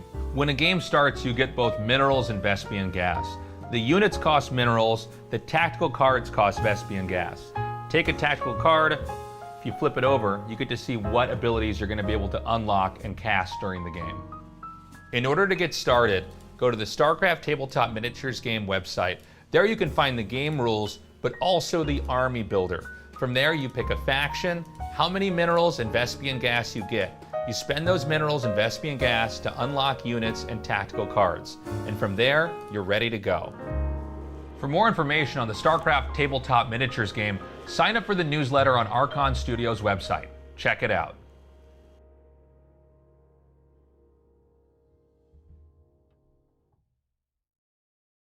Game. I don't know. We'll have to see if we can get that figured out shortly, and hopefully get on with this one. Looks like we will be trying this again here in just a moment. Here we go. We are back in the game. Looks like oh, but wait, no, now I can't hear game sound. Oh, no, I'm kidding. I just saw Ziggy's eyes get all big. Oh, no, what's Ziggy wrong? just freaked out. You guys hear that ringing? You hear that ringing? I don't. Okay, no, I'm kidding, Ziggy. Why is there a fire in the corner of the studio? Unfortunately, that's my hair. It's on fire right now. So, okay, so it works now. I wonder, how did we fix that? That's crazy. It was his OBS. Okay. All right. Well, so he was downloading pirated movies. I'm like, oh, okay, well, that would do it. That makes sense. All right, well, we're back in this game. Thank God. Yeah. I was in the back of my mind. I'm like, what do we do if we do we move this to another day if we can't get this figured out or what? But yeah, I guess we got through that. Okay, nice. So we're on into this best of 5, guys. Clem, by the way, not going Protoss today. Right. This is expand into. This is Command Center first, right? Was it? Does anybody remember how this game started? Hold on a second. Is this StarCraft 1 or StarCraft 2? I don't know. I'm a little bit thrown off from that tech delay here. Well, whatever it is, he's got a command center, and now he's got 3 racks. Yeah, just looking at the timing of the first Marine here, yeah, it does look to be look to be the case. He's going to add the add-ons as well. Racks 2 and 3 finishing up here. Did we see Beyond do this before, too? Yeah, I think so. Right? Yeah. CC first into 3 racks. Get a lot of units out quickly. I kind of like it. Nothing crazy from Rogue in game 1. I have to adjust my expectations when it's Rogue because it could be like a quick layer into Queen Ling all in like he did to Maru. Right. Or some insane build, but he's playing a normal early game at the moment. So he's going to go for more Marines. He's getting Stim here. So this is going to be one of these unusual timings, probably where you hit without the Medivacs, which can be a bit of a double-edged sword. You're going to hit at a different time in the game, so you can do a lot of damage. You also can't get back home. Oh, wait. Is that his first gas? Did he go 3 hatch before gas? Am I insane? I don't know. He's just taking gas now. Our tech delay totally threw me off. Yeah, I wasn't looking at the builds. I was just worried about the tech. But his hatchery is already almost done here at the 3rd base. Okay. So some interesting builds. I mean, this is Celestial Enclave. It's the kind of most macro-orientated map. It has that pocket base. You often get away with some of these really, greedy builds. Yeah. Like we're seeing in this game. The Overlord getting some vision here. We'll see these Marines if they go into vision, but... Well, they're pretty out of vision. I think he knows the Overlord's up there. Clem's so smart. If that's me, I'm just running them around like an idiot under the Overlord. I'm here. I've got everything rallied right by that depot. It's like... oh, man. So, he's going to have Stim. He's going to have combat shields. Now, he can move through the blind spot, right? He can move to the right and down. With the Overlord? No, I mean the Marines. He can move around the Overlord's blind spot. Oh, dude, yeah, there's just the smallest blind spot there, yeah. Yeah, I like that he has a Marine at the worker-only path as well, so a drone can't get in there. Yeah. Does Clem. So Stim's going to be done. Now, I assume you go out with Stim. And blocking the Overlord's coming in, I guess, more importantly, sorry. Yeah, no, you're fine. So, Zerg's going to take the interior base. Okay, here we go. Okay. So now, how much time does Rogue have to react? Rogue had already had 8 lings. Now he's going to go all the way up to 16. And remember, this is a medevac-less timing. You know, it's going to be... Hello, everybody. Welcome back. We are in a best of 7 that could be ending very soon, as Clem is 3-0 right now. And just dominating. I mean, Hero's in a really tough spot. Now, remember, Clem is coming from the loser's bracket. So, if Clem wins this, we get a reset and we go to a best of 3. If Hero somehow miraculously comes back 4-0, then Hero's won and it's over. Yeah, and this is kind of a stunning reversal of what was taking place yesterday. Yeah. Hero dominated in that best of 7. It was a 4-0, and none of the games were particularly close, except I suppose the very last one, where Clem had some real fight in him. And now we're here today. It's been, what, less than 24 hours. It feels like Clem is the one who's dominating every single map. It's like these games aren't close. Hero just constantly getting outpaced by Clem. Clem being so clutch with a defense as well. And now it's match point already. Clem, if he wins one more game, we will be going into the bracket reset. Hero will be down to 1 life, and Clem will be 1 step closer to being the first non-Protoss champion of the RSL. All right, guys, we are on one of our weirder maps here. This is a 4-spawn location map. Obviously, in StarCraft 2, most of the maps historically have just had 2 spawns. But we did see some really interesting stuff from Hero, where he was able to do a proxy and kind of implement an idea I think a lot of people would assume is impossible on this map. I actually learned a lot from that match the other day. But, you know, to what we were saying earlier, it seems like Hero kind of brought out a lot of very novel, advanced stuff in his initial series against Clem and 4-0'd him, and now, I mean, we're just seeing Clem crush face here. So I'm curious how Hero's going to try to handle this. Yeah, the interesting quirk with that is that the first series they played, as you said, Hero, he won most of the games. In fact, I would say the first 3 games with very unusual builds that were all highly aggressive. And even though Hero is playing quite aggressively in this second set that they're playing today, it's aggressive in a much more typical fashion. Like 4-game Planeswalker is something that we have seen time and time again over StarCraft 2's history. It dates back years. And so for Hero now to be playing a much more standard, typical style versus Clem and it not working, I'm not sure if you try and change gears now as Hero, already being down 0-3 in this best of 7. Like, is this the moment where you try to bring out really the tricks? Because you do need to win 4 more games if you want to win the series. Yeah, and we actually had a cross-spawn scout here from Hero. So, you know, StarCraft 1 is an example. They have a lot more maps with multiple spawns. There's been a lot of interesting ideas happening where people cross-spawn scout a lot now first. And the idea is that if you don't find them, you know that then they're close to you versus far from you, right? So the idea is you go across the map and say, now let's say that like he did find him right away. So, okay, you go, oh, I can do the greedy build now, right? Because it's a longer rush distance. But if you get there and you don't find them, although you can unfortunately end up scouting them last, and you have to do this big kind of X-shaped scout to do that, you at least know, you kind of play a more of a tighter game in the sense that you can behave knowing that they're close, at least. Hero comes back to the main base of Clem one more time, sees the command center, sees the factory and the starport being thrown down. So Hero with just a perfect picture of exactly what Clem is going for in this game number 4. We're going to get a little bit of harassment here on this SCV, but the Reaper coming back should be able to clean this up. And what will Hero do from here?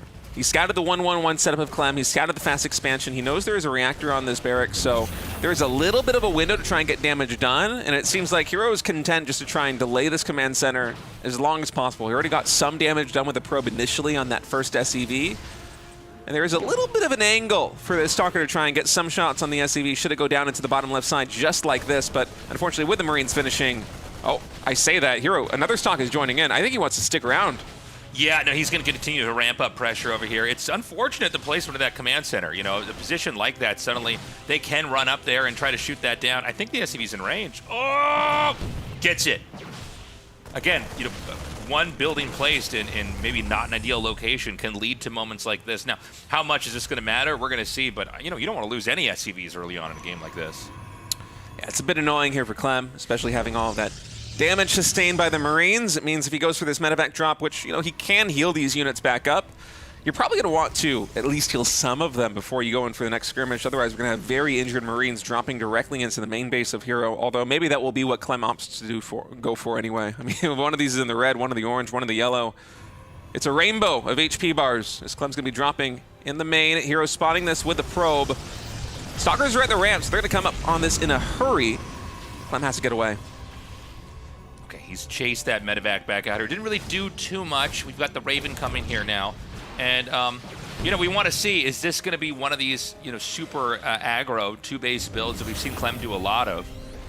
Or is this going to be one of these games where, you know, the Protoss is allowed to really kind of balloon out on the map and we're going to go into a crazy late game, maybe even a base tradey TVP? The setup that Clem is going for, now adding in Raven, adding in additional barracks with no tech labs, with no engineering bays, no meaningful upgrades coming in. And I mean no tech labs on the barracks. We don't have combat shields, we don't have stim. It makes me think this is going to be a timing, potentially even with an SCV pull. I think you're probably right. Well, you're really close together, you know, in these positions, right? And honestly, like the natural... Oh! Wow, 6 Stalkers enough to 2-shot that siege tank. The Adept shades in, takes the brunt of the first shot. SCV in a tank sniped off there by Hero. Just trading it out for 1 Adept and 1 Stalker is a brilliant move, because if this build eventually does culminate in a siege tank push coming in from Clem, getting any siege tank early on is going to be huge for Hero. Yeah, I mean, the push is going to be that much weaker. Yeah, before that that blink came in, I was just going to say, you know, the natural expansion's like really pushable. You know, the minerals are pointed out. So a lot of times you start to lose workers before you even end up losing, you know, your Nexus as an example. But yeah, I think a timing attack is a pretty smart move here from Clem. Stim does get started by Clem, and an engineering bay is thrown down. So even if we do have a move out from our Terran player, it's unlikely to be the hyper-aggressive all-in style. Right. Yeah, he's not. It's not all going to be hinged on, you know, will this push work or not, right? Like, he is going to still be developing. We've still got the Stalkers basically out on the map, and I think one of the things you can do on this map specifically is you can, like, try to blink with counterattacks. You do get access to the main over here from the low ground, as Mapu's showing us right now. And, you know, when you blink in like this, I mean, this is a great position to do this. It looks like he messes up and one of the Stalkers doesn't quite get in. Is there a way for Terran to come down here and maybe try to catch this from below? It's hard with a mineral wall there. So here we're going to be able to get out with basically everything. I think he sniped 1 reactor with that trade, but didn't actually get any of the tech labs that were researching stim and combat shields. No. So not the end of the world here for Clem. Let's remember that this is all going to culminate into a big push from Terran. So anything you slow down, I mean, like, reactors take forever to make. So just forcing that to restart, kind of just trying to slow down Terran as much as possible could be really helpful here. Now, the 3rd Command Center started. I think we'll probably see the push now. Usually that's when the Terran will push out in a position like this. Yeah, with +1 infantry weapons and combat shields a little over halfway done, I think now is the time to move for Clem. So those upgrades are finishing up right as you're knocking on the doorstep of Hero. But you know, Hero, with these blinks forward, he's making things a bit tricky for our Terran player.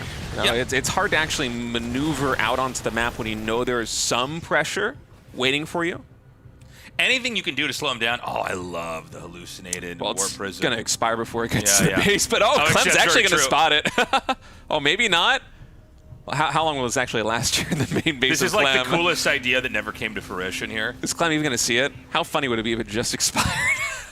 It's going to come in for a tick and then poof, go away. That's so funny. Okay, so he's going to push out. He sees the observer. Is he going to get this? I think that Hero's not actually tending to this. Okay. Storm is about 75% of the way done. It does feel like Protoss has been able to kind of sit back long enough to really tech into this. And Clem is not really committing. Now, I love this. The bottom center here to expand to. You know, when you have 2 players sharing the top like this, so much of the action can be in the top half of the map that a base down here in the bottom center might just go unnoticed. Yeah, Warp Prism with 2 High Templar in it. Storm is done, and should Clem decide to push across the map, you have to be careful about these storms. A large part of Clem's army is going to be these Stim Marines, which they will take a lot of damage from storms should Clem not be watching. And Clem going for a quick counterattack, able to snipe down 3 probes before boosting away to safety. Yeah, and I think actually it's going to be Protoss attacking in here. I kind of decided that this had to be a game you know, where Clem was going to be attacking out, but here we are. I don't feel like this is a wise decision here for Hero at all. Well, let's see, Hero, he's committing, attacks in. The War Prism does get sniped down. About 2 storms left here for Hero on these Templar, as they're zoning away the bio, but the army of Hero, the majority of it is basically gone. You know, the Zealots, they did not trade out cost effectively right there. Clem with a perfect defense, just microing back behind the wall and behind the mineral line. I don't know why he did that. Yeah, I don't feel like this is a situation where Terra needs to attack at all. Oh my god! 6 HP on that medevac. It will survive. Oh, okay. So he finally ends up killing that off. But now the counterattack's going to come out here. Oh my god, the Immortal is not going to be able to escape. Now, Clem, he's got a lot, but Hero might have enough to hold it. We have not had that base in the bottom scouted at all. I don't think Clem has looked into the bottom of the map whatsoever. And he's actually got a long distance transfer probes there. Yeah, perhaps one of these bases here we go. Oh, hold that thought. Hero pushing in once more. Zealots charge in. Stalkers blink forward, able to snipe down 1 siege tank. Should be able to get the next one on the right side, but the EMPs catch every single High Templar on the front. 2 more come and reinforce, giving a little bit of storm, a little bit of cover for Hero to retreat with the rest of his army. But that ghost timing and the EMP clutch from Clem.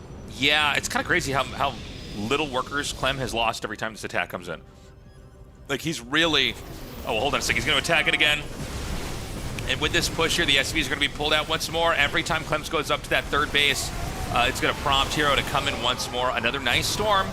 But we're going to see the Marines and Marauders close in. Now, it's a little bit of a bottleneck to get out.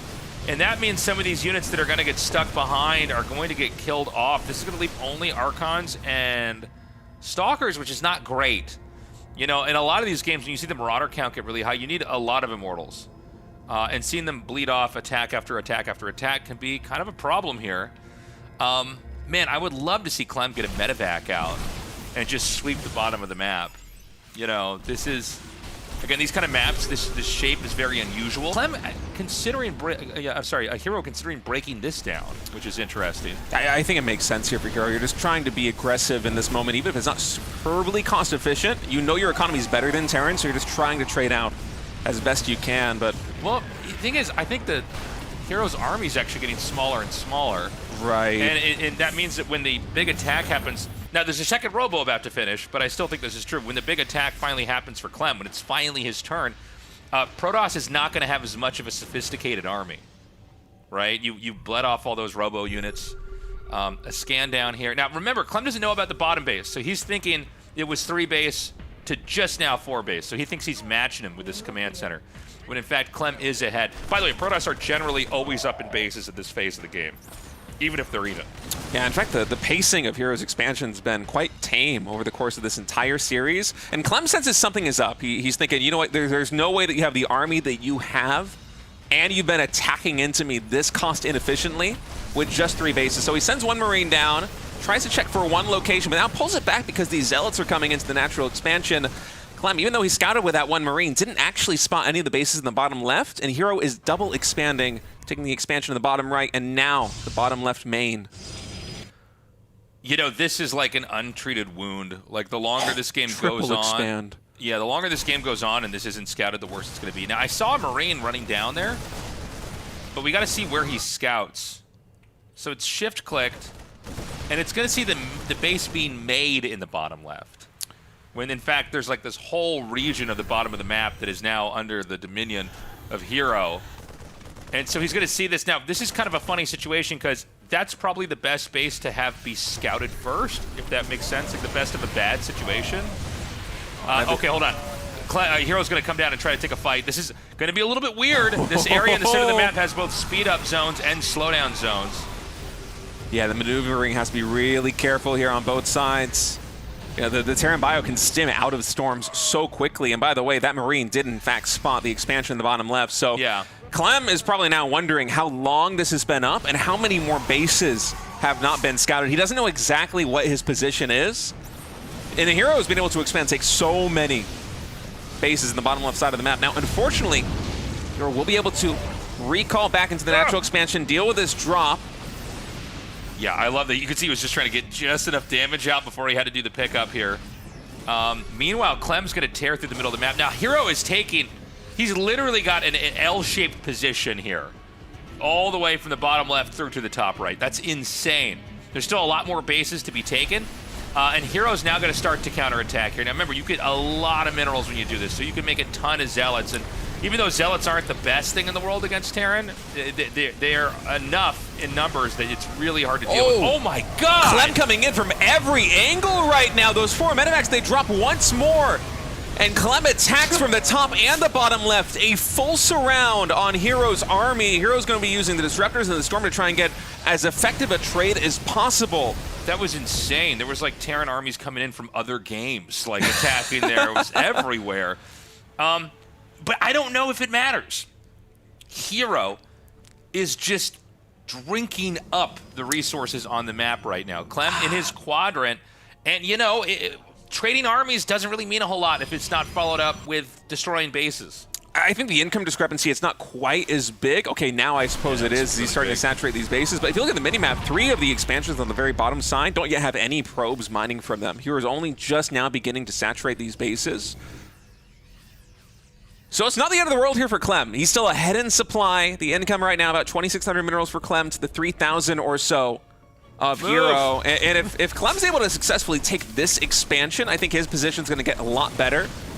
But that said, Hero, he is getting absolutely massive on the map right now, and I'm not sure that Clem can really afford to start sectioning off some units to try and snipe these bases. Clem might just allow Hero to mine from these expansions and try and play a cost-efficient game, or a game where he just wins one big trade and pushes straight into the production of Protoss. God, it's hard to imagine a world where Clem wins here. It's just, you know, there's so much... By the way, there's so much more maps still to be taken here if Hero continues to grow. To the point where I feel like even if Clem got on 5 bases and kind of ran the clock, I think Protoss can still just amass so much more. Now, they're both maxed out. Hero has deep pockets, but they're not that deep. Like, he can't remake his entire army that easily. And we're at that point where, you know, the Marauder count gets so absurdly high that you see the Terran start to rip through everything. He's going to go up towards the top right. I don't know that he can commit into here. Now, Hero's remaxed, or nearly remaxed. The question is, how does this next fight go? Oh, another EMP on the Templar. Hero's army, I mean, the supplies are high, but Hero, if he fights without Storm, Clem wins 100 times out of 100. And so Clem now pushing forward. It's going to be Stutter stepping back. Liberators sieging up, making it harder for this position to be breached by the Zealots and the Stalkers. How is Hero actually going to dislodge Clem from this siege?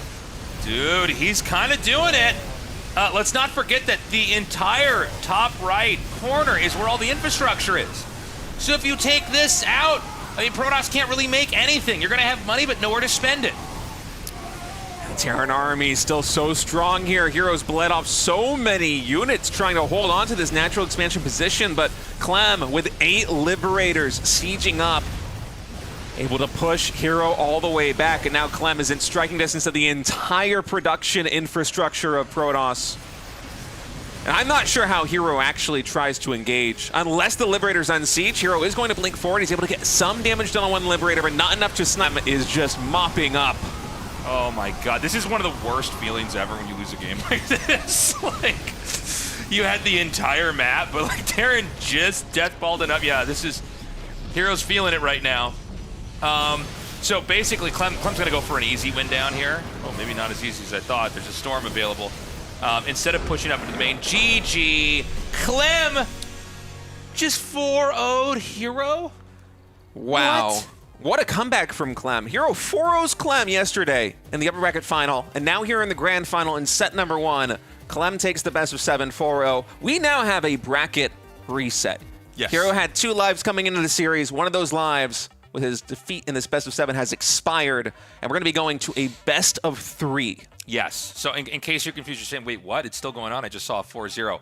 Clem was in the loser's bracket, right? So he lost that 1 life. He died to Hero in the winner's bracket. Actually was 4-0'd by Hero, interestingly enough. And since Hero's played the perfect round, he's now lost his first life. So this is a reset. We're going to go into a best of 3. And, you know, it's crazy to say, but, like, dude, if Hero wins 2-0, 2-1 here, he does win it. Yeah, this is going to be a very exciting best-of-3 series between these two. Honestly, I don't know what to expect. Yeah. I kind of feel like the way that Hero played in this last best-of-7 is not going to be the way that he plays in the best-of-3. No, he played a little bit more kind of generic, I think, this time, which is not bad. For sure. But, kind of reactive, generic, macro stuff. It's going to be interesting. Are we doing plugs or are we going to commercial? Oh, here it is, Tasteless. We're going to plug the Tasteless TV merch. Folks, go to tastelessthreads.com, grab some esports gear. There's RSL hoodies, shirts, mugs, all sorts of RSL Revival goodness, in addition to a lot of other merchandise from around the gaming sphere. I mean, you can get Tastosis merch, you can get StarCraft merch, there's all sorts of stuff. Look, here's what you got to face. This is a reality that you have to accept. You have to wear clothes. You have to wear clothes. Why would you not buy these clothes? You can't defeat that kind of logic. Take that, nudists. We're going to go to a short break. We come back. We will have our best of 3 to decide who is going to become the RSL Season 5 champion. What's up, guys? Tasteless here. I'm very excited to show you the Protoss units we just finished assembling from the StarCraft Tabletop Miniatures game. And look at how amazing these came out. We've got the Zealot over here. We've also got a figurine with the Zealot shields being shown, as if it's taking damage. We've also got Adepts, and I love that they brought out this mechanic from the game. You also have an Adept shade here. How sick is this? They also brought out the Sentry with the Force Field. All the mechanics that come from StarCraft you can find in this game. In this one, we also get the Pylon in the game as well. With Zerg, you get Kerrigan. With Terran, you get Raynor. With Protoss, the hero unit is Artanis. Beyond this looking amazing, you gotta remember this is actually a game that you can play with your friends. Each unit comes with a corresponding card. You look at the card, you can see the different attributes for that unit. In this case, Artanis is a commander, so he's able to better control different objectives during the game. Just like in a classic game of StarCraft, every unit has upgrades. So you turn your card around, and as you can see, there are different upgrades you can get. Those are going to give you different abilities that you can use when you're playing the game. When you start the game, you get both minerals and Vespian gas. The minerals allow you to unlock units. The Vespian gas, you get to unlock tactical cards. Take a tactical card, flip it around, you see what kind of abilities you're going to be able to cast when you're playing the game. In order to get started, go to the StarCraft Tabletop Miniatures game website. There you can find the game rules, but also the army builder. From there, you pick a faction, how many minerals and Vespian gas you get. You spend those minerals and Vespian gas to unlock units and tactical cards. And from there, you're ready to go. For more information about the StarCraft Tabletop Miniatures game, go to Archon Studios' website and sign up for their newsletter. Check it out.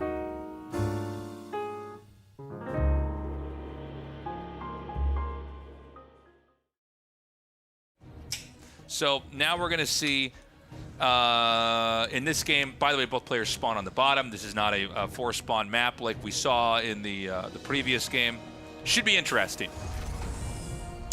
Yeah, indeed. This time we see Bunny going for the racks here. No CC first. Going to be a racks gas opener. And on the side of Rogue looking pretty... sorry, Clem, excuse me. Too much casting recently. Yeah, Clem going for the racks opener here. Going to be a standard Reaper start. Rogue throwing down his hatchery as well.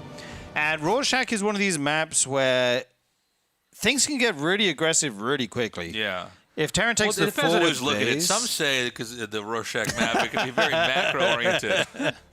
When I see this map, I see Road Traveler all-ins. What do you see, Yeah, when I see this map, I see my dad not hugging me enough.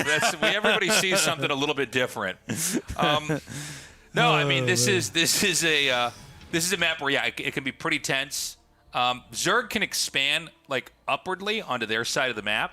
Yeah. Some maps when you have positions like this, the Zerg can expand away from the Terran, which is like a nightmare for the Terran. On most of the maps you have, the Zerg has to kind of expand towards the Terran, or at least be like about as far away as like the third or the fourth base. So a lot of times when we do see Terrans win, they're just continuously pushing the Zerg on the bottom side. You're a little bit less focused, unless you're dropping. When you're pushing, you're a little bit less focused on trying to just kill all the bases and more just trying to kind of overpower the Zerg. Right, yeah, indeed. This Overlord actually There's a very nice vantage point on this map. Does get to see a lot. Factory coming down now for Clem. No second gas just yet, as Mapu points out. His SCV waiting for a drone to leave so he can see the third base location. If it is going to happen, it should be soon. Here's the Reaper, though. Actually, in the main, not going to go to the natural this time. So the Lings, he actually had to make 6 Lings here to deal with this. And finally, now the Queen is out, so that can deal with the Reaper. Going to be shoot away down this cliff once more. Would he actually get a Zergling here? He will.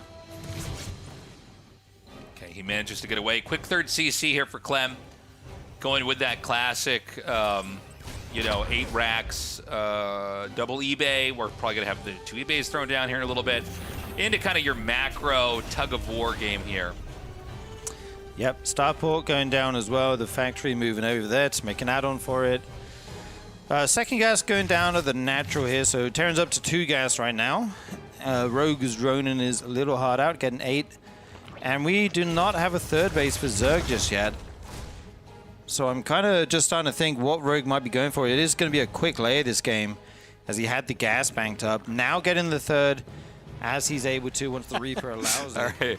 What's up, everybody? Welcome back to the RSL Finals. We just saw Clem 4-0. There's nothing funny about it. This is very serious. Stop messing around. This is not. You can't joke like that right before we go live. I almost broke the set. This is actually like very fragile. And I thought I knocked a hole in it. And then I was talking about wouldn't it be funny if there was just like holes punched through. Like Protoss wants another RSL. Like fuck, shit, this thing.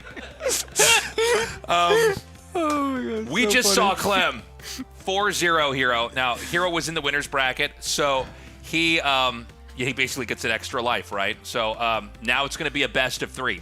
Whoever wins this is the champion. Yes, absolutely. I mean, both players are basically, like, when you think about it, they're both 4-4, right? Yeah. They're both 4-4 right now. Yes. Hero was able to 4-0 Clem yesterday, and now Clem has 4-0'd Hero today. So they are both taking 4 games off each other. And now we get this crazy best of 3, super short and compact, just kind of, all out 3-map set to finish everything off and crown our champion. Yeah, we're going to go on the map Rorschach here to start this off. Clem, you got to remember, the first time these guys faced off, Hero won, 4-0. Totally dominating Clem. And then now Clem has, here in the rematch, completely reversed that. That's crazy to think that over a day, one guy can be 4-0'd, and then the next time they face off 24 hours later, it's the exact opposite. That's wild. It is a totally weird situation. I mean, and Hero's playing totally differently as well. Like, he's not doing all of those crazy proxies. He's not doing the fast DT rushes, although he did try to go for a slightly later DT build earlier in the set. But, it kind of makes me wonder, should Hero try to just bring out some of those ridiculous builds again? Because they worked so well yesterday. But, of course, the double-edged sword with going for those styles is sure you might win that first set. But now, how do you rotate those builds back in again? You can't really try to go for some of those styles that he was doing yesterday because they're just so one-trick pony-esque. You can't just keep bringing those out. Yeah. I mean, let's see what Hero wants to do. Hero went. By the way, there's just been a lot of DT tech with him. Yeah, he loves those PBTs. things, man. I feel like I'm seeing more DT tech from him now than I have ever seen with him before. Oh, he looks like he might be trying to. Someone's going to that double or half gold, half thing, whatever, normal mineral base right there. It looks like it's actually Hero's probe. Oh, what if he proxies a Stargate there, dude? And then just sends like an Oracle or a Void Ray into Clem's base? That would be actually crazy. He might do this. This is an old base. When it got old enough, those little blue minerals fell out. I had to fill it in with little gold minerals there. Is that how that works? That's how that works. The oldest minerals are the most yellow. Little bit of lore here for you guys. Little bit of lore. I was thinking, Tasteless dropping the lore bombs. Yeah, I'm all about the lore. Everyone knows that. So this is going to be pretty crazy. Is it a proxied Stargate? It's got to be, right? Yeah. Well, now that we put ourselves on the spot, let's see what it is.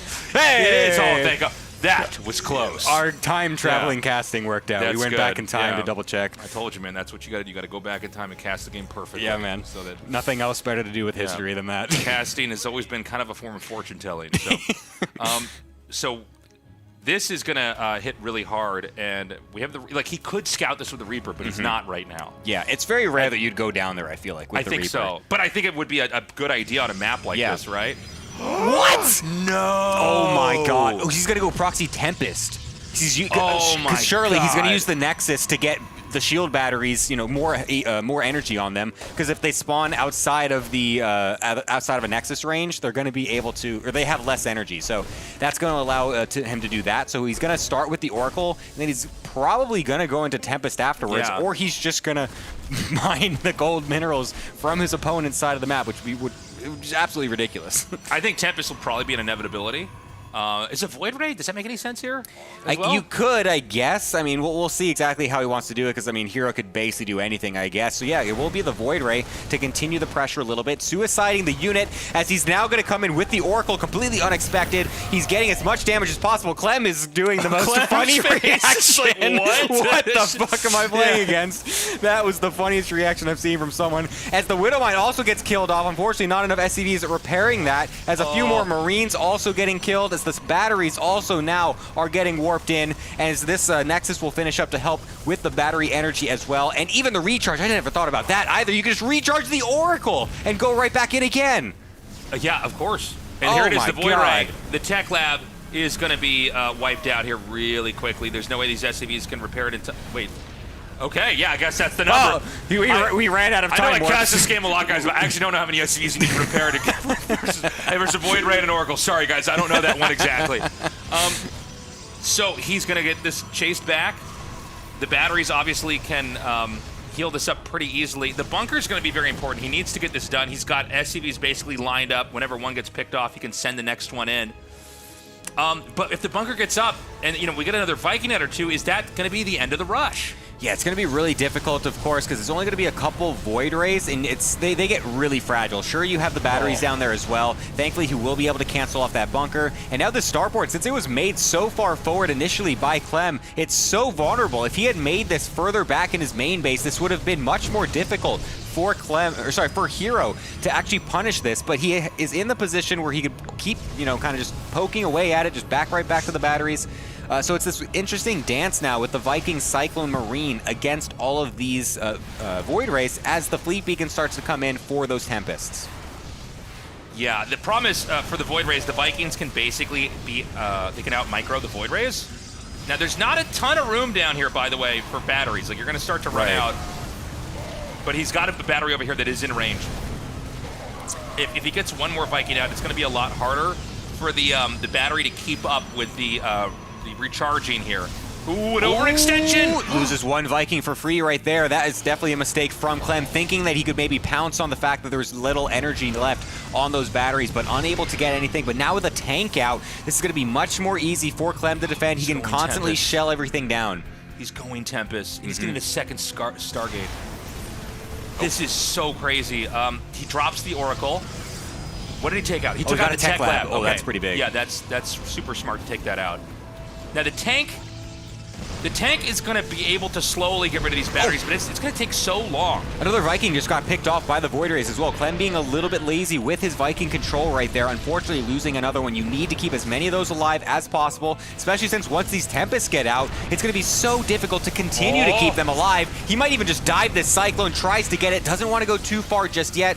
Keep the tempo going in your favor here. You don't want to lose this right now. Yeah, it's he's got the first Tempest out. Now he should have two more in a second here. And the Tempest can just abuse this. I mean, this is like a siege tank push from the sky, basically. Takes out the next Widowmine. If one of these Widowmines got burrowed, that would make it a lot harder to do anything over here. Oh my god, he's going to take the tank out. This is getting so difficult for Clem right now. I feel like the Void Rays are not falling whatsoever. He gets a nice couple shots off and then goes back to the batteries. The Tempest are continuing to spawn out now that he's not supply blocked anymore. And now the Marines just melting under those Void Ray beams. Hero brings back the spice and he gets the first game today. I love it. The build was so good. I did not expect it to go up to four Void Rays. That was strategy that broke Tasteless. He was never able to cast again. I was on the wall. Bam. So the Protoss words now. That was a sick strategy. That was I awesome. love that. I love that. Even having a couple extra probes there to mine, like some of the gold minerals, but while you throw the batteries and he down. got the gas too at the base, so that ended up allowing him to get so many Void Rays and the double Stargate for the Tempest. That was sick. That was perfect. And again, it's one of these strategies. He brings it out. He wins the game. And we probably won't see him do that again. Yeah, no, you know? there's no reason to rotate that in. That was so map specific as well. I love that he's doing this type of stuff. It's so interesting, and it just continues to build a story where the only games that Hero seems to be able to win right now against Clem are when he does these ridiculous proxy builds. It's the Protoss is Protoss. Man. It's it really is. If you're a Protoss player, you're like this. You're like, yes, I like this. But if you're not, you're like, this is disgusting. Yeah. We're gonna go to 10,000 feet, and see if Clem can tie this up 1-1. Otherwise, Hero will be the Season 5 RSL champion. Yeah, 10,000 feet. Feels like Hero's got 10,000 build orders to just bring out into these series. It's absolutely ridiculous. Bringing out a proxy Void Ray into Tempest on that map was a delight to see. As we see an early SCV coming out from Clem, that could be for an eBay block, but there is a second SCV leaving as well. Oh boy, are we gonna now get some Ched out of Clem? Are we gonna get a little bit of cheese? Mm-hmm. From the Terran? Oh my god. What kind of cheese will it be? There's so much kind of cheese out there. Is it going to be Ched? Is it going to be a lot of people don't know this, but cheese comes from milk. Did you know that? But you can make all sorts of different kinds and of milk cheese cows from cows, tasteless. Yeah, cows. Goats. No, wait, that too. But okay, so it's going to be the double racks.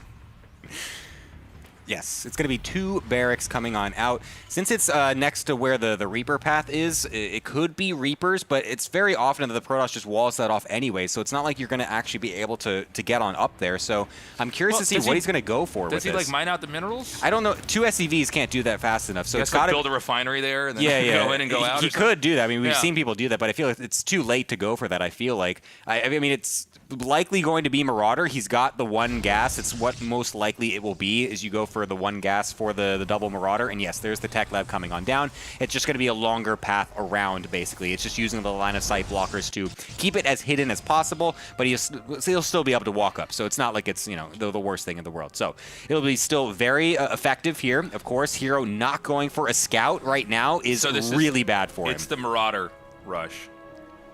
This is so strong. He's still not going to scout. I always call this like the jump scare push because like it hits so fast, and if you're not ready, like the Marauder, when you just die. If you get concussive shell, you're dead. Like it's just you just get chain concussive and you just can't get out. You're out. You're like, well, that's it. You don't have any units. Now, is the number 3 for this? You want 3 Marauders? When you're up there in attack? Generally, I think it's about 3. You can go in with the 3rd if you want. It honestly is not even. Like, you can kind of wait, honestly, even if it's not scouted, I feel like. Just make sure concussive is finished. But he might just go anyways because this is just 0 information coming from him. He's even going Sentry after the Stalker as well, so the DPS potential is going to be so low. He eventually gets that battery, and the Stalker is getting so close to just getting tagged and losing its life. Won't actually see anything, and then Clem pulls the trigger. Okay. Oh, my God. He's going to come right now. And Hero has to react perfectly. Now, he didn't have any Stalkers right out here, which is good. Sometimes you'll see that first Stalker get killed, and it's like already a really bad sign. There's going to be batteries built up here.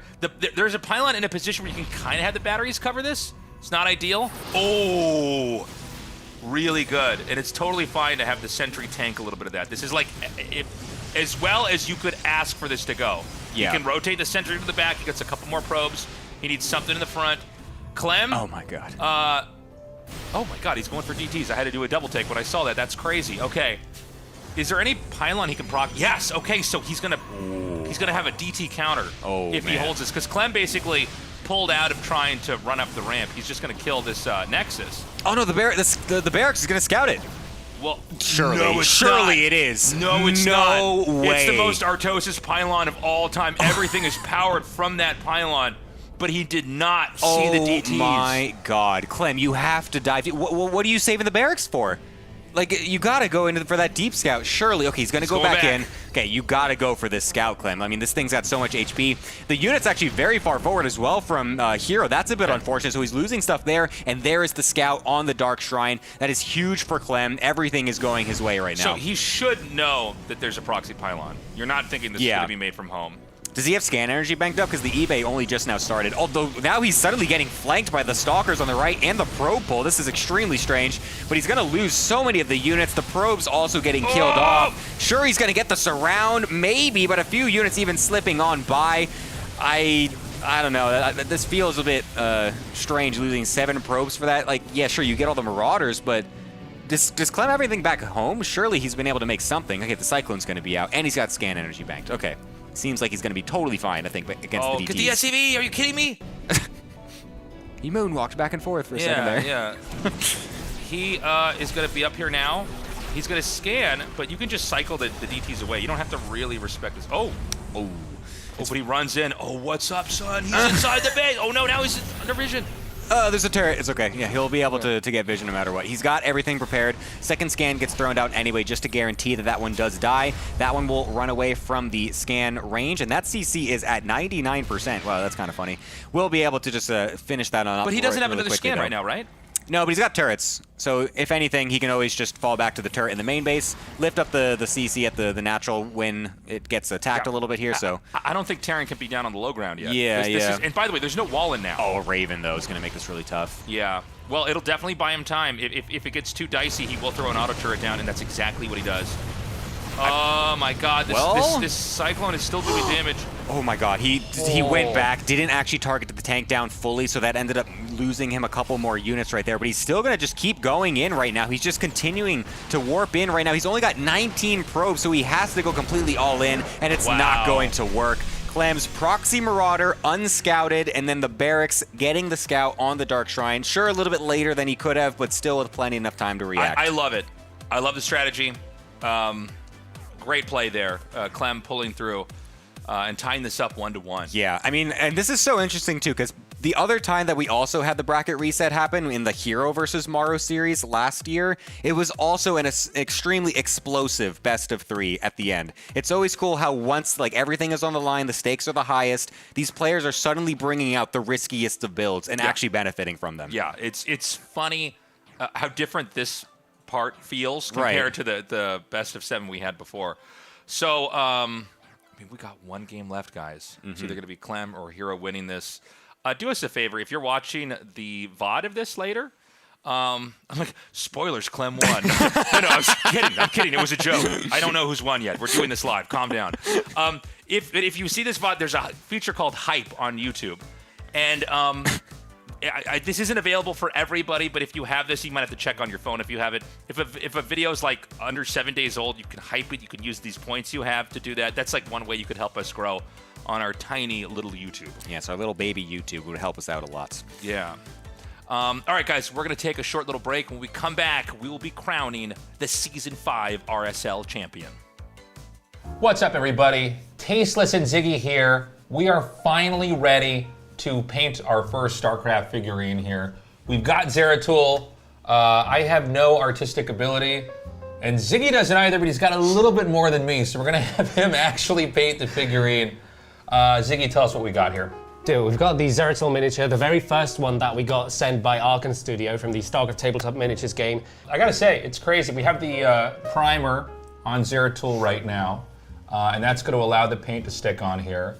We've got, how many different colors are we gonna use? Oh, I got a bunch. I got some purples, got some greens. I'm gonna try and paint him sort of like he's on the box art. We're gonna start with the airbrush, put some purple on him just as a base, and then work from there with the brushes and yeah, see what happens. Let's do it. Let's do it? Let's do it. Okay.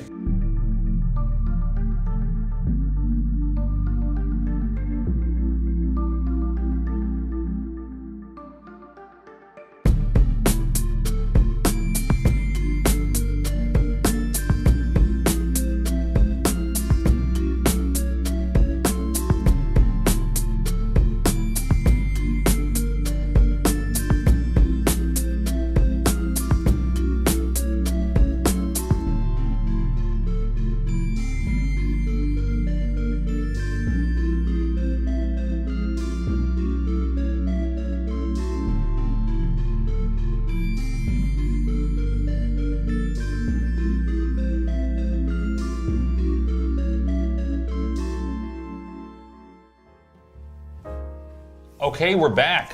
I'm checking in on Ziggy's progress again. How are we doing? We're doing great. I think it's come along better than I thought it would. I don't know what you think, but I'm kind of proud of this. It looks good. Yeah. I love what you did with the lighting here on the cape and everything. I think you did an incredible job. We're near completion here. Also, Archon Studios sent us some miniatures of their own they painted. If you want to see what their models look like, take a look.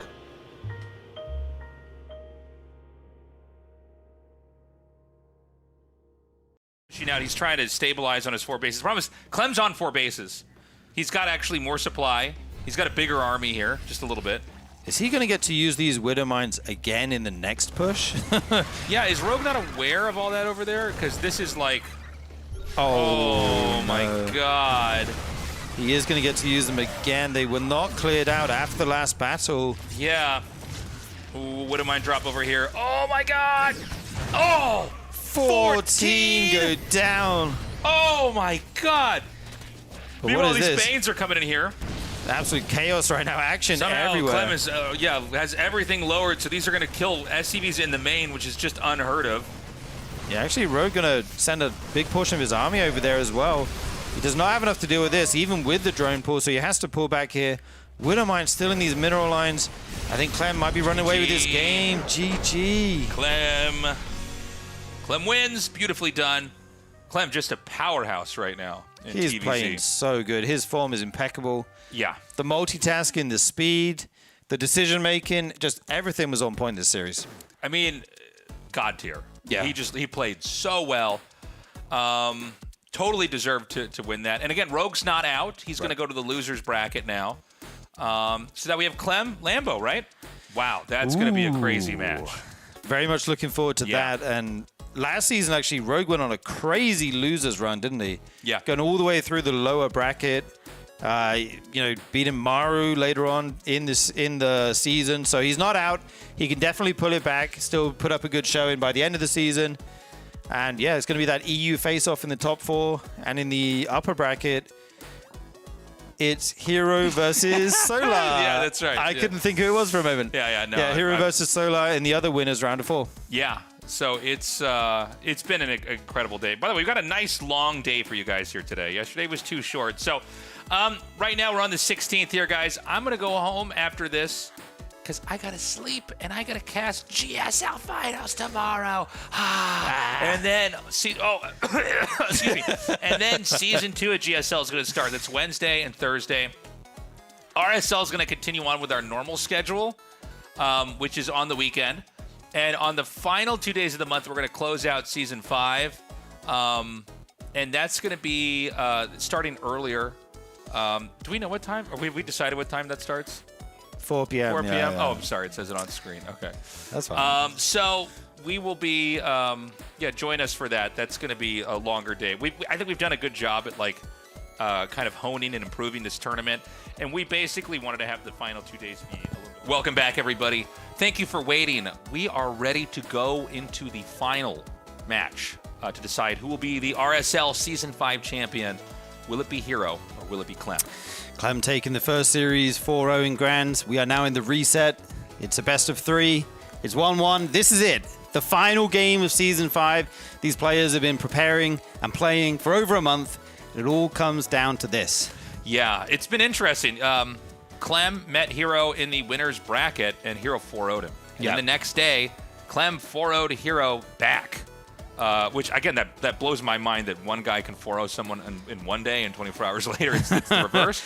And now they're tied up 1-1. Ruby Rock is going to be our final map to decide who is going to win this season, as well as get qualified here for our offline event as well. So, very exciting. All right, we are loading in. Good luck, have fun to the players. In the top left, we have Hero, and in the bottom right, we have Clem.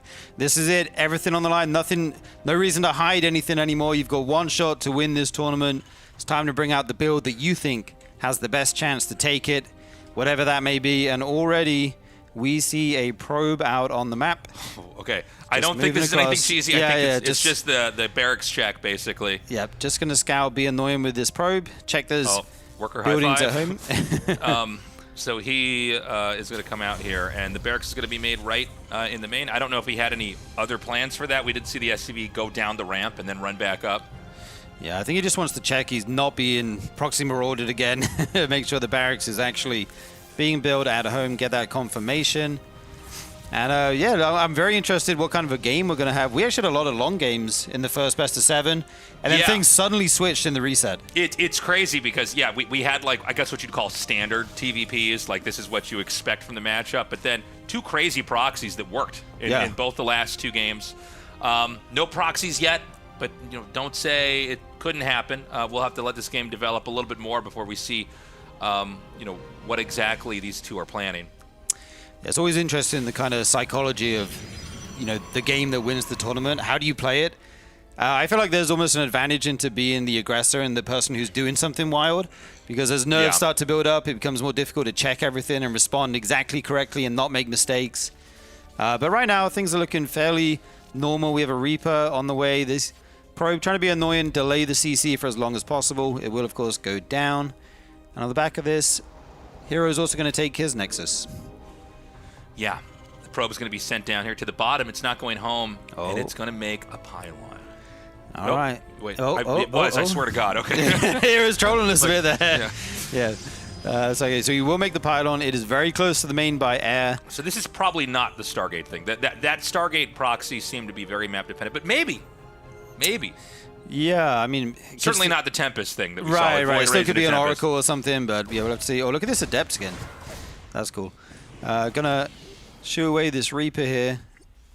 And we have the Marauder and Concussive Shell opening from Clem. Okay, it's going to be a Stargate. All right. I've seen this where sometimes people pool 2 Oracles, and they just fly in at a weird time and just kill off so many SCVs. I don't know if that's what this is. Yeah. Again, this is it, guys. It's all going to come down to this. The Reaper's going to come up here, but I don't think this Reaper's going to be properly scouting the main, right? Keep in mind, a lot of PvT post-expand is kind of...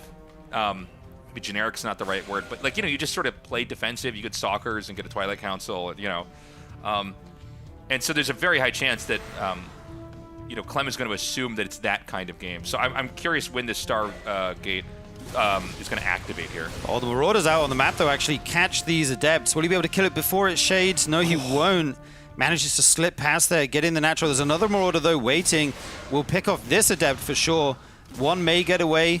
Will he be able to get an SCV before he shades out? Nope. Control is so good. Clem playing this early game very well right now. Oh my god, he didn't even lose that SCV. Oh my god, he's going to try to chase him. They're both on 1 hit. And yeah, this Adept's going to try and get out. Are there any units still at the front? Oh, he goes into the main, actually, where he's just going to die. But here comes the Oracle, which was proxied. Clem caught completely by surprise here.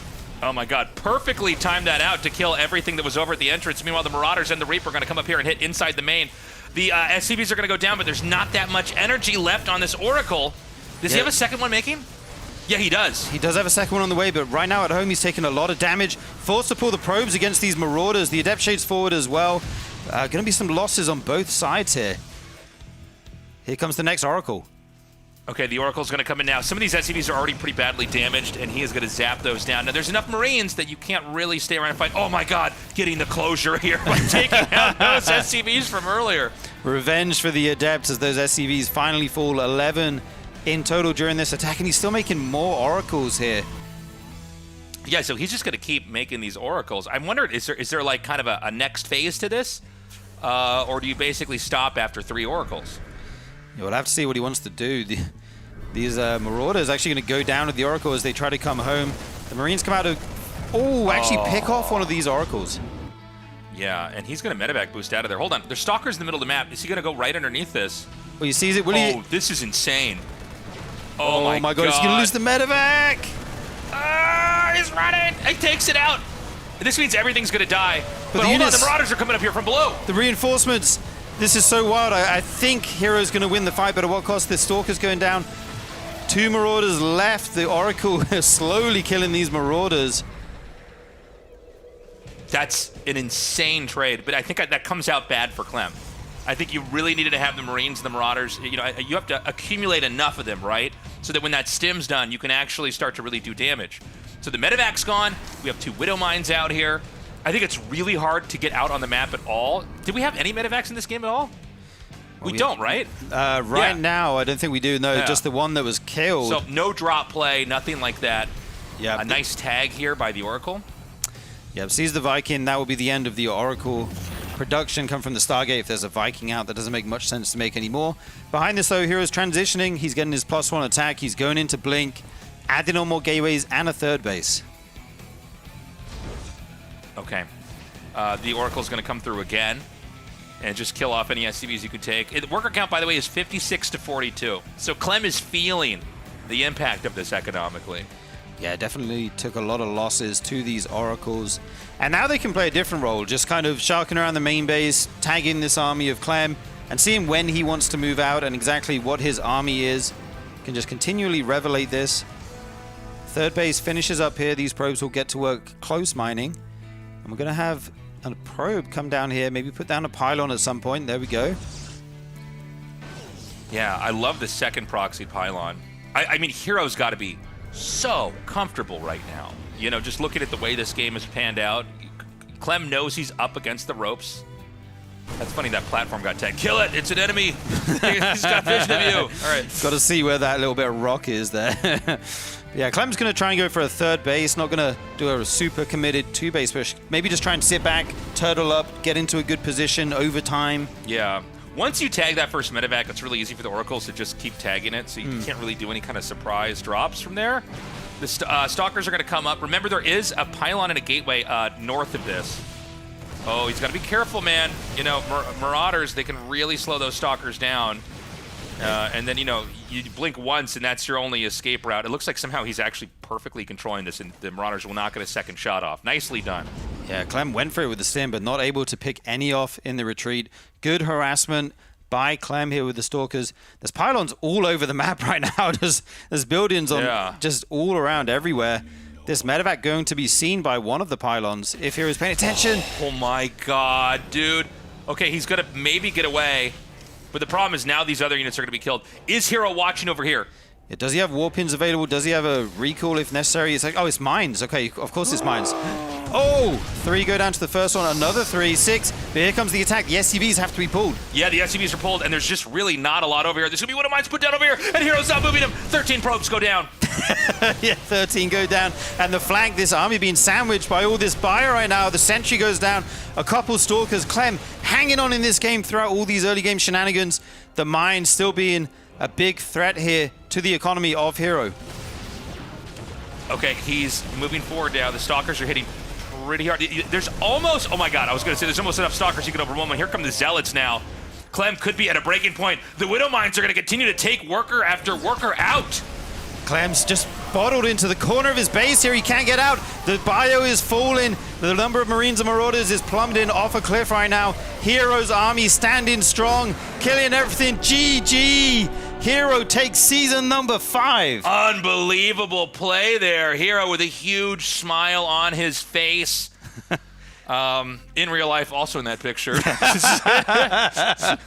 Hero frozen in time right now. We could have showed the camera, but... yeah, I thought we were going to show the camera there. Hero obviously very happy with that win. Congratulations to him. What a great finals this was. Insane finals. Imagine that, getting 4-0'd, and then you come back and win the reset like that. Yeah. Absolutely wild games, and I love the build orders from Hero in this reset. Going back to kind of what we expect from him, taking some risks to the proxies and some wild plays and making the right choices. Yeah, it was cool to see the Oracles come in the way that they did and kind of pick off even the first couple of Marines, right? So one thing kind of led to the next, and eventually it was like there was just too much damage out there. I think the big losing moment for Clem was probably when he got those units stunned on the map. Oh, the stasis was just massive. Yeah. So much bio got caught up there. I think the game would have gone on had that not happened. But once that happened, everything with the position was so fractured and fragmented. And the reality is that, you know, so many workers have been killed off. There was basically enough income for Protoss. You can get Stalkers and Zealots and basically overrun the Terran's natural. Yeah, I'm so impressed with Hero, able to bounce back after the 4-0 loss and bring it back and win another RSL. Yeah. Yeah, I mean, this is his tournament, man. That's the 3-peat, right? Well, not the 3-peat, but he's won 3 now, right? Yeah. I mean, it's crazy. Insane. How well how well he's done here. And you know, shout outs to Clem. He played amazingly. You have to have 2 good players to make a finals like this, this special. Guys, this season of the RSL was brought to you by Archon Studio. You've probably been watching us, you know, look at the figurines and unbox them on the breaks. They look incredible. We've got all of them set up here in the studio. Archon Studio, by the way, has been supporting RSL since season 1. And we are so grateful to be working with them. All the stuff they make is great, even beyond the StarCraft miniature game sets. But if you're a StarCraft fan, I think you gotta get this. This is, I think, the coolest thing outside of the game itself that you could ever have as a fan of StarCraft. Yeah, when your grandkids ask you, what was StarCraft like, you pull that dusty box off the shelf. Oh, let me 80 tell you, years Sturgeon, later, you're you wrong, pull it wrong. down. You turn on the TV, and it's RSL season 180. Oh! And Tasteless is there casting. Now, here's the sad thing. He's blind by now. He's got milky white eyes. But it's kind of like Ray Charles. They put sunglasses on my eyes, and then they let me hear the game sounds, and I cast that. That's just through vibes, just feeling it out. That's right. They go, get the Braille screen out here. Taste is going to be casted. I'm just rubbing the screen going, oh, he's proxying again. Reading the work account. That's right. I think he's ahead. All right, guys. We need your support. Go to patreon.com/ReviveSC2. We are a community-funded event. And, you know, the higher tiers, if you want to support us more, not only are we super grateful, but we have, you get to engage with the whole process of the tournament a little bit more. So you get to vote on maps. Yep. You get to have all the replays, which, by the way, I know we all watch streams now, but truly getting access to the highest level play replays is the best way to improve and really see what they're doing. You can engage in the player votes. You can join our Discords. We got to get this other thing on the slide changed there. You can also ask questions. Thank you, Ziggy. Ziggy, they said, take my money, please. If you're watching the VOD, guys, do us a favor and see if the hype feature is available. This is like brand new, I think. But anyways, I think you might have some points or something. You can give that to videos if the video is under 7 days old. Anyways, honestly, our live numbers, we've been killing it. Our viewership was huge for this today, but we're still trying to grow the YouTube. The industry term is cross-pollinate. Cross-pollinate. We're trying to cross-pollinate. Mofo, yeah. And the best way to do it, and by the way, just subscribe to the channel or leave a comment, do a like, something like that. We would appreciate your support. All right, I'm going to plug the merch now, and I guess the nudists are going to lose their mind again. The nudists are raging right now as all these clothes show up on the screen. They're at home naked, shaking their fists. I hate clothes. Well, I've got good news. You can buy a hoodie and then not wear pants, and you're still you basically count as naked. If you don't believe me, go ask a police officer, okay? You will be arrested. Walking around with no pants, but you got your nice RSL hoodie on. We also got mouse pads. We have pins. We have mouse pads? We have mouse pads. I did not even know that. Yeah. I knew about the rest of it, but not the mouse pad. I'm pretty sure we have mouse pads. I've never heard that. Now I'm getting gaslit. I'm like, I thought that was on my merch site. Well, I'm going to check afterwards. And the Patreons also get 20% off there. Shout out to the Patreon, by the way, just for, once again, for choosing really cool maps. Yes. Every season, they completely change the kind of the shape and how the tournament looks by voting in some cool maps. Exarch was the standout for me this season with the worker tubes and all that. That's so hyped to me. I was going to say Exarch probably my favorite map for this. It made for some great games. Shout out to all the map makers out there for basically contributing to the game in a way that only a good map maker can, and it allows us to see all these amazing strategies and everything. We don't have the exact dates pinned down for season 6, but it's basically going to be about a month from now. So expect it to be later this summer. Yeah, I'm trying to think. Do I need to say anything else? Did we do it? I think we did it. We do it. All right. Thank you, Ziggy. Guys, thank you so much for joining us for the season of the RSL. We look forward to seeing you guys again for season 6 and many, many more seasons to come. I will also be back to streaming regularly. I've been just doing nothing but casting. I've been casting ASL and GSL and RSL, so I will finally actually be back to playing some games as well. Work to the time bones, man. That's right, man. We love you guys. Thank you again for joining us, and we will see you next time. Bye-bye.